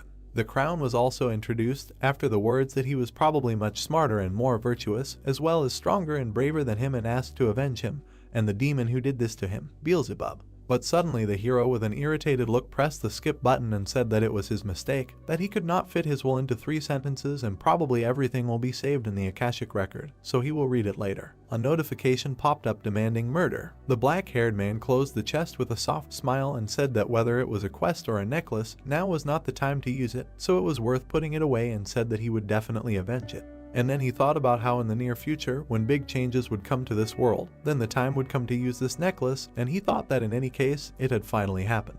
He stretched out his hand in front of him and thought with a smile that since he had finally collected the 3 artifacts of the God Killer set, he could crush those who could kill him in this world, and his era had arrived. A few days later, under the bright sky, a call to the king was heard, asking where he was. In the middle of the city, a guy said that something happened on the way and asked why he asked him to meet today. The hero was talking on the phone and looked away when he heard that he had shocking news. He was sitting in his underwear in the police station where he was dragged for instigation, and someone shouted into the phone about his planned professional debut. The sky was clear. One of the apartments was completely empty and there was silence. There was absolutely no one in it. Suddenly the phone rang with an unknown number. The hand pressed the answer. The brown-eyed man got out of the shower and wiping his head asked who it was. When they addressed him by name and said that it was the junior PD, he put the towel away with a smile and said that they hadn't seen each other for a long time. And when the guy just stood there looking tired, she immediately screamed and asked if he had written down her number and said that she was upset and thought that they had become closer during the last episode, but it seemed that he was taking it easier, and asked how he could not save someone's phone number and asked if he knew how she had signed it and said that it was their lifelong guest and said that she had added 2 hearts at the end and said that it was a betrayal and said that he had gone too far and that she was in pain now. Afterwards, he started putting on his shirt and told her to calm down and that he would save the number now, and she asked if that was true, to which she replied in the affirmative.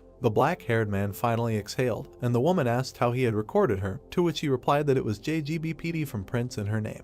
The kitchen was surprisingly in perfect order, and young HWA said that it was very professional and asked about the hearts, to which he replied that he would think about it and asked why she had called him. The cutie held a folder in her hand and said that she was preparing new material for the show and she wondered if he wanted to be their guest. Then the brown-eyed guy started to put different ingredients in a bowl and said that he was very sorry, but he was a little busy these days, so it would be difficult, and said that he would try to find time for it in the middle of next month, to which she said that it would be great. The guy started to put food in the blender and she continued asking to find time for it and said that she knew one cafe that served great cakes and asked if he liked them. And while the black-haired guy was making a terrible mess, she continued to talk about how she knew a great restaurant that served gopchang and thought that they would need to create another program and she had something like a backup plan in mind. Finally, the process of preparing the hellish mixture began. Then Iajin removed his hand and she got scared and asked what he was saying, to which he said that he said nothing and said that he always watches that show and asked what the next episode would be about. Then the pink-haired girl anxiously scratched her butt and said that she usually doesn't say things like that, but she can say that the topic she'll be covering on the show is currently very popular and said that she heard that the person she'll be covering went pro right after debuting. Then the shaggy guy paused for a second and meaningfully kept silent and thought about it. Then he looked ahead anxiously and asked if he'd give an interview, to which she said that the community had turned him down. He grimaced after they told him that they'd be working in front of his house secretly, to which the hero asked if that community was popular. A disgusting smell came from the blender and a notification about the dead man's health juice appeared, after which she continued and said that they were #1 in Seoul and asked if he'd heard of K1, to which she heard that it was possible. The cutie in the earpiece with the cup said that almost no one knows him, and said that she heard that he was from some mysterious or underground league, to which the guy asked if she wanted to bet whether he really knew that person. The pink-haired girl looked away with a smile and said that it sounded cool, and after the question about the punishment, said that if she wins, he will come to the program 10 times. The black-haired guy picked up his horrible goo and asked what would happen if he won, to which she said that she would go for a walk and eat with him when he asked, but only 10 times, to which he refused, and offered to come to his streams 10 times, and she asked with displeasure what about walks and food, and the protagonist said that he eats alone, so.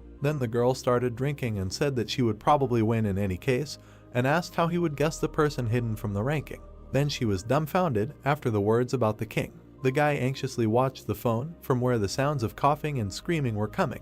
She jumped up from her seat and asked how he found out, to which Iajin said that if they are talking about a hot newcomer in the underground, then only that one comes to mind. Then, in the middle of an empty kitchen, on the other end of the line, words were heard that he was right, and even Joseph, known for his arrogance, was inferior to him, and heard that he had already become the unofficial #1 on their team, to which the hero said that. In addition, he looked good and was very thoughtful, and the beauty asked again in surprise, saying that she had never heard of him, and then mentioned that he really had a lot of connections, and if Mr. recommended him, then he must be a really amazing person. Then the brown-eyed man put his hand to his chin and said that this was a really amazing person and perhaps he would lead the next generation of players, and she immediately asked about the possibility of using this phrase. With a wide smile, she offered to meet later and said that if he needed a guest on the stream, he could call her anytime on weekends and during the holidays. The guy put the empty container on the table and said with a smile that he couldn't believe that he was able to invite her to his streams 10 times and in the future it would be difficult to do even with money, and it sounded like one chance for a lifetime. Suddenly, he was alarmed by a notification.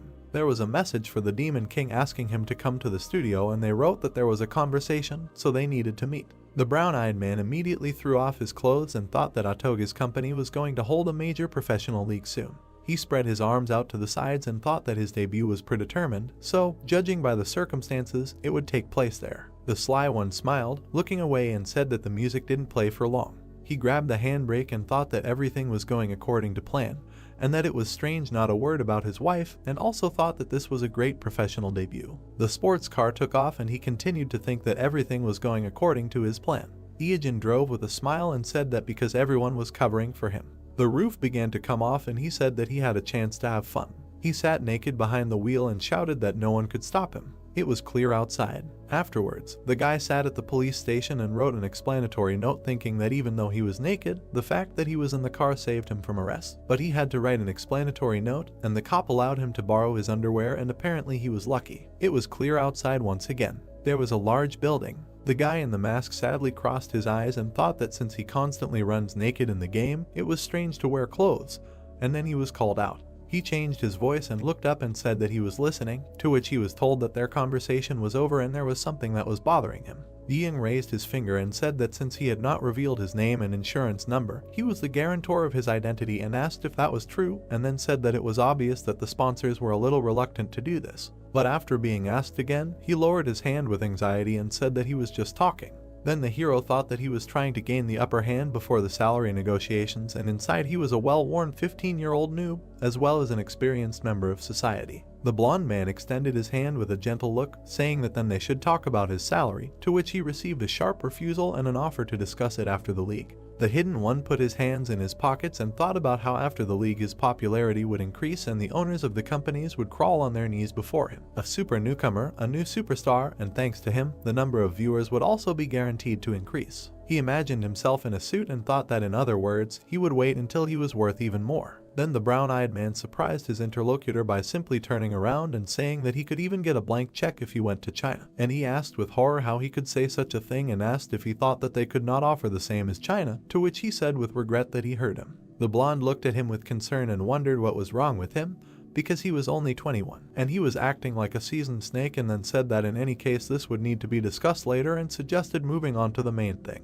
A map was placed on the table and he continued, saying that this was the upcoming league competition. He began to draw with a felt tip pen on the paper and said that there would be 10 city leagues, including Seoul and Incheon, and they would start as the league that chose to represent the capital, and the elite team was theirs, and K1 was the main enemy. The hard worker leaned over the table and said that they were also their first opponents and would now tell about the elite. Their coat of arms had 2 shields with blades, and they were an enemy professional team created at the same time as the national team, and they were sponsored by many large corporations.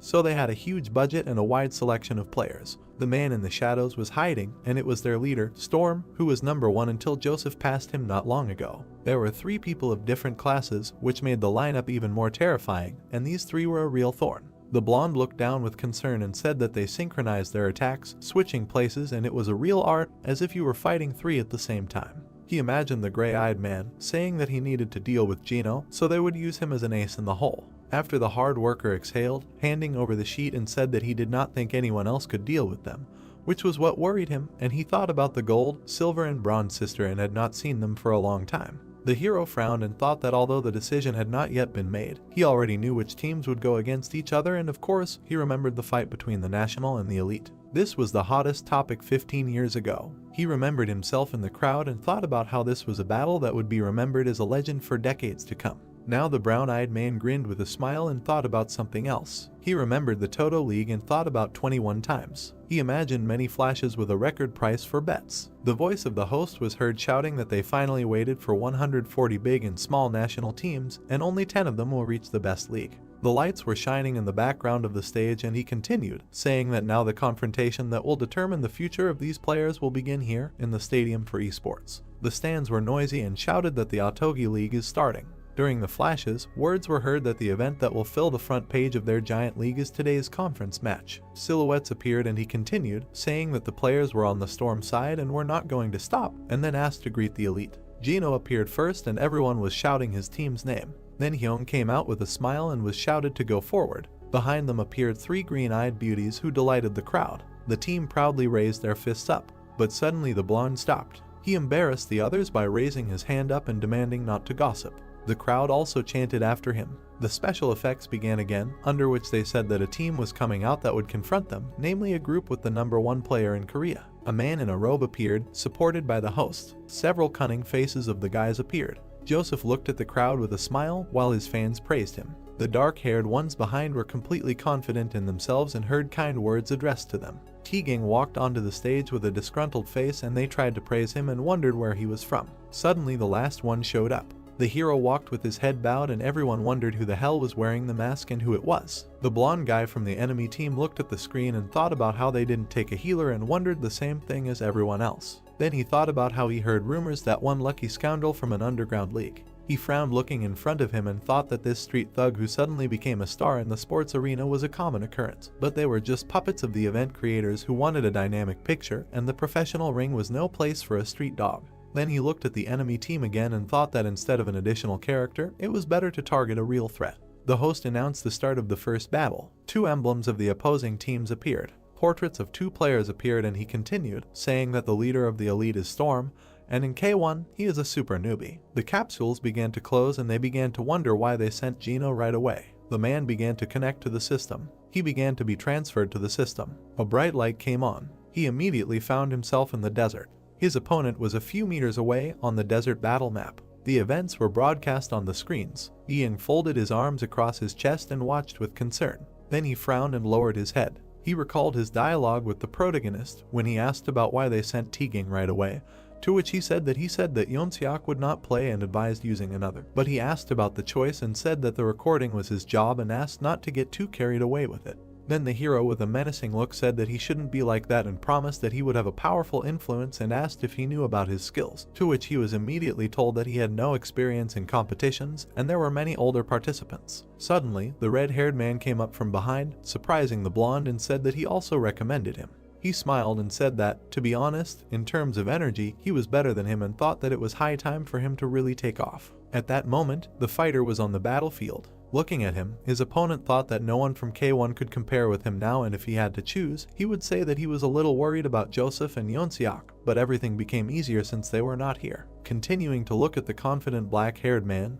he thought that based on the research, this was his debut fight and he had been boxing before and such players would use weak jabs or kicks during skirmishes at the beginning, and he needed to strengthen his defense and save as much HP as possible. Suddenly, a leg rose from the floor. The fighter had already flown into the overconfident braggart with a fist. The spearman could hardly hold back the onslaught and, gritting his teeth, wondered how he had used a punch of such force from the very beginning.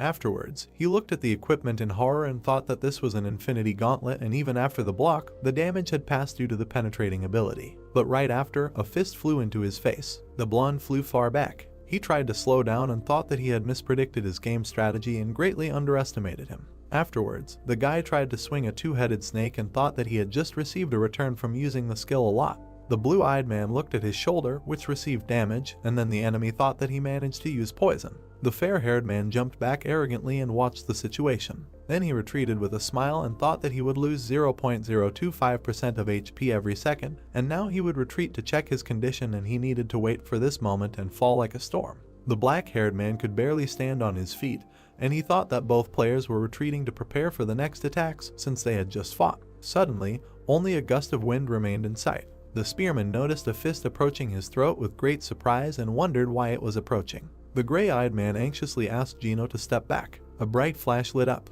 The fighter was able to smash the armor into pieces with a punch. He looked on with an unperturbed expression, but the hero stood nearby and thought that he should not get cocky, because today he will not be the one in charge. He looked up and thought that it was a mistake to think that T-Gang was a checkpoint on the way to the fight with Joseph, and speed is a problem even for him, who has agility items for dodging, and comparing their strength, he is now superior to the handsome guy. The fighter logging out began to disintegrate, to which the host shouted that he can't believe that the storm was defeated by a super rookie and wondered who would have thought.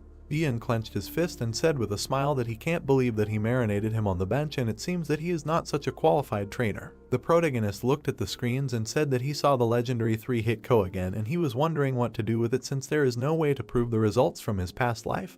But thank God Yonsiak is not involved. He looked calmly at the screens and said a meaningful word and thought about how 15 years ago, he was just one of 1,500,000 spectators. The arena roared again and he continued his thought, thinking about how while he watched the players fly and fight, an ambitious dream grew in his heart. He imagined himself in a past life in the crowd and thought about not watching that fight that day, and then wondered if everything would have been different.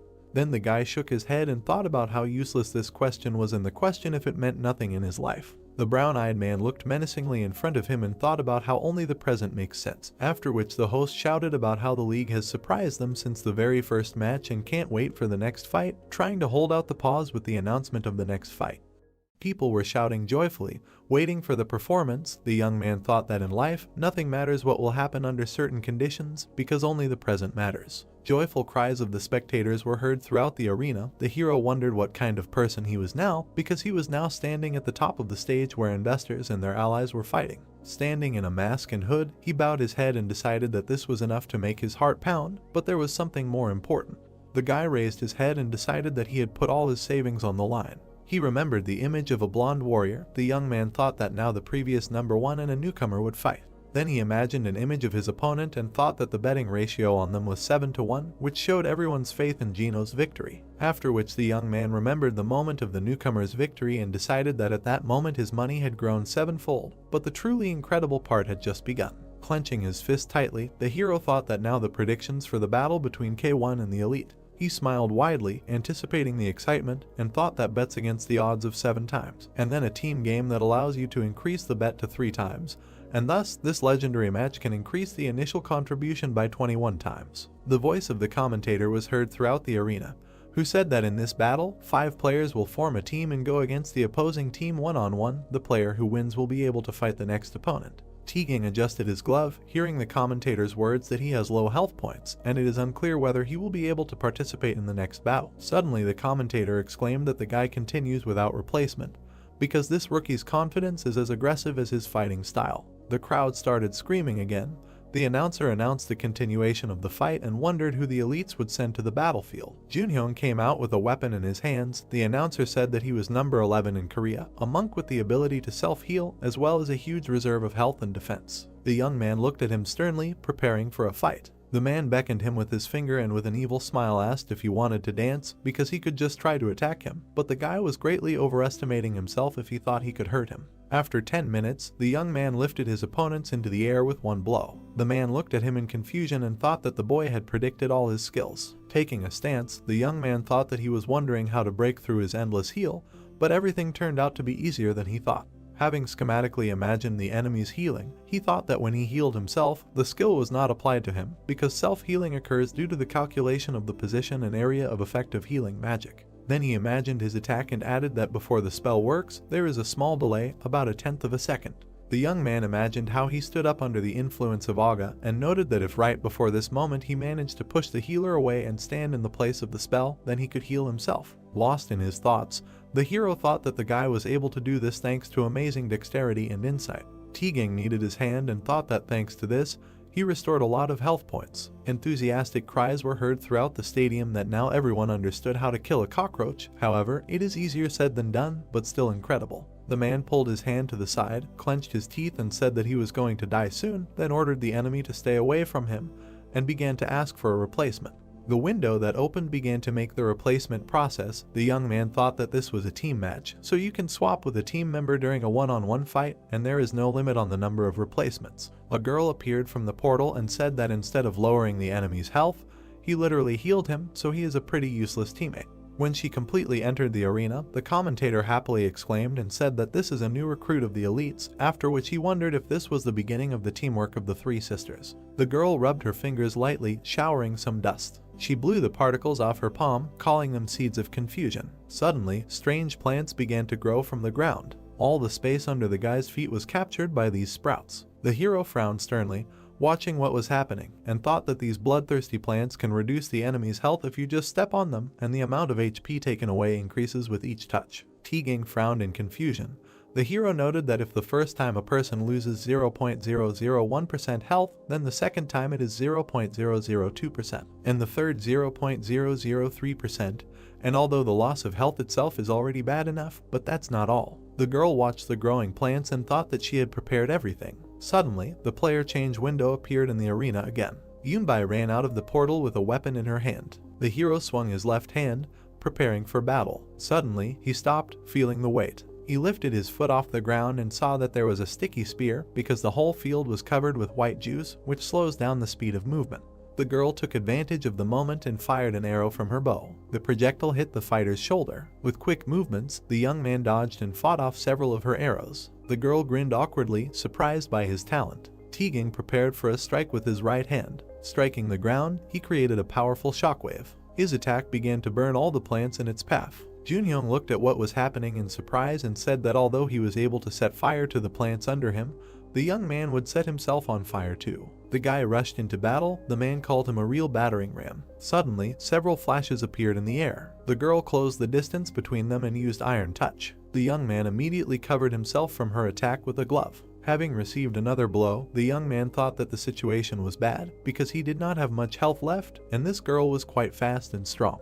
Junbai grinned contentedly. The blonde frowned worriedly and ordered the guy to retreat and switch. The hero calmly watched what was happening and thought that it would be better to leave him. The man asked him why he thought so, because the guy could die. Iijin frowned deeply and said that nothing would kill him, but if the guy was destined to die, he could die fighting, and it would be better for them if he inflicted damage on the enemy. Teaging frowned sternly, getting into a stance. The girl again struck his body a couple of times. The guy gritted his teeth, taking the damage. The commentator said in surprise that this was the same lightning-fast double blade strike, the girl's final move, and now the guy's health was 0. Smiling widely, the girl said that this was the end. The hero watched what was happening and said that the result was excellent, because she passed. Small black particles scattered through the air. Suddenly, there was a boot print on the girl's stomach. The image of the fighter appeared on the screens. The commentator enthusiastically said that he could not believe it because the young man, being on the edge, repelled her attack. Using all his incredible senses and sharp mind, he was able to defeat his final opponent.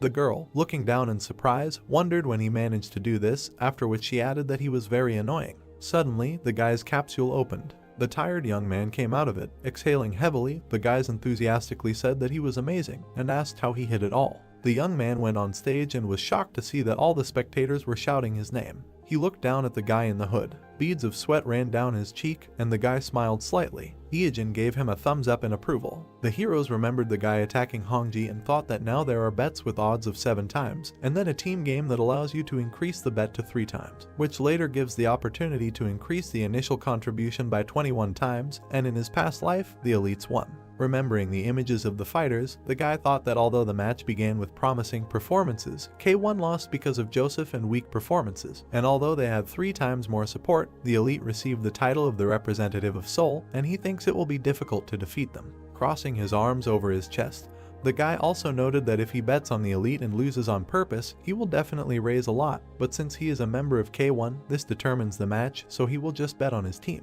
Yeong-gun gritted his teeth.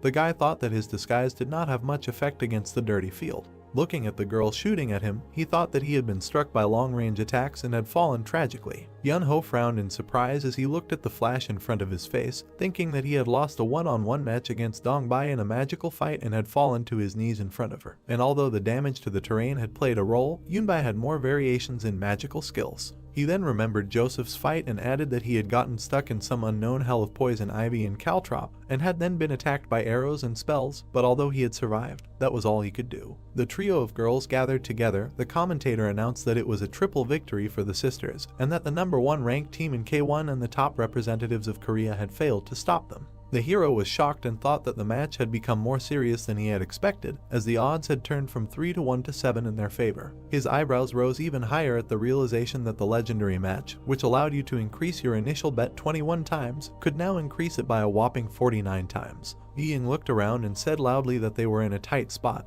and although he knew it was difficult, so he did not expect the guy to win, but at least asked for a draw. Suddenly, he noticed that the young man was shaking violently. The blonde was shocked, thinking that this was impossible because he was shaking as if he was scared, but he understood that it would be strange not to shake in such a situation. The hero clenched his fist in the fabric of his clothes and thought again about your stunning news. Beads of sweat were running down his face, and he thought about the fact that this was an unprecedented case in the history of betting, and this was reflected in the lack of a healer in K1. Suddenly, the man snapped him out of his trance by asking if he was okay. The boy replied that he was fine and that he was heading to the arena now, after which he thought that no one would bet on K1 to increase the bet by 7 times, since they almost lost, but at least one such person definitely exists. As he walked up the stairs, the boy decided that this was because he was sure to win at any cost. People watched him with skepticism, wondering who he was since they were seeing him for the first time, but the team was giving a chance to a newbie since they were going to lose anyway. The boy paused for a second, then raised his head. He slightly narrowed his eyes and thought about how much he missed this feeling: the blinding spotlights, the fireworks and dry ice, the smell of gunpowder, dust, sweat, glue, and Clorox. The stream of shining particles quickly scattered through the air. The hero noticed that the feeling of all this was overflowing his heart, and it finally began. Suddenly, a young man dressed in scarlet armor appeared in the arena. He silently looked around. One of the sisters frowned and thought about what was making her angry, and then wondered if she had met him, although she did not care. She opened her palm again and blew the seeds of leaves and plant seeds around the boy's body from all sides. Sprouts immediately began to break through at his feet. The girl put out her staff, used her abilities, and said that since he was the last, she would finish him off with an explosion of shock. A powerful discharge of lightning struck straight at the hero, incinerating everything at his feet. The young man did not utter a sound, being under the oppression of her attack. The discharges of electricity reached his heart. Suddenly, the magic of lightning caught up with the girl herself. She looked at what was happening in surprise, not understanding how the energy was reflected. Suddenly, lightning bolts struck her in the surrounding area. Yunbai watched in horror as her sister was being treated. The boy emerged from the flames and smoke. The girl wondered how he could reflect it, since he should have been paralyzed by the blow, and the plants should have slowed him down. The hero grinned smugly and decided that she was right, but now he is in the dead water equipment. Schematically imagining the cut of the armor on himself, he thought that the Mattingwing armor also has a special skill for disguising the player's equipment, and thus he is a fighter with dead water items. The girl's body literally incinerated and scattered through the air. The system reported that the mask turned red, and the boy received 1 pack of serial murder. Sternly looking at his opponents, the boy called the next girl. Yunbai immediately pulled back her bowstring and said that she would finish him off with 1 hit since he only had 1 health point left. The guy immediately swung his right hand and used Tigang's impersonation. Tigang watched in shock as he was copied. The hero hit the ground, creating a powerful explosion. The girl released her projectile and asked him if he thought his sparks could stop her arrows. The arrow flew at incredible speed and blew smoke to the sides. The girl suddenly noticed that the guy was nowhere to be found, after which she wondered where he had gone. Suddenly, she noticed that the young man had risen high into the sky above her head. The hero hung upside down in the air for a moment. Yunbai pulled back her bowstring again and said that although she did not know how he had risen up there, he had simply become the perfect target. Several arrows were quickly heading his way. Suddenly, with a supersonic clap, the young man changed his trajectory and dodged, surprising his opponent. The girl frowned in confusion and said that she thought he had no means of flight. Tigang smiled happily and said that he realized that the boy was using the heat from his boots to propel himself through the air. Suddenly, he remembered Ijin's past battles and said that it was incredible. The young man was pushing off the air at incredible speed, dodging arrows. In a matter of seconds, he approached the archer. Yunbai looked at her sister in fear and ordered her to retreat and change. The boy swung his right hand and said that it was too late. Vidya should have run instead of shooting from his bow. Suddenly, a powerful explosion thundered in the arena. Streams of wind carried smoke and dust to the sides. People watched what was happening in shock. Ian was shocked and froze in place. He clenched his fist from nerves. Suddenly raising his hands, the man shouted joyfully and said that the guy was truly amazing. The image of the hero was shown on the screen. People could not understand what it was, and whether it was even possible to control your boots like that. But this is the best performance of the day we want, and it is unclear where this player came from. The young man continued to stand on one knee, bowing his head. The commentator said that he could not believe it, because this is an incredible turn of events. 2 central players of the elite defeated in the blink of an eye from the moment the Dark Knight of K1 arrived. Streams of hot air blew on the guy's armor. The commentator noted that once again it was impossible to predict the outcome of this match. On a sunny day a week before the competition, the words of a man were heard from their mansion that the sisters were a real problem.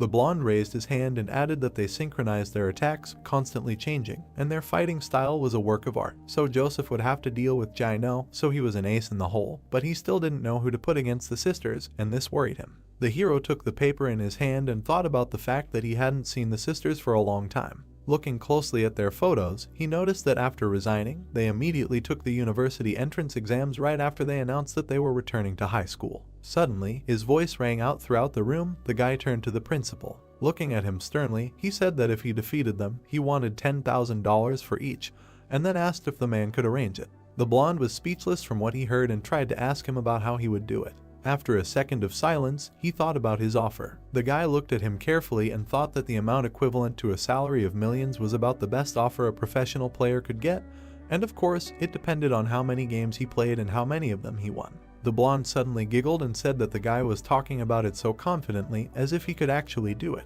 Looking up at the young man, he asked if he was really a newbie. Smiling widely, the guy closed his eyes and confirmed his words, then asked about who else he could be and thought that everything was right, because he was a newbie playing for only a year, and this is because he is a well-worn constellation thanks to 15 years of his past life. The man leaned his elbows on the table, agreed with his proposal, and said that he would watch how the guy showed himself in the match, and then inform the authorities that they agreed to $10,000 for the victory, because they could be persuaded if the results were good, but the guy must understand that the results must be excellent. The man returned from his memories and looked at the powerful explosion that thundered in the arena. People watched what was happening in silent shock. The blonde clenched his fists joyfully, looking at the screens. The guy straightened his back, being in the epicenter of the explosion. He took a proud stance and looked ahead, calling the next opponent. The arena was filled with excited screams. People were saying that it was unbelievable and wondering where this player came from. The screen showed an image of the guy. The audience said that it was amazing because he took them out in just a few seconds. Junhyung stepped forward and said with a smile that the opponent was not that bad for someone from the lower league. The man stood on a small platform and said that he thought the guy was so arrogant because of his damage, but he would show him what a real wall looks like. The people were surprised that the cockroach came back and was not dead yet. The man smiled widely and thought that this guy had 1 health point left anyway, so he could just wait for an opportunity to finish him off while dodging his attacks and healing himself. With a sly smile, the man jumped down. The guy watched him silently. Suddenly, he swung his leg, throwing a piece of sand at the opponent. Small particles hit the man in the eye, disorienting him. The man fell to the floor with a loud thud. Suddenly, the sand underneath became white hot and the man screamed, not understanding how his opponent had turned the ground into magma. The young man closed the distance between them in an instant and swung his right hand. The man thought in fear that he needed to hurry up and heal. Suddenly, loud blows were heard throughout the arena. One of the allies nervously trembled, watching what was happening, and said that he had to experience it to understand. The hero looked over his shoulder and called the next opponent. The girl climbed up to the same dais and looked at him. She watched the hero with an unperturbed expression. Noticing her, the young man said that this was finally the last of the 4 elite brothers and sisters. The girl was very outraged by these words. She smiled confidently, took off and said that she thought that everything turned out the way it did and she didn't like this atmosphere either, so she would defeat him with the same firepower. She pushed off from the platform with incredible speed. She approached him with a smirk, saying that this was a one-on-one fight. The boy swung his right hand, preparing for her attack. Suddenly, she was behind him when he struck. Quickly looking back, the boy thought that as he expected, she was very fast. The girl swung her blade in front of his face. With a smug grin, she mockingly expressed surprise that he dodged it and praised his reaction. Approaching again, she used the crossblade skill and said that he should try to dodge this too. The blonde was terrified and said that after one strike, everything would be over, so he should dodge it. The 2 blades were rapidly approaching his body while the boy stood still. Suddenly, with small but quick movements, the boy dodged. The girl frowned tensely, surprised by this. The boys watched what was happening. The director said that he thought the boy's body trembled a little, but it turned out that he dodged it. The boy frowned with a smile and said that he had seen enough of her attacks in his past life, especially her main attack, the cross blade, a skill that cuts off the heads of players just like the better. He imagined Jumbai on 2 different sides and thought that although this skill is called a cross blade, upon closer inspection it is clear that these are 2 swings in different directions, because it is impossible for 2 blades to cut the air along the same axis at the same time, and although it may seem that both of her hands are moving together, her right hand starts moving a little earlier. He then sketched out the dodge method and decided that it was quite easy to dodge, as he had to follow the rhythm and tilt his body left and then right, but from her angle it would seem like he was pierced through by the attack. The boy returned from her attack, leaving behind only an image. Junbai quickly turned to face him, thinking about him dodging her attacks like a jellyfish. She frowned in annoyance and decided that although she didn't know how he was dodging it, her attacks were useless, and she thought she would have to use her next move. And although she didn't want to use it because of the recoil damage, this guy had dodged most of her attacks. Hyojin once again dodged her blade's direct attack. He leaned to the side and turned to face his opponent. Suddenly, the hero noticed a surprise attack coming. One of his allies frowned in surprise, noticing the attack right in front of him. The girl aimed her blade straight at the guy's neck, noting that the lunge was immediately followed by another attack. She smirked contentedly, anticipating victory. Suddenly, a metallic screech was heard throughout the arena. The young man put his hand forward and stopped her sword with his blade. He slightly lowered his head and said that he had been waiting for this moment, because dodging, defending, and finishing, this is a complete counter to her cross blade. Suddenly, he waved his hand, splitting her blade into pieces, and thought that the scenario in which the three sisters would achieve triumph was impossible while he was in this place. The hero frowned tensely and thought that in any case, their lives would only improve after retirement, so she should hurry up and prepare for the exams. He looked at her sternly and decided that this stage was now his. With a powerful kick, he threw the girl aside. The girl's body flew several meters, forming a trench. A huge amount of smoke and dust rose into the air. The young man remained standing proudly in the middle of the arena, calling the next one again. Suddenly he raised his head, realizing that there was no one left. The system reported that the mask turned red, and he received one serial kill. After a short time, the hero's capsule opened. His mask appeared from under the lid. The young man looked out with a surprised face. Joyful exclamations and shouts were heard throughout the arena, greeting him. The screens began to show moments of his battle. The commentator said that this was a monster kill and a perfect battle. Again showing the moment of the lightning strike, the commentator said that although at the very beginning Tegan killed his opponent, such a game is still a counteraction to all murders. Again showing the guy's battle, the commentator noted that after the performance in this match, worthy of his name, the stadium was filled with approving exclamations of the crowd. The boys and the director rejoiced at their team's victory, while people shouted that it was amazing. The hero looked around at the crowd of spectators, who shouted that one of them wanted to have children with him, and that from now on they would always trust him. He calmly closed his eyes and straightened his shoulders. The boys continued to admire the fact that he destroyed the opponents without a trace, and that it was an intense battle. The young man clenched his fist tightly as he shouted his own nickname. A cloudy evening descended over the city. The TV showed the young man's battles. Chang said that he was already tired. He and his partner entered the room and told his sister that he had collected the money. Suddenly, he noticed that she was silently staring at the screen and asked her what she was doing, just sitting there. The girl spilled soda on herself, watching the hero's battle with delight, and noted that he was simply crazy. He imagined the image of his ally and thought it was the famous Tegang. And then the image of Joseph with a shield appeared in his mind. The young man thought that this guy was even more focused after losing the first battle, and that no team in Seoul could stand against these two. He imagined the team's logo and thought that K1 triumphantly declared their victory, and after receiving huge sponsors, they became the representative team of Seoul. The young man smiled and showed the peace sign and thought that he was able to increase his initial bet by 49 times only from the first league, and although he could not bet on himself like Madingwang, he was able to bet under his real name.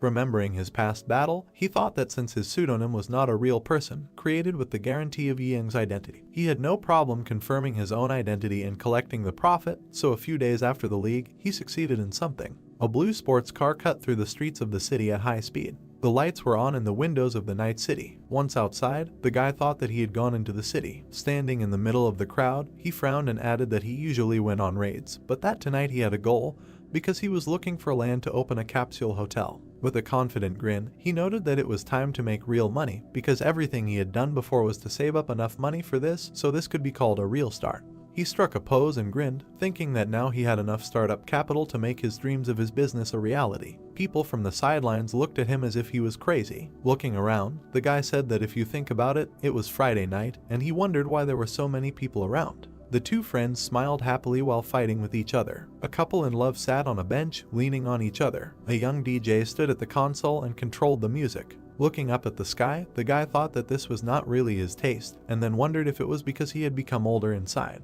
Remembering his past, the guy thought that he had spent 20 years playing without a particular hobby or talent, and such a crowded, colorful street had nothing in common with him. Exhaling heavily, the young man said that he did not regret anything, because a great man once said that if there is something to brag about, then there is nothing to envy. The hero immediately remembered his past battle with the sisters. In his imagination, a moment arose when he left the capsule to joyful cries. Clenching his fist, he grinned and decided that he preferred to endlessly strive for the top, because the exciting race in which a person achieves success by fighting is the only moment when he feels alive. Suddenly, something caught his attention. He fixed his gaze on a girl in bright pink clothes. Da-Hyu, like him, was walking down the street. He quickly hid behind a pole and thought that it was really a Friday night, because meeting her in such a place was quite surprising, after which he wondered who she was trying to kill with such an ominous look. Watching her carefully, the guy remembered how she wrote to the account and nickname a couple of days ago, although he did not read the letter because he was scared. The hero immediately took out his phone and entered the dialogue. A message from the girl appeared on the phone screen, who said that his name was on everyone's lips. He had a lot of messages in the chat with her where the girl was saying that she liked all of his videos, and in fact, she wrote to him because she had a small request, which was that she wanted to know if he could take out a player for her guild, because there was someone she really wanted to kill, and she knew that he was the only one who could do it.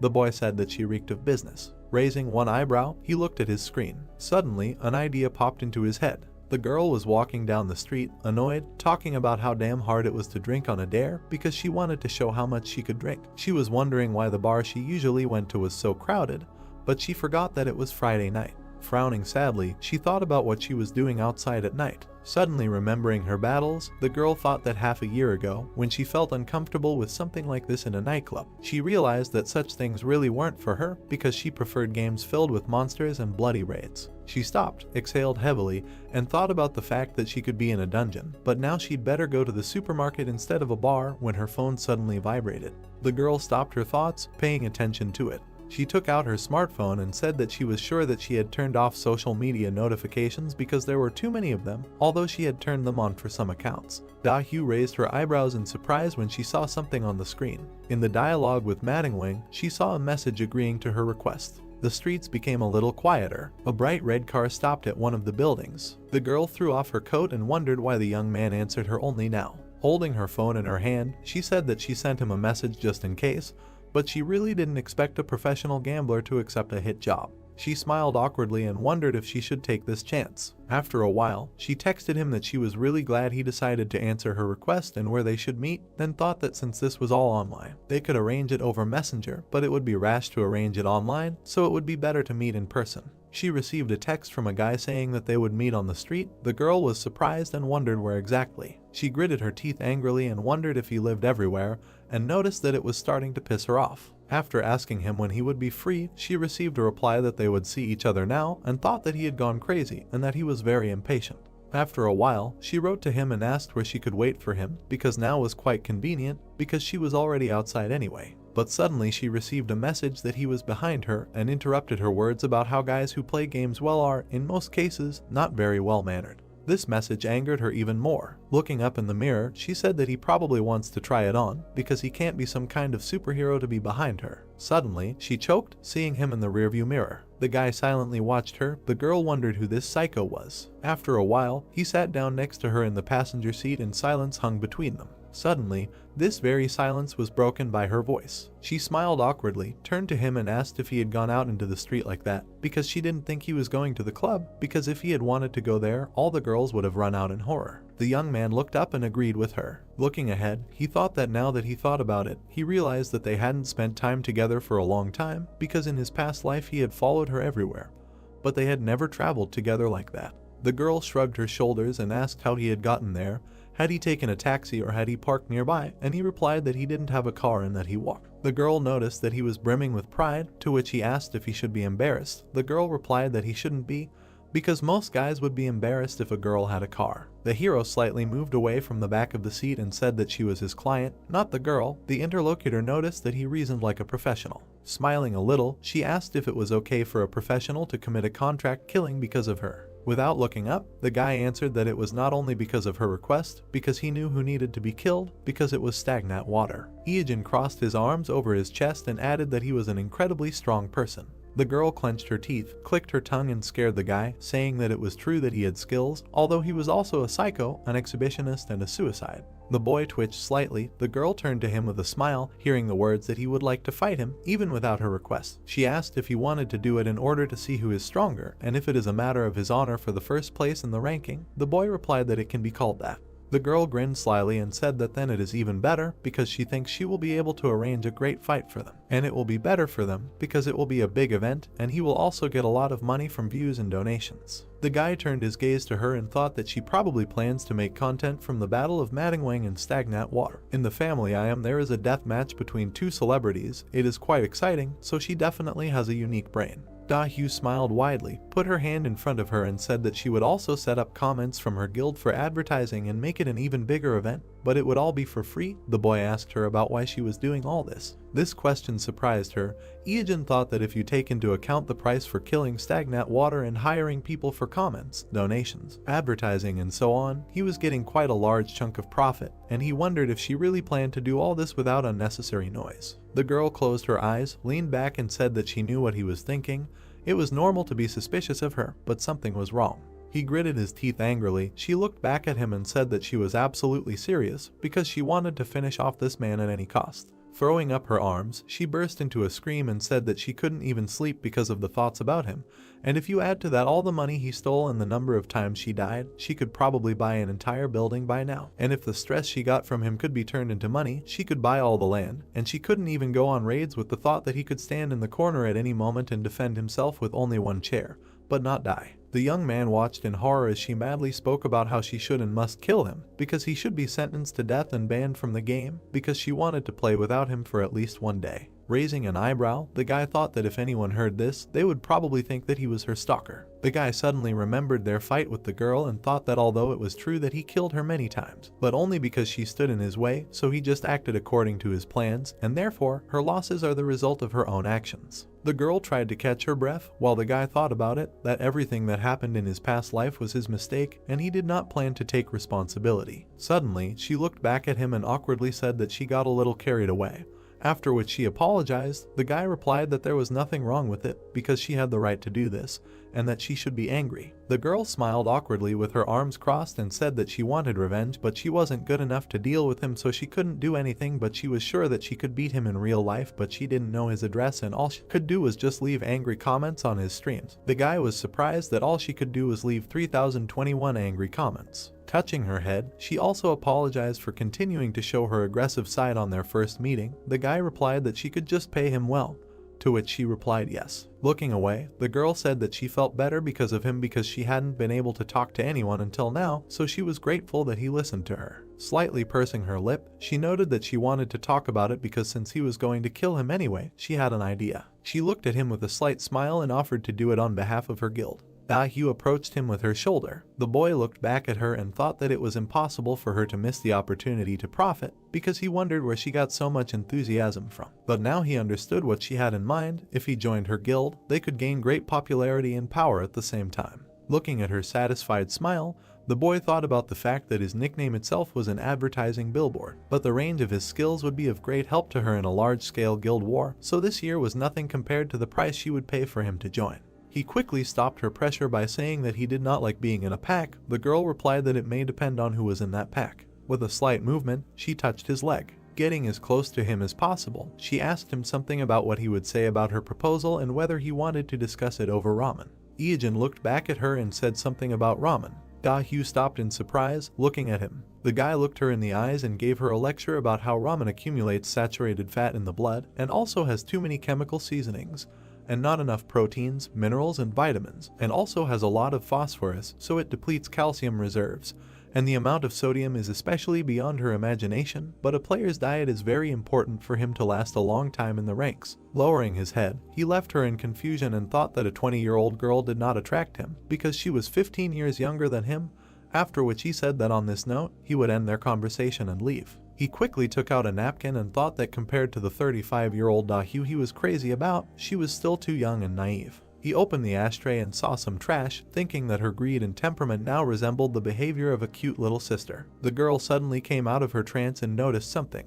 The guy collected the trash in a bag. The girl jumped up and asked him to leave it because she could throw it away herself. He stopped and looked down at the object in his hand, thinking that 10 years ago, he once sat in the passenger seat of her car and the girl acted like she was looking after her, a fool, and tried to look better. And then he remembered how he opened the glove compartment in the same way, and thought about how one rainy night at the end of their date, which he got for donating on her stream, he painstakingly cleaned out the trash in her car. Then he imagined how he held the bag in front of her with an awkward smile, and thought that he did it because there was nothing else he could do for her, and the girl kept saying that he shouldn't do this, but he was happy even doing it. And although he could not get into her car anymore, he developed a habit of always taking the trash out of the car to make sure that he would not forget to do it if he was in her car again. And he got so used to it that he did it even in a taxi. Closing his eyes, the guy exhaled heavily and thought that he really was a fool, and that his habits can be really scary. However, these should not be called habits, but a slave's mindset, after which he said that he would throw it away on the way. The door closed and the girl was left sitting alone. Looking back at the passenger seat, she wondered what was wrong with him and why he was picking up other people's trash. But it was so natural, like he was practicing or something. Something caught her attention. She noticed that the ashtray was sparkling clean. Hyejin walked down the street silently and thought about what he later learned from her, that she was touched for the first time because he was the first one to pick up her ashes, which were too dirty for her cool car. Suddenly, it started to rain, but the guy continued to think about what she said, that it was like demonstrating her inner self too. Hyu touched her chest, not understanding what was happening. The guy thought that now he would never know if it was true. She lowered her hand, looked back at the passenger seat and thought that she didn't even drink, but something strange was happening to her heart. A question was heard, "Who is he?" to which someone answered that his name is Madong Wang, after which the first one said, "Oh, a newbie in the professional league. Those were great matches." Against the background of the blue abyss, the player said that enough foreplay, he is finished. The brunette looked at his opponent angrily. Then he picked his ear, smiled and asked what, is he going to kill him? The monster answered indifferently, yes, after which the red-eyed one, still smiling, continued to ask that he was crazy, to which he answered that he does not want to hear such things from an exhibitionist psychopath, and the guy asked another question, why would he kill an innocent person? Madong Wang extended his hand and answered to find out who is really stronger. The protagonist jumped. Hanging in the air, he sarcastically asked if a professional player can kill ordinary players. Iron Man looked at him and answered that his contract does not prohibit it. Suddenly the guy dodged the enemy's blow. Then he extended his hand with a weapon. His foot ended up on the enemy's face. Then he pushed off him, jumped up and said that the man who single-handedly beat the elite was trying to kill him. The main character frowned and shouted that it was an honor for him, of course, but that did not mean that he would let him finish him off. He hovered above the opponent's head. Someone was looking at a tablet and saying, "Holy shit, Madong Wang is fighting that nudist, live on air." The guys were having a conversation when one of them asked what map, to which the second replied that he said he didn't want to be distracted, so he didn't know. His map, mini-map and even landmarks are all hidden. The brunette grabbed the tablet, opened his mouth wide and said, "Bro, this is really dead water. The voice is identical. This will be legendary," then said to wait. Looking at the fight, the young man said that they were both incredible. The players continued the battle. The monster flew up while the guy was below. Suddenly the red-eyed guy looked up and screamed. People were looking at the monitor when one of them asked, Madong Wang won, dead water just got carried away, and the stream stopped. What happened? Someone looked at the dead water page and said that he posted a video. Let's take a look. The brunette opened his mouth wide and screamed that they already sent the link, to which the second one screamed to turn it on. The protagonist sadly said that he died from some weirdo. Then he clenched his fist, gritted his teeth and continued that he was sorry, but today's stream ended because of a death penalty.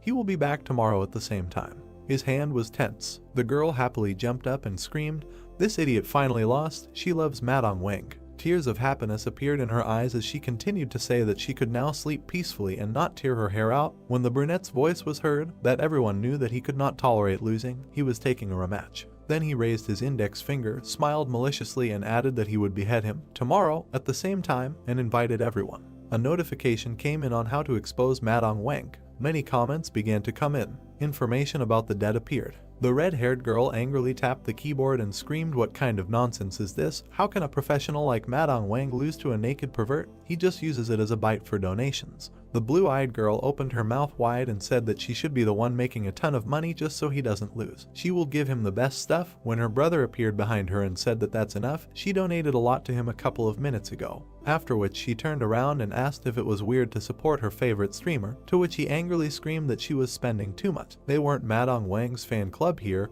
at least she knew how much she had thrown at him last time. Suddenly, right before the match, thanks were given to Painkiller for the donation, after which the girl enthusiastically shouted that he called her nickname, and the guy, looking at her, thought that judging by how much she donated, what kind of creature would not call her nickname after that? Then the blue-eyed guy looked away and said that she had already seen how the naked pervert died. It was over.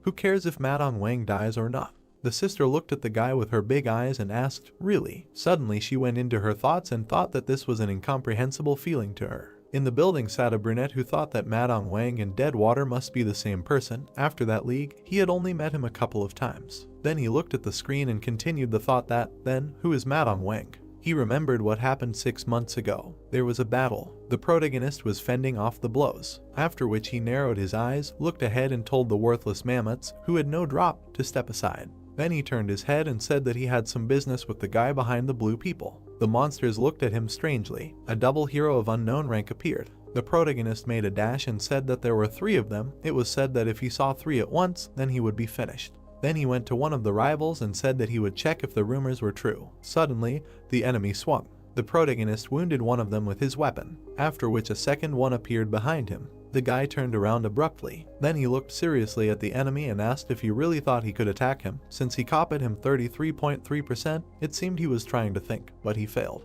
The brunette began to attack and asked, "They don't have such a thing as a brain." The doubles looked at him. Suddenly, there was an explosion. The protagonist stopped and asked, did he kill them all in one go? If they copied him, then he is really weak. The blue people were approaching. When the guy looked ahead and thought, is approaching, he was waiting for it. A blue monster rose in front of him. When the brunette continued the thought that this was a double of the Kaiser. A serial killer of unknown rank opened his mouth. The protagonist turned into Madong Wang. He had a full set of skills. The blue creature opened its mouth and tensed its hand, after which it became iron. The opponent was turning into a copy of the hero. Then his transformation ended and he rose to his full height. He looked forward predatorily. The original player looked at the copy and asked, just exactly copied, what was inside. Then he began to take off his helmet. The red-eyed man smiled sarcastically and said that now they will check which of them is more beautiful. The opponent grabbed his helmet, after which he took off the lower part. Under it was hidden blue slime. The blue man in the hero's body extended his hand and threw the mask and it flew down. The protagonist, eyes wide open, looked at it. Then he reached for the falling mask and shouted, "Great, caught it." The opponent began to attack. He struck the ground when the protagonist shouted, "Wow." The guy in flight looked up seriously. Then he raised his head and saw that the opponent was above him. When he said, "What for?" Suddenly he jumped and asked why he was so fast. The monster landed on the ground and abruptly extended his claw. The brunette flew away in fear. His eyes were burning when he said, "What an attack, so much strength, just amazing physical shape." So this is how he looks in the eyes of the opponent. Then he concentrated his strength in his hand and said that he would like to fight himself once. A large snake appeared above his head when he said that today he is not here for this. After which he saddled the beast, rushed forward, saying that he had received the item he needed. The guy frowned, smiled maliciously and, holding the mask in his hand, said that with this item, the preparation for Madong Wang's debut was perfect. He looked at his copy and told him to wait for him, and he would return. The opponent's face was evil. The protagonist narrated that he had 2 reasons for coming to Dorian Gray's forest that day. First, in order to obtain the necessary inventory for his debut as a professional, the Rogue's Mask. With the help of an item that is made from the skin of the monarch's double face, you can get rid of monsters using a method that not everyone will know about even after 15 years. He said that the second reason was the creation of this monster. It is quite difficult to detect the doppelganger monarch as the hidden boss of the Forest of Dogs. If there is a suspicion that Deadwater and Madong Wang are the same player, killing this monster with Deadwater will remove all suspicions. Deadwater is his game feature and the monster is a world star. Then he frowned and said that he would like to see them fight. Anyway, it will be an interesting fight. This scenario he came up with about half a year ago. And now the present. Smoke was floating in the forest. The protagonist looked ahead and said that he never thought that he would come for Yu. He did not expect it at all. He looked to the side and asked how the Iron Man was doing. The monster stood with his head down. The guy looked at the virtual settings and said that he only turns on voice change when he plays with Madong Wang. Great. Then the protagonist proudly raised his head and said that now it's his turn, he came to kill him. The opponent opened his mouth and said that they met again. Since he lost yesterday, he plans to win today. The brunette frowned and replied that he was very strong, so he, of course, was not 100% sure of victory, but he wanted to try, to which he heard from the opponent in response that he was also strong. He admitted it. The protagonist thanked him and said that he respected him, to which he responded, mutually, and the guy continued to thank him for appreciating him. Although everyone called him a pervert, he replied that geniuses think alike. People looked at the monitor in surprise. The brunette brought the screen closer to his face. The girl also watched the computer screen. The guys were perplexed. The man sneezed and said that he would die here. Oh, Jin is just something. The protagonist smiled and said that they would start. Today would not be easy. The opponent, looking at the guy, replied that he had never lost. Then he put out a claw and told him to attack. The monster used a special skill of the claw of the ghost ant whirlwind. The red-eyed man looked up and asked, was he serious from the start? Absurd. The brunette concentrated his power in his fist. Then, in response, he launched his power. People watching this shouted that the whirlwind at the same time as the summoning of the sea serpent was incredible. A beast appeared. The protagonist jumped above the opponent. Lightning emanated from the opponent's hand. An explosion occurred between them. The protagonist frowned and asked, it seems he has become stronger, has increased his level. Lightning scattered across the guy's body. Then he launched a special skill, the heart of an immoral person, vice. The fog spread through the forest. The protagonist said that he came to kill him. The monster replied that they met again and asked if he could win today. They stood opposite each other, and the protagonist said that the monster was very strong, so he was not 100% sure of victory, but he wanted to try. Today would not be easy. The monster replied that he had no defeats on his account and offered to attack. Iajin jumped on him from above. The entire space was engulfed in fire. It was blazing brightly. The opponents flew in different directions. The monster began to attack. He struck one after another, but the protagonist dodged them all. Then he grinned and asked if his claws were heavy and if his hands hurt from frequent use. The monster began to form a whirlwind in his hand and replied that when calling a whirlwind, his hands go numb for 0.02 of a second, and now he was going to strike with his right hand. The brunette looked at him and decided that now was the time to use the earthquake skill. The ground under his feet began to break into pieces. The opponent's hands rose into the air. Stones flew in different directions. People looked at this in surprise, arguing that 40 minutes had already passed, and they were still continuing. Besides, no one had struck a strong blow. The guys, looking at the monitor, said that the battlefield had turned to ashes. It was not even clear what happened before the regeneration. Iajin put his hand in front of him, heading towards the monster. Then he clenched his fingers. The monster didn't understand what happened, but blood splashes appeared. The special skill of the King of Darkness is blood predators. The whole battlefield was covered in blood, and the brunette asked how it felt. Did it feel like his blood was being sucked out? He grinned and said that even if his blood was poison, he still had this skill. He took out his weapon and suggested that they wrap it up. The monster perked up. Then he hit the ground with his hand. Sparks rained down from there, and the opponents found themselves on small islands flying in the air. The protagonist asked if he was running away. He raised his leg up to strike. The monster looked at him in surprise. The protagonist grinned and said that he had just made a massive attack and he did not have the strength to jump. He would just fall into his own magma and melt. The monster looked at him silently. Then he bent down, preparing to jump. He glared at the protagonist and said that he would definitely come back. Iajin stared at him in amazement. The guys silently looked at the monitor. Everyone else also stared at their screens. When the shock wore off, they were surprised by the monster's real voice. Because it was so low, he always turned on the voice changer, hiding such a powerful voice. There was still fire around the main character, and he did not understand what he was doing, what kind of line it was, and what he could say. Then he straightened up and said that he dies so beautifully. He wondered when he plays this character. He is so cool. In any case, he will need to go back and get rid of him again. And so the broadcast ended. As expected, the aftermath was incredible. The second battle between Deadwater and Madonwan, the victory of Deadwater. Ashes of the body through the air. The brunette grinned and said, in the end with this fight, 1 victory and 1 defeat against Madonwan. Dahu spread her hands and tears rolled from her eyes. She screamed that this is not right. She stared at the monitor and said that Deadwater was a pervert and a piece of trash. She would never forgive him for killing Madonwan. There was a monster on the screen and her brother asked her to calm down, to which she hysterically replied that she couldn't calm down. She blew her nose loudly into the napkin that Chang gave her. Then she wiped her entire face. She raised her head and said that this was not right. Chang asked her again in surprise. The girl clenched her fist and shouted that from now on, her guild would become Madonwan's fan club. The guy opened his mouth in surprise and thought for a second that most of her guild was girls, and the guys would just listen to Dahu. He was horrified to think that there would be no complications, but he still wondered why the fuck it was needed. But he could simply be kicked out for resisting, so he would have no choice but to quietly argue. He asked his sister what she planned to do next. The girl clenched her fist and said it was obvious. She gritted her teeth and said she would kill Deadwater and avenge this defeat. She frowned and said that for Madamada's sake she would kill dead water and he could be considered a corpse. Iijin smiled widely and said that he had hit the jackpot. Money from sponsors was coming in from both sides in the midst of a stock rally. He scrolled through the comments enthusiastically. Then he looked at the TV and said that a video of the raid on the King of Darkness had been uploaded. They needed to add fuel to the fire. Then he grinned evilly and said that views were increasing at a tremendous rate, subscriptions were also growing incredibly, and soon Deadwater's channel would have over 1 million subscribers. Many were impressed by the monster's last words, especially the female fans were jubilant. They fell in love with him because of his voice, and many began to hate Deadwater and brand him a scoundrel. The girls already thought he was a pervert, and now they disliked him even more, although the guys send him thoughts of support. He stared at the monitor. Then he shook his head and said that in any case, he plays for 2. Then he turned around and looked at his phone, which he turned off because it overheated due to a large number of friend requests. The protagonist poked his finger at the screen, and the phone began to explode from a large number of notifications. The guy jumped aside, asking how many had already arrived. He picked up the phone and thought that he was trying to accept all friend requests, but soon they would increase the limit to 5,000, then he would either only accept subscriptions or create another account. He carefully looked through all the messages, but one managed to rivet his attention. He saw a message from a former classmate from middle school, and then another. He did not understand what was happening. Then he saw an invitation to a class reunion.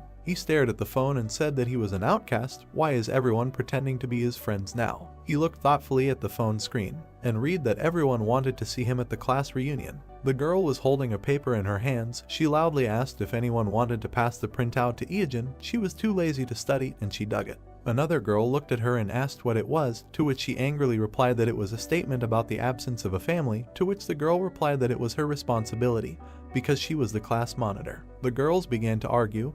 The class monitor said that she did not want to do this because he stunk. Another girl asked why she had agreed to become a class monitor at all, to which she replied that she wanted to enter a vocational school with a good character reference. The class monitor opened her mouth and shouted that they should decide on a place. The class monitor said that she would seat the class monitor next to someone who did not have a desk mate. Another girl extended her hand and said that she would pass it on. The class monitor asked again. The girl with glasses turned to her and said that she still needed to sign her name, like Rebecca from a single-parent family, and she would hand in his application at the same time. The class monitor handed her a piece of paper. The boy was lying on his desk. When his name was called, he raised his head from his desk. The girl handed him the piece of paper. Iijin suddenly jumped up with a scream. He looked around and realized that he was sitting in a car. Then she realized that he had fallen asleep and he was very tired. He wiped the drool from his face and sighed heavily. The protagonist held the phone to his ear and listened to congratulations on 1 million subscribers from the YouTube content manager. He said that at the end of the year they were holding an event in the hotel party room and they would be glad if he came. They sent an invitation to his email. The guy said that they only invite exclusive or regular streamers, to which the manager replied that he was an exception and that he would do them a great honor if he came. Only their league is a channel through which you can follow the battles while sitting in front of the monitor. One of the hosts announced that in the category of game streaming, the New Star Award was given to Iijin. He was selected among 50 nominees. He used to dream of attention from others, but you can't escape from the past outcast, and now he can't hold himself confidently while being the center of attention. He just mumbled something, ran away from the party and fell asleep while resting in the car. After he received an invitation to a class reunion, he began to dream about the past again, and it was a bad feeling. The protagonist looked to the side and said that now he understands why in comics and anime, successful heroes come to class reunions to take revenge. Outcast writers who were beaten as children, as adults, take it out in tests and scripts. He considered staring at the ceiling of the car. He remembered that the girl with glasses was called Yun Sol. Then the guy leaned back in his chair, put his hands behind his head and said that he was wondering if she would come to the meeting. He had something to say. There was an explosion. Ash from the explosion fell to the ground. Someone commented that he was hunting monsters of level 99 on the Ankylogious difficulty for the first time.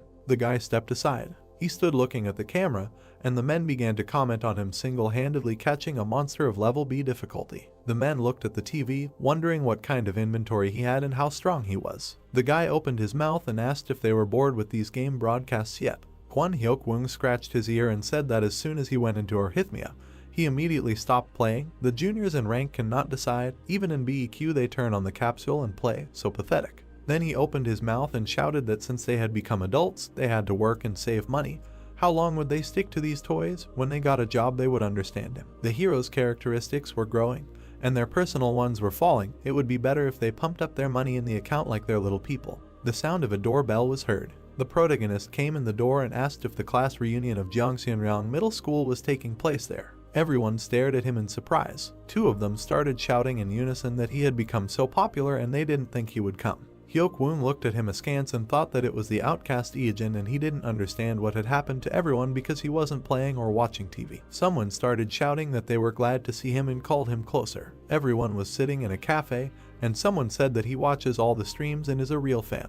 The protagonist looked at everyone, and they continued to flatter him, saying that they donated to him and that their relatives would like his autograph, but at school they were awkward with each other, so they are uncomfortable. The brunette smiled and said that he was glad to see everyone. Middle school for the guys ended recently, and for him almost 20 years have passed. The former classmate said that at school he had an adult aura, and the guy remembered how she did not want to sit with him and it would be better not to go on an excursion at all. At this moment, Hyuk-woon called out to him and said that they had not seen each other for a long time, and from the reaction of the guys, it was clear that he is pretty awesome, and asked if he joined the community. The protagonist glanced at him and thought that at school this guy was a popular bully, constantly beating him up for any reason. In the third year of middle school in the summer, Hyuk-woon punched the protagonist in the face. The girl watched this from the corner. The guy screamed that because he couldn't decide on a seat, the class president would have to sit with him. Why should others suffer because of him? And if he realized everything, he should personally write down the name of his deskmate. The guy spat blood on the ground, and Hyuk-woon continued screaming that if he didn't have friends, he should at least learn to behave accordingly. He should pass him the game to that level. He would check after school. Then he looked at him and said that he was a freak. He didn't study or study. He didn't play sports. Why go to school at all? He was sick of such people. The protagonist looked at him with an exhausted look. Hyuk-woon grinned and asked what he was doing, studying or working. When he heard the word games in response, he asked again, and the brunette answered that he played games, wrote reviews on social networks, something like that. Hyuk-woon waved his hand and said that he hadn't changed at all during this time. Then he asked if he thought that it was time to live a normal life, to continue playing games as an adult. This is a problem. It would be better for him to get a part-time job and get paid by the hour. The protagonist just silently listened to him say that he was not rich and had not saved up money for old age. Hyuk-woon bowed his head and said that he didn't say that very well. He already had $20,000 in his account, and he, of course, was not bragging, but simply giving an example. He just didn't work normally yet. He would feel the taste of money earned with sweat and blood, and the desire to play would disappear as if by magic. Some shooters were nothing compared to the numbers in his account. Someone shouted that the protagonist was currently on TV and asked if he could turn it on. Hyuk-woon looked at him displeasedly and didn't understand anything. The host stretched out his hand and said that YouTube Korea, the Supernova 2020 New Year's Party and Awards category game streaming, the Supernova New Star Award goes to Eejin. He was selected among 50 newcomers nominees. Everyone listened in surprise to the host, who said that in his category he took first place in 2 nominations for the number of views, for record growth, and in the overall standings, he entered the top 10 in views every month. This has never happened before. Hyuk-woon spat out water in surprise. The main character smiled and thanked. Hyuk-woon looked at the TV with incomprehension, not believing his ears. The brunette smiled and said that it was really nice to watch how money accumulated in the account. Conversations were heard in the cafe. Someone said that he opened an online store, but it is not going very well. Could he say a few words about it in the stream? Various sounds were heard. The guy said meat, and someone said that he would not remain in debt. The protagonist looked at everyone. Someone said that his parents retired and opened a restaurant. Would he be able to advertise them? And how much does advertising cost him? Someone asked if it was possible to take a joint photo. The protagonist looked into his glass and thought that this was too tiring. At 36 years old, coming to a meeting of classmates who are barely in their 20s, they do not even have common topics of conversation. He completely forgot the brands of 15 years ago. He only has to nod. But much more significant is that they do not have common memories with the guys. He raised his glass and thought that he came here in vain, and said out loud that he had things to do and so he would go. He looked away in surprise. There was a girl standing there. He stared at her and realized that it was Yoon Sol and that she had also come. The girl had already approached the door and was about to open it. The protagonist remembered his thoughts in the car about her. The protagonist held up the card and apologized loudly and said that he would pay the bill. The girl went outside. She raised her head and looked up, and then straight ahead, and then she heard her name being called. She turned around and saw the guy. He was breathing heavily, trying to catch his breath after running, and said that it was thank goodness they at least met. The girl looked at him in surprise and asked if it was Eejin. They stood opposite each other, and the guy said, well, anyway. He broke off and fell silent, because he had no idea what to say, and they stood silently opposite each other. The guy opened his mouth and mumbled. Then he raised his hand up and awkwardly suggested that they go somewhere to talk. Sunlight was streaming into the cafe. The girl congratulated the guy on his victory. He, sipping coffee from a straw, was surprised that she knew. The girl was embarrassed and said that she did not expect one of her classmates to become a star. It was very cool. The protagonist embarrassedly asked which one of him was a star. It was Sunny, and the protagonist asked how she was doing, to which the girl replied that she was studying business at the university and was currently taking an academic leave. The guy asked if she was in her second or third year now, to which Yoon Sol smiled and replied that she was already graduating this year because she graduated from school as an external student and took many academic subjects. Yeojin said that she was great, and of course he knew that she was a good student, but he didn't think that she was that good. The girl said that she tried her best. The protagonist looked down and said that maybe she would find it strange, but he would like to thank her. The girl looked at him in surprise and asked why. The guy remembered how before the school excursion, it was not the teacher or the class monitor who handed over the documents to cover the expenses, but she. He looked down and said that no one wanted to approach him. This incident was imprinted in his memory, and so he wanted to say thank you for it. He fingered the glass in his hands. The girl smiled sweetly and said that she didn't remember it at all, and to receive gratitude for nothing was somehow even awkward, and the guy replied that it was very important to him at the time. The girl opened her mouth and apologized to Yeojin. He smiled awkwardly and asked why. The girl looked at him and said that she came to the meeting to see him, but seeing him, she couldn't start a conversation, suffered, and eventually just left. She looked at the smiling protagonist. The girl clasped her hands together and tried to say something. Then she turned to Yeojin. He looked at her in surprise. The girl looked at him and said that of course it was simply shameless, but she had a favor to ask. The cafe was filled with different sounds and sunlight, and the girl continued that her mother got sick, and because of the high costs of treatment, she moved out of the house and began to rent it out. She abruptly put her hands in front of her and said in fear that she was not going to ask for money. She pursed her lips. The protagonist looked at her in surprise and thought, so that's how it is. The girl was embarrassed and continued to say that she was looking for a job that could be combined with caring for her mother and started streaming, so far just a hack room. The brunette smiled and began to ask about the streams, on what platform, on what topic. The girl answered that in the beauty industry. Then she adjusted her glasses and said that she works in a cosmetic store and therefore knows a lot of things. She began to ask if he could. But at that moment, tears began to flow. The protagonist looked at her in horror. The girl began to cry with her sleeve, saying that she should not have started all this at all, a disgrace. They sat in silence for some time. But suddenly the girl jumped up from her seat and started running away, apologizing for wasting so much of his time and asking him to forget about what she said. The guy didn't understand what a waste, and the girl said that she would pay for the coffee and said goodbye. Yeojin jumped up once and grabbed her hand, stopping her. He smiled and asked if she wanted to invite him as a guest and said that he would do it without any problems, and at the same time thank her for her kindness. The girl looked at him in surprise, and the guy continued to say that it was probably hard for her to do everything alone, and if he could help, then she should let him do it. It was obvious. She probably never admitted to anyone in her entire life that she was dead tired and needed help, and now she was forced to spit on her pride, forget about her reputation, and turn to him with a request. How could he even ignore her? The next day, the city was illuminated by the bright sun. Yeojin drove up in a car. The girl ran out to him and was surprised that he brought something with him, to which the guy replied that these were the remains of the equipment for the stream, and since everything was so urgent, they could use it. The girl was surprised, saying that it was expensive, and asked if he was lending it to her, to which the guy replied that he was giving it to her. The girl ran after him up the stairs, saying that he didn't have to give it back, to which the main character replied that since he was helping, he should do everything at the highest level, and then, when she starts earning a lot, they would settle accounts. Yoon Sol's mother greeted them warmly, surprised that her daughter had brought home one of her friends, and asked if he was her boyfriend. The girl irritably answered no, and Yeojin said hello and said that they were friends. Mom wished them a good time. She felt awkward meeting guests when everything was so messy, to which she was told that everything was fine and she could go and relax. The main character was setting up the lights and asked why the beauty industry, why not something related to school, although it was not necessary to start streaming for this. For example, she could tutor, she was a good student, to which the girl replied that she did not know how to teach. The girl smiled and said that understanding the leak and explaining to others were different things, and she would not be able to devote much time to her mother for such a job. Well, yes, even if a lecturer from a Seoul university were to give a lecture, he would not understand anything due to his stupidity, the guy thought, and finished setting up the equipment.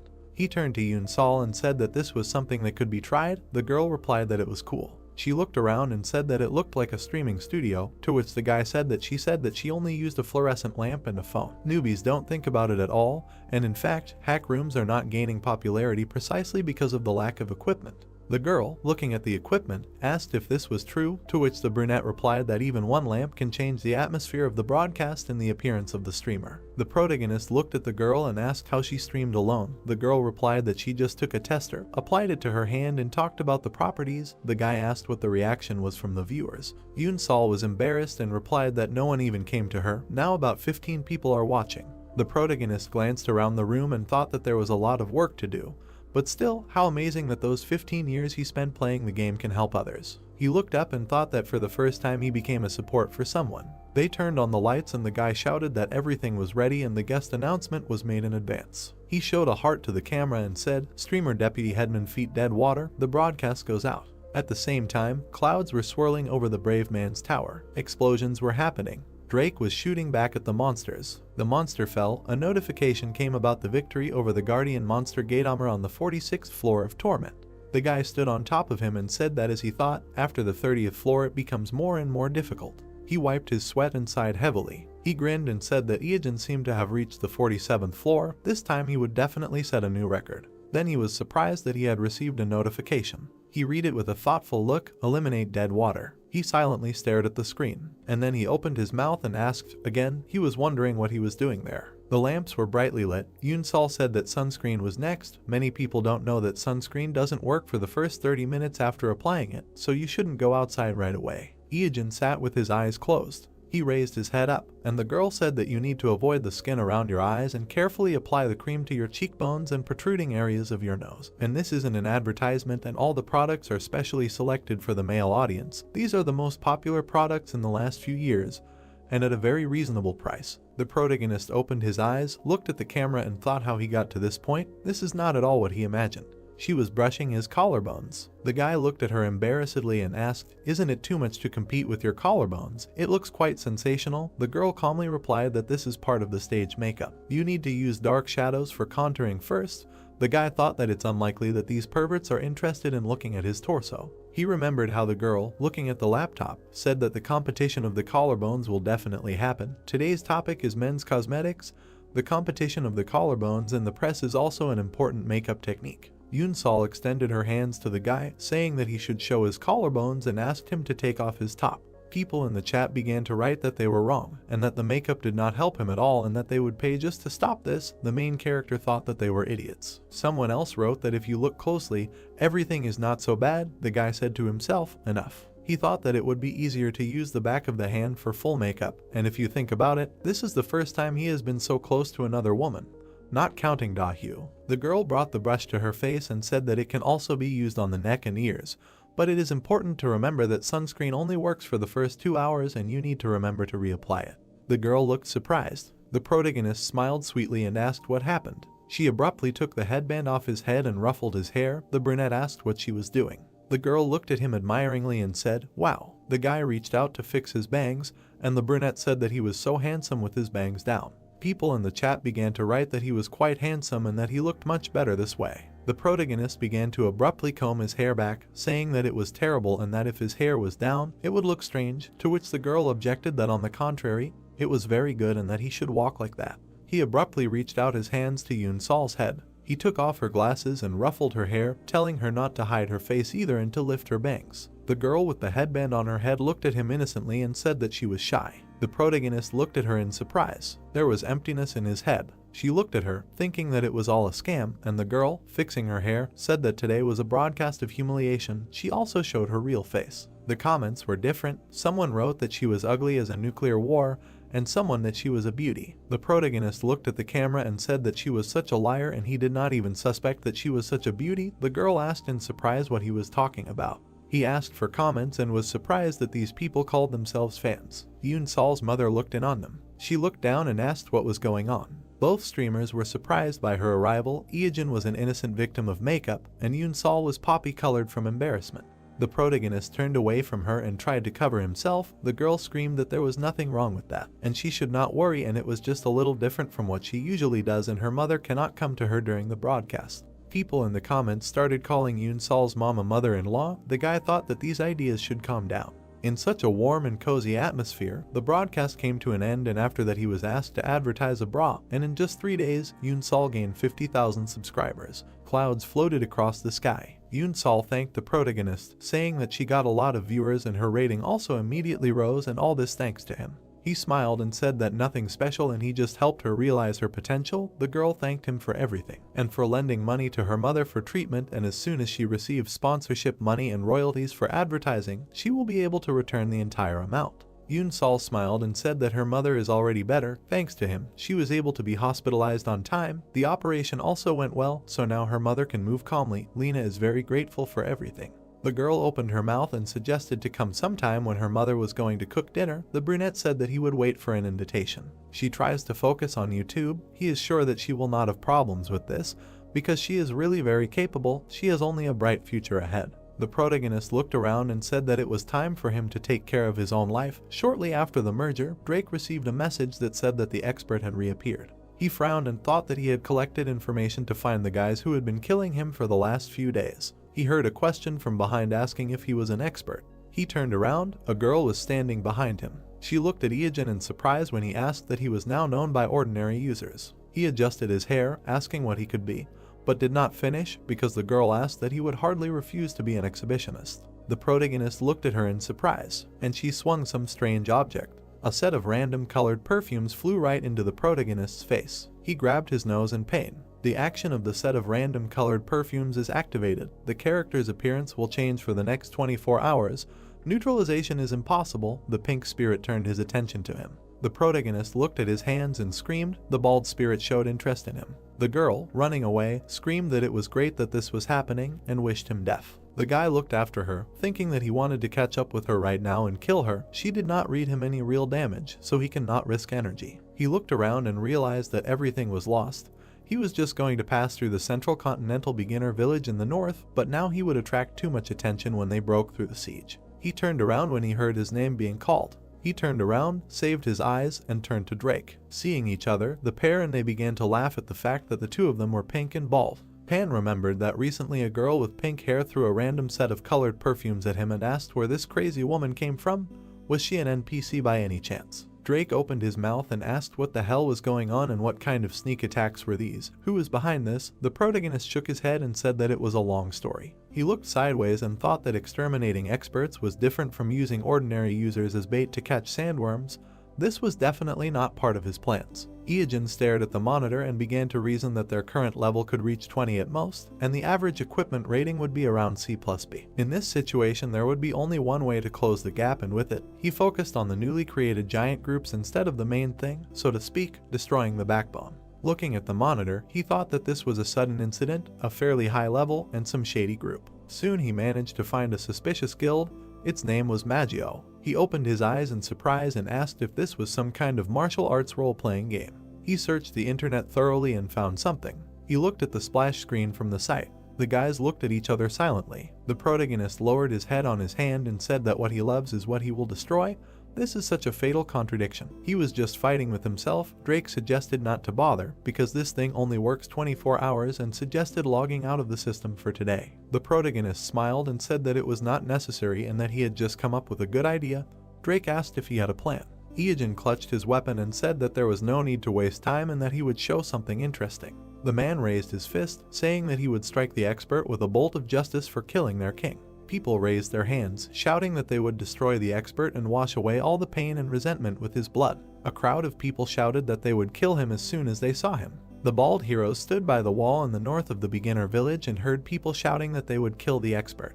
The guy asked, so his assassination was planned for today. Eugene looked down, saying that it would not be easy to disguise himself with a pink bald head. He thought about transforming into Madamada and calmly passing through the wall, but it seemed that it would not work. To get to the northern continent, you need to go through the purification zone of the central continent. The guild whose leader is Dahu now controls the northern wall in the newbie village. The guy grinned and said, okay, then they are going according to plan. A huge snake appeared nearby.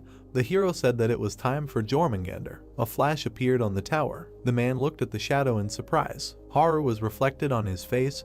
He exclaimed what it was. A black shadow soared between the people, striking them. Blood splashed. The guy fell to the ground. A scream was heard that it was an expert. The guy in the cloak was holding a knife. People were shouting that the expert had returned. It can't be two at once. The hero's eyes were glowing red. The players stood in front of him, shouting how he thought they would kill him. They ran, swinging their weapons, and shouted death wishes. A bright beam of attack pierced the air. It crossed the face in half. Iajin moved, leaving bright rays of attacks. The man looked forward in fear, saying that he had passed through the village system security. He was crazy. The girl looked forward in surprise, saying that she would not buy this potion. They did not think of putting the goods up for auction. They could not even repair it. The man asked, "What do you mean? It does not matter if every player treats them like a monster." Iajin held a knife with a smile. The girl looked back tensely. She raised her hand up, shouting that she would give her life for the guild. A bright flash appeared above the houses. The girl with blue hair stood in front of him, saying that his death was only a matter of time. Soon, if they united with the reserve, more than 2,000 players would gather here. She smirked, saying that he would end. The girl looked to the side in surprise. There were red flashes above the buildings. Words were heard that this was the southwest. The 11th security zone was asking for reinforcements. The blue-haired girl opened her mouth in surprise, listening to the words that they need people. They can't cope here either. The guy with red eyes approached her. Blood splashed. Words about the first security zone were heard. Target detected. Backup requested. Second security zone. Expert here. The guy stood in a purple glow. Words were heard that the enemy appears in the 3rd and 4th guard zones. He can't figure out which one is real. The hero attacked the man in the cloak. Words were heard. 5th security zone. Iajin stabbed the man. The wounded man held an axe. Curses were heard with a swift movement. Da-hyu turned back, asking what's going on. She swung her weapon. A trembling hand reached out, and then dripped down. Looking at this, the girl said, "What the hell? Is this expert a monster? It can't be." Requests were heard to save reinforcements and destroy. Da-hyu looked forward, hearing that it seemed that sections 1 and 13 had fallen to the expert's attack. Chang held the weapon, saying that the enemy was from the 1st zone in the west and from 13 in the north. The reserve arrived too late. Most of them were killed. They suffered enormous losses. What should they do? The girl gritted her teeth and told them to gather. Could they have infiltrated somewhere else? She waved her hand and ordered the troops to be spread out in two, 500 to the west, 500 to the north. She would lead the second group. Baring her teeth, she said that he had been moving north all this time. He would continue to do so. They had seen the attack on the northern wall. She would never give up and make him pay for killing the king of Manhwa. There were cracks on the ground. Drake ran forward, saying what kind of monster was there. He used all of this to fight Manhwa. Thanks to this, the power of these fans was halved. It was a great relief. There were many trees in the forest. Before facing the ambush, he went to the Dorian Grey forest and caught 12 doubles. The dark creatures glowed even before they had time to see another person and change. The snake bit the double's head. The hero thought that Jormungandr had swallowed them. After the creature fell out of his mouth, one of the snake's abilities is a bite. The monster can lock the enemy in its own stomach, preventing the use of HP. The eyes of the identical guys in the cloak were glowing. The guy continued that he could release the person back when needed, and so 12 of his clones appeared, a total of 13 experts. He rushed to attack and eventually succeeded in escaping. Running next to his comrade, the guy said that Da-hyu had most likely already come to her senses and rushed in pursuit. "We need to hurry." On the run, Drake said that he would ask only once. The bald guy turned to him and heard that he knew he was heading north. Jumping forward, the guy said that this was an uncharted area where no one had ever been because of the harsh climate and high-level monsters. Not that he was against it, but he didn't want to get into a raid. He was going to get there within a month. Iajin smiled and said that this was not the final goal, but just one of the points to achieve it. Turned around and heard that this was a disaster. His eyes widened. Standing in front of him, the hero said that this would not end with just discovering an unknown continent. It would cause many catastrophic changes. He was going to turn this game upside down. With a satisfied grin, the guy continued to create a huge patch and update. First, they must target the northern continent. The bald guys stood opposite each other, and then they couldn't hold back their laughter. The heroes laughed until they cried. Drake said that he was laughing. Iajin said that the pink bald heads with serious faces were discussing issues of a universal scale.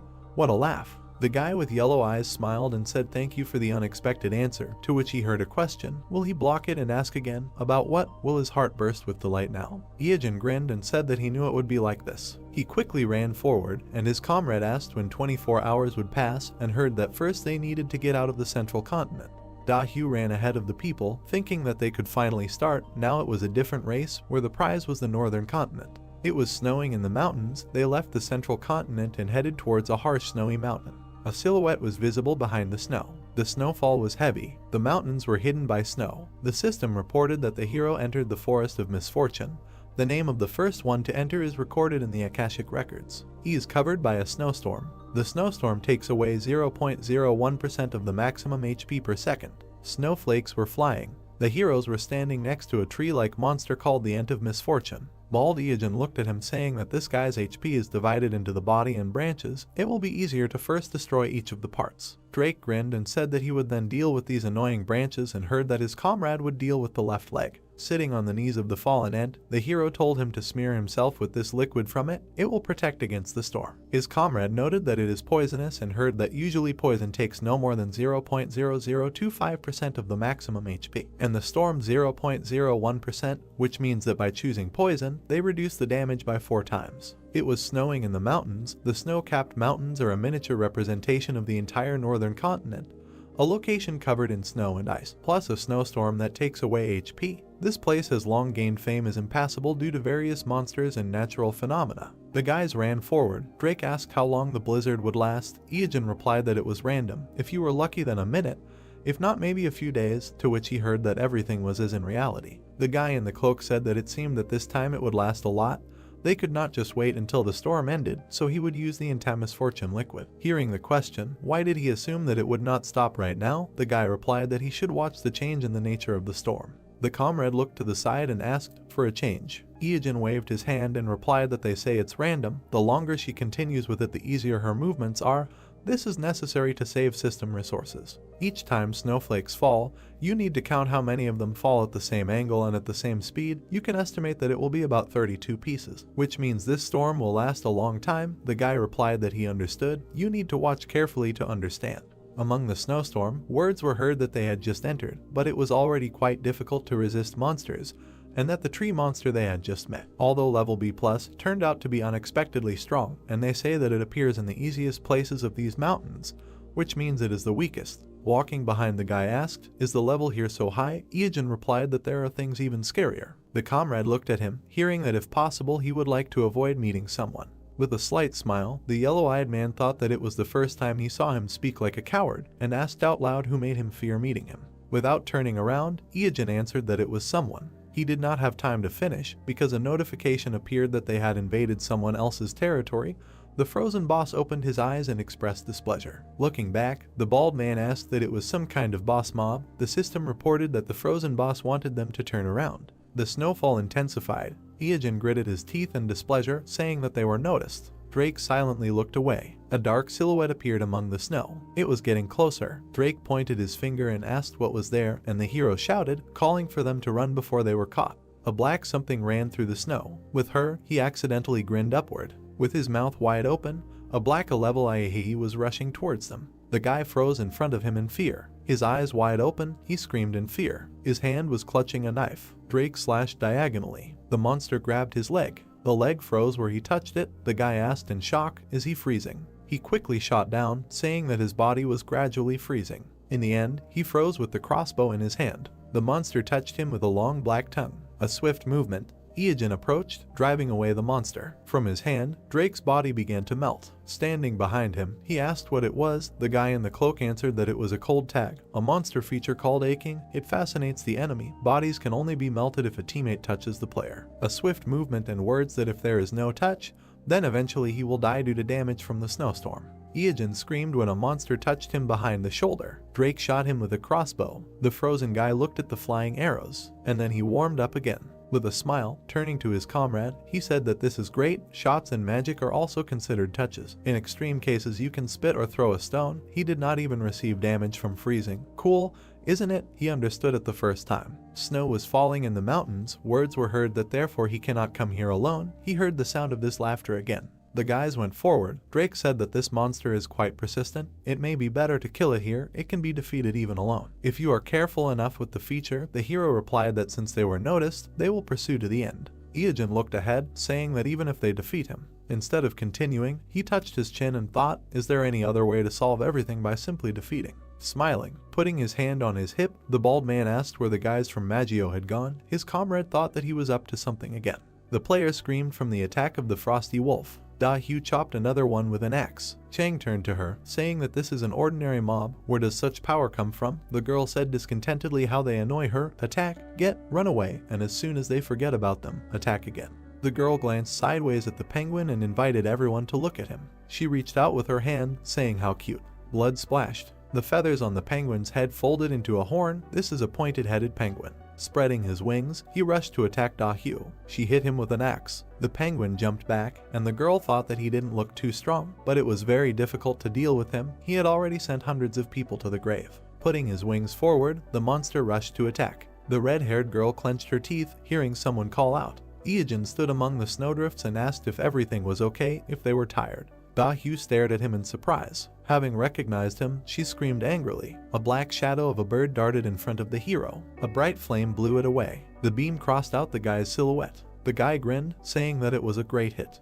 Da Hyu looked at him with wide eyes. Raising his hand, the hero thanked him for unfreezing him. The girl looked at him with displeasure, asking what it was. It was a direct hit. Looking ahead in surprise, the red-haired girl asked what those sounds were, giving her goosebumps. The guild members froze tensely. A smiling black monster was crawling across the snow. The players' bodies were covered in ice. The system reported that this ice could not be destroyed by normal means. The frozen guy clenched his teeth, saying that this was it. He could not move. Ice floes flew in the air, and words were heard about how cold and scary it was. Someone shouted that if you touch the ice, it will break. Let them touch each other. Da Hyu looked ahead, shouting that judging by its appearance, its characteristics include darkness, ice, and undead, which means that with the onset of daylight it will become 4 times weaker. If you use flame or steel, you can inflict 8 times more damage. Ahead was a black monster. The girl said with a smile that dawn was coming. You just need to hold out until sunrise. It was snowing heavily. There were frozen people lying on the snow. The guild leader thought that the pursuit squad of 500 people had lost 100 in just a few moments. She gritted her teeth and said, stagnant water, that they would still have a look. Running forward, Da Hyu resolutely shouted that she would definitely find and kill him. They would reach the end. Laughter was heard in the snowy mountains. Iyajin ran forward, saying how nice it was to pass on the work of Yahello to someone else. Drake, running behind, said that this time it was possible to deal with the monster and the guild at the same time. The guy in the cloak turned around and said that it was impossible. They could still be used. He smiled, saying how could he break away from the guys who wanted to cut his throat to avenge his death. Snow lay on the roofs of the frozen village of the hidden level. The man froze, stretching out his arms. Drake stood next to the counter, saying how scared he was. They were all frozen, because all the NPCs here were frozen by a monster. A comrade looked into the chest, saying that there was a potion, 1 can of whale oil, radishes, carrots, frostbite. Can all this be taken so easily? Looking down, he said that what was here was some kind of reward for the first finder, but unlike items bought in a regular shop, they cannot be restored. The guy with the scarf said that he felt like a looter, and the hero returns. Other people's things are not the main feature of most RPGs, and some even break jugs. There were objects and vegetables in front of him. A question was heard. Is this a potion that cures decompression sickness? Where did he get it from? He had been looking for so long. The guy replied that he simply brought everything that caught his eye. The system reported that they had entered a frozen cave with a black floor. The name of the first person to enter was recorded in the Akashic records. Drake raised his leg in surprise, asking what it was. Was there a black floor under the snow? The answer was heard that it was black because the floor was a deep sea, the bottom of which was not visible. Looking ahead in shock, he said, "What do you mean? They are walking on the surface of a frozen sea." Holding a bag, Iyajin told him to be careful. If the floor cracked, he would immediately end up underwater. Swinging, he threw the bag forward, hearing a question. Is this by any chance the blood of the wolves they had recently given away? What is he going to do? On the ice lay a bag with the blood of a frosted wolf. There was a black haze in the darkness. The hero smiled, saying that it was great. He caught it. A white pillar rose up ahead. A blue monster appeared. A huge ice shark broke the ice. Notifications appeared among the blue water that they had opened a hidden quest, a nightmare of the deep sea, with the goal of getting 28 teeth of an ice shark. Looking ahead, Drake said, "Do they really want them to count the teeth of this fish?" A friend asked, "Is it cool?" The shark opened its mouth. The guy raised his hand, saying that they can't ignore the quest. In any case, they will have to fight. A huge shark rushed forward. Shards flew near the guy. He shot forward with a crossbow. The ice floe broke into pieces. The shark jumped out behind the surprised guy. He jumped back from the attack, cursing. The crossbow shots sparked. Drake shouted that it was not for nothing that he was a level A. He was quite agile. Gritting his teeth, the bald man said that he always cowardly hid under the ice and suddenly attacked, so it was difficult to guess the time for a critical attack. He moved in such a way that all his attacks did not have much effect. The ice was broken. Words were heard that if this continues, the floor will gradually disappear. Iyajin smiled, saying that this is a high-level monster, so it will take too much time to completely destroy it. You just need to focus on the quest, although it looks difficult, but it definitely has some kind of specific pattern. The shark opened its mouth. Words were heard that before attacking, it always goes into an existing hole and returns, breaking a new one. But if it cannot go into the hole, then about 2 seconds will rush around the ice and then they will inflict critical damage. The hero imagined the shark's pattern, saying that it would make the first hole and dive underwater, emerging to make a second hole. Then returning to the depths it would dive into the first again, emerging to make a third, and the next time it returned to the depths it would dive into the second hole and then make a fourth. In other words, this pattern would be repeated endlessly until it destroyed the entire floor. Looking at the broken ice, he said that in order to defeat it, something would be needed to cover the hole it had already made. Iijin smiled, saying that they had not been too diligent in hiding their tracks, so they would be coming for them soon. A silhouette appeared at the top of the cave. The boy smiled, saying that here she was, their assistant. White rays rose up. A silhouette of a girl appeared in the settling dust. Da-hyu stood in a determined pose, asking what he was thinking. Maybe just run away. Did she catch him this time? Drake held his weapon tensely, asking, did he decide to team up to fight with Frosty Teeth? However, Iijin looked at her in amazement, asking, where did she come from? Players appeared on the walls of the cave, shouting that they were right below.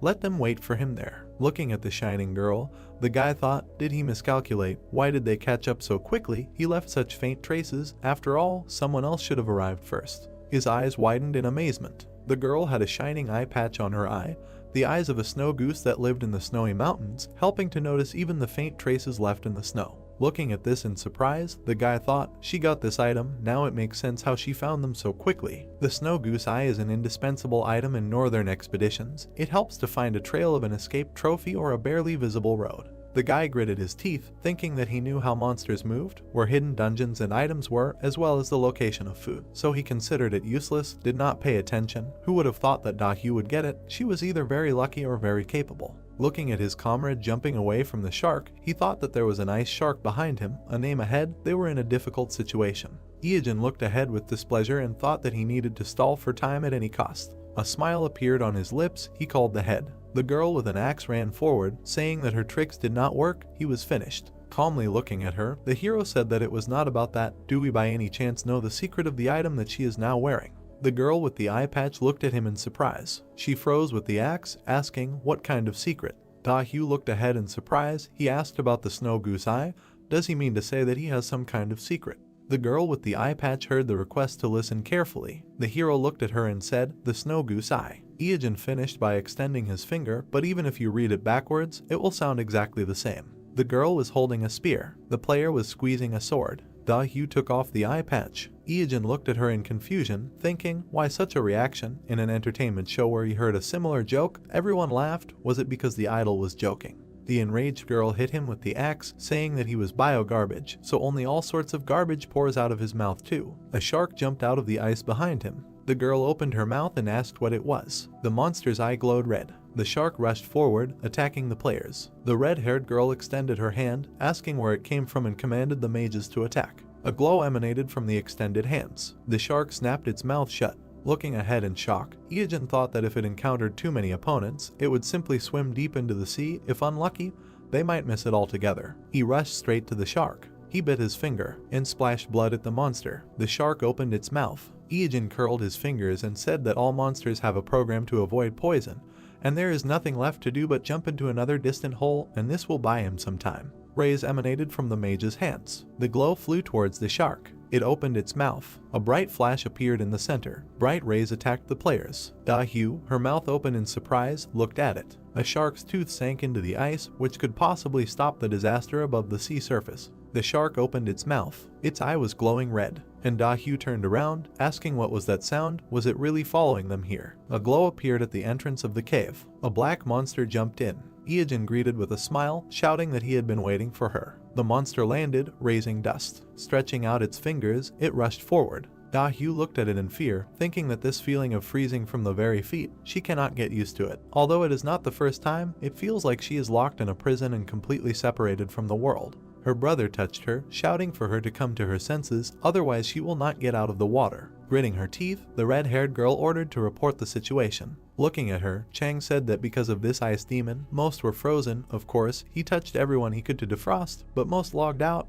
About 20 people remained. In the rapid movement, a question was heard, what about stagnant water? A system notification appeared about the completion of the quest of the Nightmare of the Deep Sea. The teeth of the ice shark were 28 out of 28. Smiling, Iijin ran forward, saying that this was a victory. To complete the quest, it was enough to collect the teeth that remained after the attack. A tooth stuck out of the ice. A black monster was in the mouth of the shark. The hand touched, freezing the monster. Ice rose from the shark's body, and words were heard that the frosted teeth would probably use their escape ability and try to swim further into the depths through the new hole. But the name has the ability of a driver, which means that this hole will be frozen tightly again. Iijin chuckled and continued that on the other hand, the shark is too big to just freeze it. They can often see how rank monsters fight, so he wishes for a pleasant viewing. The shark opened its mouth. The black monster stretched out its hand. A bright flash appeared between them, and words were heard that it was the first time he saw a rank monster's fight. Da-Hyu, looking worried, shouted that it was not the time to look at them. It was time to run away while these two were fighting. She and her brother ran away. It was snowing in the mountains. The footprints in the snow were glowing. The girl looked at them through the blindfold. Black, she ordered to come here. From the 500 people pursuing squad, only 20 remained, even though they had lost their majestic appearance. Baring her teeth, she said that she would do anything to cut off his head. Looking ahead, Cheng asked where they were going. He stood in front, saying that this is the northern edge of the world. After the snowy mountains there is no land. This is the end. This is the last place in this world. But there are no users who have seen it with their own eyes yet, so no one knows what the real edge looks like. Frowning slightly, he said that he does not want to admit it, but now this guy can be called a real discoverer. There was a black mark on the snow. Words were heard that this is nonsense. The girl's hair fluttered. She angrily shouted that she did not admit it. How could such a bad person be a discoverer? She would never admit it. Looking ahead carefully, she said that she found it. There was a figure in a cloak at the edge of the cliff. She said what was on that side. Staring ahead, the guy continued. The wind ruffled Iijin's cloak. Looking with red eyes, he asked, did they get here too? Clenching her fist, Da-Hyu screamed that this was the end. He had nowhere else to run. The foot was standing on the cliff. The girl stood by the blue sea. In ancient times, people thought that the earth was flat. They believed that if you reached the end of the world, you could see a bottomless abyss of nothingness. The game was made according to the type of such an ancient world. The system quoted Georg Lukács' words, how happy was the time when you could look at the blue sky full of stars and go on the right path, reading their message. With a grin, the brunette greeted them at the edge of the world. He extended his hand, saying that here is the beginning. The finger pointed forward. Da-Hyu looked into the distance in surprise. Romance that doesn't exist now. The world of ancient theories. The ship had white sails, which means that what is hidden at the edge of the world. A large ship was sailing ahead. She thought that no one knew yet. 15 years ago, a photo called The Edge of the World appeared in one community. Mountains towered above the sea. Some adventurer without a second thought uploaded a photo in the corner of which something was vaguely visible, and this attracted a huge number of the entire community. When enlarging the photo, a ship was visible. Iijin, who was sitting at the computer, was surprised, wondering if this was Photoshop. Then he really was a noob. He decided that this meant that there was something else beyond the edge of the northern continent. And who would have guessed that at the edge of the map, where it seemed like there was nothing, white sails were visible. Could something like this really be hidden in the northernmost part? The hero smiled, looking up, saying that, as he thought, he was here. The comrades stood, looking at the ship in front of them. Cannons were sticking out of the hull. No one was visible on the deck. A skeleton was leaning against the wall. It was the captain of the devil ship. He asked what brought them, and was he really a passenger? With a smile, the hero said that he was, and clarified, can he get on the ship? Then the skeleton said that he needed to pay, asking if he had money. She showed 3 fingers to the question of how much. Putting his hand on his belt, Drake said 3 million in gold, which was a bit expensive, but the captain told him that he was wrong. Showing 3 fingers again, he clarified that his price was 30 million, which was equal to 3 million won. The blonde opened his mouth in surprise, asking why so expensive, because it was a high price. The archer and the others, meanwhile, approached the ship, saying that they needed to be caught and killed. Drake handed the bag of money to the hero, saying that there was nothing to be done, although 30 million was a lot. The captain asked what class of cabin he wanted, and the guy said the first. The skeleton's eye lit up brighter when he said that money could only buy cabins no higher than second class, and to sit in the first, something else was needed. New messages appeared about discovering the hidden quest Deep Sea Nightmare 2, and also about the fact that due to a long stay at sea, the pirate's teeth had deteriorated. A dark aura surrounded the captain, that his teeth had deteriorated so much that it was now difficult to bite through ropes, and asked if the hero could bring him teeth that would work as dentures. The skeleton looked at the outstretched hand in surprise. Several teeth appeared in front of the hero. These were shark teeth. Lowering his lower jaw, she was surprised at what they brought him. New messages appeared above the teeth that the hidden quest was completed. These teeth went to the skeleton. The captain's body was covered with flesh. A smile appeared on his face. She turned out to be a girl. She put her hand on her belt, said that she would give him a first-class cabin. Drake and Iijin looked at her embarrassedly. The captain pointed to the door, saying that this was the first class of the ship. The door was visible among the smoke. Some sound was heard.